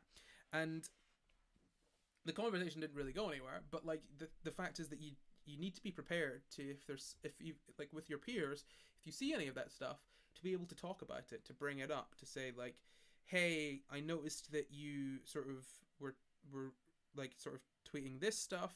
This is kind of dog whistly stuff, and the person that you specifically sort of were retweeting this from is a full blown turf. Like, I'm just curious. Like, are you aware of that? Do you know what that is? And to be fair, like, some of the time, like a decent amount of the time, the person could just be like, oh God, I didn't know. Dear me. Yeah. Thank you for letting me know. And other times you could be stopping someone from falling down that sort of, like, that rabbit hole of, like, oh, well, it starts with liking tweets and retweeting stuff and getting those ideas in your head, and then they move on to the harder stuff of, like, well, actually, trans women are evil and want to eat all of our babies, and that is why they wish to use the women's restrooms for baby eating purposes only. Because it's really when you have that baby changing table, it makes it very easy to have a full, like, you can get the plate out, you can get the cutlery and napkin if you want. Yeah. It's just logic. And you can't kick them out. You can't. Exactly. You can't. That's That's what they what- want. That's what. Jesus. It's like, yeah, no, I agree. I don't disagree, Corey. Oh. I think that, like, okay, here's the thing with these conversations is that, like, actually, if you break down what makes like a normal conversation, you can just apply those techniques to a conversation like this, right? Mhm. So, like, if you're having just a casual conversation with someone, some stuff that you do potentially without thinking, or potentially if you have some neurodiversity going on, this is something you have had to think about. But it's like curiosity, right? Asking questions. Like, that's the nature of it being reciprocal, not just talking about yourself. A sense of empathy with what they're thinking. Okay, sweet. A sense of camaraderie as well. So when you have that in mind, if, for example, like the example I gave earlier of, like, you're come back to your family for Christmas and your cousin, like, you're sitting down with your cousin and they say, like, have you heard that they're allowing, like, boys to play girl sports at schools? Like, isn't that so awful? You can use all of those techniques in order to have, like, a genuine conversation, right? So you ask questions, you go, like, oh, where did you hear that from? Or you can employ, like, the camaraderie element of, like, oh, so, like, okay, so I saw this as well, but actually I looked into it and X, Y, and Z. Or the empathy element of, like, oh yeah, I get why that would, like, because you do school sports, right? Like, that's the thing that you do. Like, I can totally understand why that would be relevant to you, or, like, feel like that could be an issue. And, like, having those elements of conversation where it's like, okay, I'm not going to be on the immediately trying to turn this into, like, an aggressive debate in which I prove that I'm right. It's like, okay, how do I figure out, like, why this person has been thinking this stuff, and then, like, I can then introduce these elements of, like, oh, either that was, like, not a reliable, without talking about it in the way of, like, oh, that's not an accurate source, but you can explain that in a way that's more conversational, in the way you would if someone had said to you, like, I don't know, like, oh, did you hear? And then said something that's blatantly untrue or misinformation, and you're like, oh, so, like, okay, so a lot of people actually think that, and I did as well, but, like, in an episode of QI, they pointed out that blah blah blah, like, you have those conversations all the time, and it isn't something that's, like, that gets people defensive and riled up and, like, oh, fuck you. And so if you're with someone who's at that beginning stage, which I think probably most people are, where it's like they haven't come down either side on any issue, they just repeat stuff they've heard, and they don't necessarily form a strong opinion either way about any of it, that you can get in there and be like, okay, we're gonna actually, in a similar to technique that I really like, where someone will say something casually offensive as a joke, and you just pretend not to get the joke, because you're essentially in a really non-confront, not in, like, a really, like, obviously in a kind of non-confrontational way, making them then reflect on, like, oh shit, yeah, why did I think that was funny? And a lot of people, it's just not something that they've thought up. So, like, one thing that I think, like, I've like, as we talked about from a young age, was, like, very into justice, blah blah blah, and there are a few things that were, like, drummed in as, like, very conscious things you have to be aware of, right? So it's like, racism, be aware of it, don't do it. Sexism, be aware of it, don't do it. One thing that was never brought up as, like, a named thing was classism. And what's really interesting is how easily that pervades. So you can be, like, someone who's very aware of, like, income and wanting that to be equal, blah blah blah, but then you start doing a voice pretending to be someone who is uneducated, and suddenly you're doing a voice of someone with a stereotypically working class accent. Really? Is that how we're doing this? Like, there's a lot of this going around on TikTok at the moment, where the idea of, like, chavs has kind of come back into play, and the idea of, like, what it is to be, like, stupid and uneducated and all this stuff, and it's like, so obviously about it for 2 seconds to classism, but it's not necessarily something people have consciously thought about, of, like, oh, why is it that when I'm doing a stupid accent, I like start talking like I'm from the East End? I'm like, okay, cool, but why are we doing this? Like, why is that a thing that's stand-in? And so it's sometimes it's just, like, by the nature of privilege, like, anyone who knows anything about it, the whole point is that there are things that you don't know. Like, the whole point of your privilege blinds you from these things that you don't know about. And so actually, yeah, it might just be a case of having that conversation, being like, oh, like, let's explore this idea together. Let's like find some common ground on like a thing we both used to think and now we know better. Or I'm gonna like bring you into this rather than making you feel bad for not knowing a piece of information before, like at the same time as I did. And so I think, yeah, like allowing for it just to be that kind of similar to any conversation you would have with someone about anything can work wonders when it is, especially if it's someone that you know and have a relationship with and is like a family member or like a friend or a colleague or someone that you already have this kind of conversational thing with. It's not just coming out of nowhere from a stranger on Twitter, although it probably also could work on there. Oh, it does. It does. Can totally work. Yeah. Oh, sorry. Rowan? Oh, I dear said me. I said nothing. Okay, I just got a good. WhatsApp notification from a friend talking about Bo Burnham's new comedy special, apparently. Well, clearly we're sponsored by Bo Burnham's new comedy special. You can Thanks, watch it Bo on Burnham. Netflix. Thanks so much, Bo Burnham. Bo, give me money now. No, like honestly, what you're saying is so correct. I briefly want to bring up like, so there's this thing that I came up with. Well, I didn't come up with it. So there's a straw man. It's when you it's like sort of in a debate or a conversation where, sorry, my light has gone out, where instead of arguing against sort of like your opponent's actual point, you kind of you make a sort of weaker argument to then sort of debate against instead.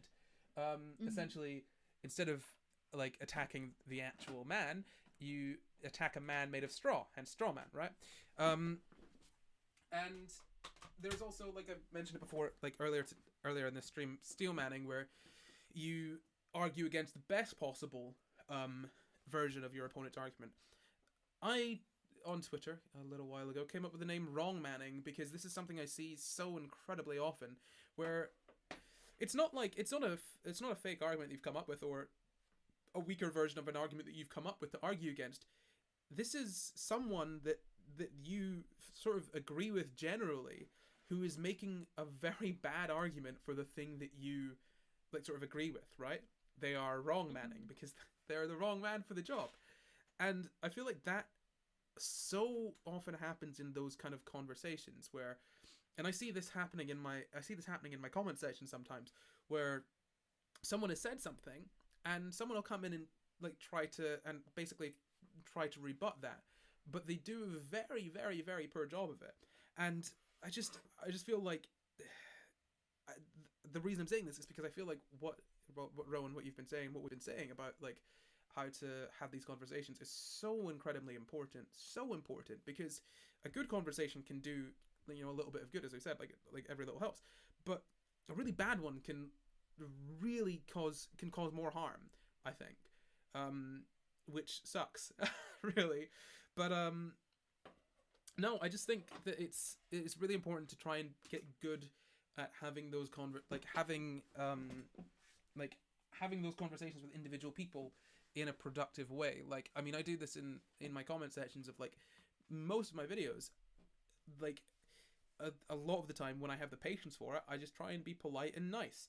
And honestly, people respond usually quite well, especially on the internet, right? So Rowan, you might have had this. I don't know. I don't know if you have, where I've had people leave me hate comments or say something mean or rude or just not terribly nice, and I've responded being like, "Oh, well, here's an explanation for that," or like, "Oh, well, actually this," and then the person comes back and they're like, "Oh, I didn't think you'd actually respond to this. I'm sorry. No, I don't think that at all. I see that you're. Yeah, I'm sorry. I retract that entirely."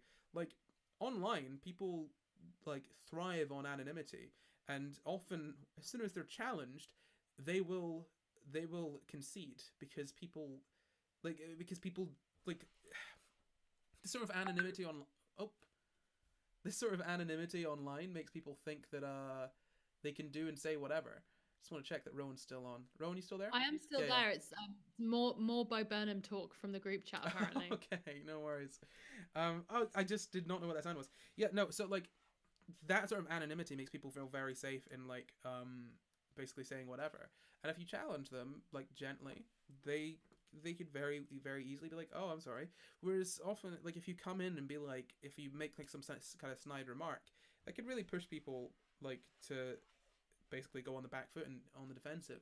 And again, look, I'm not saying that that you can't make fun of like I'm not saying, oh, don't ever make fun of Ben Shapiro, or don't make fun of like like Jordan Peterson or Joe Rogan or Steven Crowder, because like, yeah, sure, making fun of them can be part of it, but like when it comes to the actual, like when it comes to individual people, like maybe try and not do that. And I mean, again, obviously, you don't need to do that all the time. Like, no, I'm not your dad.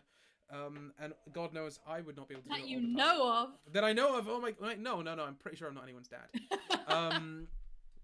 Oh, is it low audio? I've maybe moved farther and farther away from my mic. Yeah, that seems to be the case. No, my point is that, like, look, I'm saying this, but I'm giving myself the caveat of there are definitely going to be times where I'm going to make fun of people, because sometimes I just don't have the patience, right? But like, if you make an effort, if you make more of an effort to have the right conversations, it can be very helpful, I think. Yeah. You got anything else you want to add, Rowan? I feel like we've been at this for ages. I've taken up so much of your time. Damn. No, this was very fun. Thanks for having me on your stream. This is very, I like literally was sending Corey messages being like, how do you be on a stream? How do I come to the stream? Because I was like, oh god, I haven't done this since like circa like 2016. So I'm like so rusty. I was on like a charity stream, and it was similar, like joining a Discord group chat thing, which is so terrifying because it's like walking into a room where everyone's talking, but they're also all facing the door, like waiting for you to come in. Yeah. And when you do, you're like, who are you? I'm me. Hello. I didn't know anyone, and I was like, I'm arriving. I hope it's working. Yeah. No, it's daunting. No, I'm glad you joined. Honestly, like I think you set a very high bar for if I have anyone else on, but yeah, no, it's been a lot of fun. It's been good. Maybe we should speak more often, perhaps without an audience. That would be fun, I think. Wow, you really learned from our discussion, Corey. We're putting it into practice. I'm like, no, today has been literally me cramming in work, watching the 7-hour Critical Role finale, and then chatting to you. It's been fun.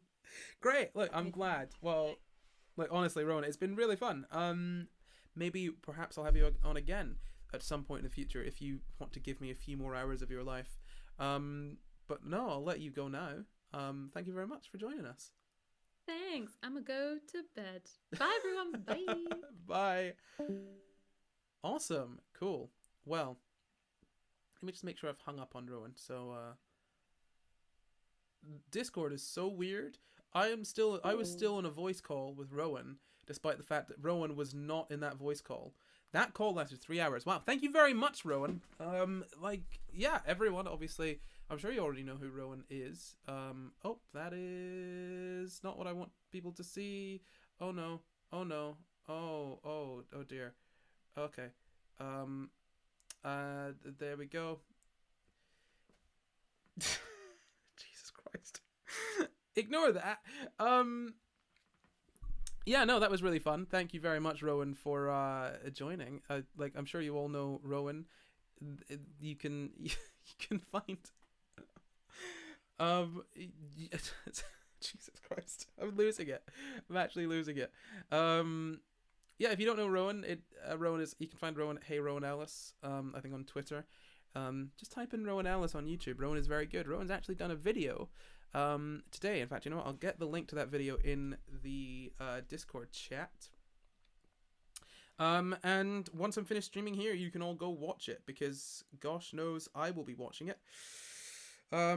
Yeah, but no, that was fun. Let me know, you guys, if you want anyone else to come on any of these streams at any point in the future. No debates, just chill chats. Even people I disagree with as well would be great. Rowan and I agree on many things, and we chat together very often. But no, honestly, I'd be up for speaking to honestly pretty much anyone that wants to come on. Sorry, there's a big fly in my room. Or is that a bee? Anyway, no, yeah, you can tell I've been going at this for a long time and I'm losing it. But here is the link to the video in the chat on Discord. Yeah, so I mean, this has been fun. If anyone, like, you know, anyone wants to see me chat to anyone else in future, let me know. I might even have a call-in where some of you guys get to call in and have a chat. That might be fun. But I think I'm done for this week. I'll definitely be back next Friday. I might even have a guest on Vigard. Who knows? Yeah. I need to be done now. I'm so very sleepy. So I'll see you all next week. Also, I should mention this. Thank you for watching, but please, if you enjoy this kind of stuff, if you sign up to my Patreon, patreon.com/notcorry, the link is in the description here. It really helps, honestly. You get bonus live streams every month, where I'm like writing my videos and stuff. You get bonus videos as well. You get to have videos early. I can give you like little updates and stuff. Things like that. So yeah, go ahead and check out my Patreon, because that is a really great way to help me continue doing what I do. Hold on, give me just a second. There we go. Yeah, so yeah, like I said, Patreon, cool. You can check out my merch as well if you want. Links are in the description. All of that stuff. But yeah, I've also got a video coming out tomorrow on my second channel. If you're not subscribed to that, still not Corey. That will be fun. I think it is a fly in my room. And also, like I said, there is that video on gender coming out next week or the week after maybe.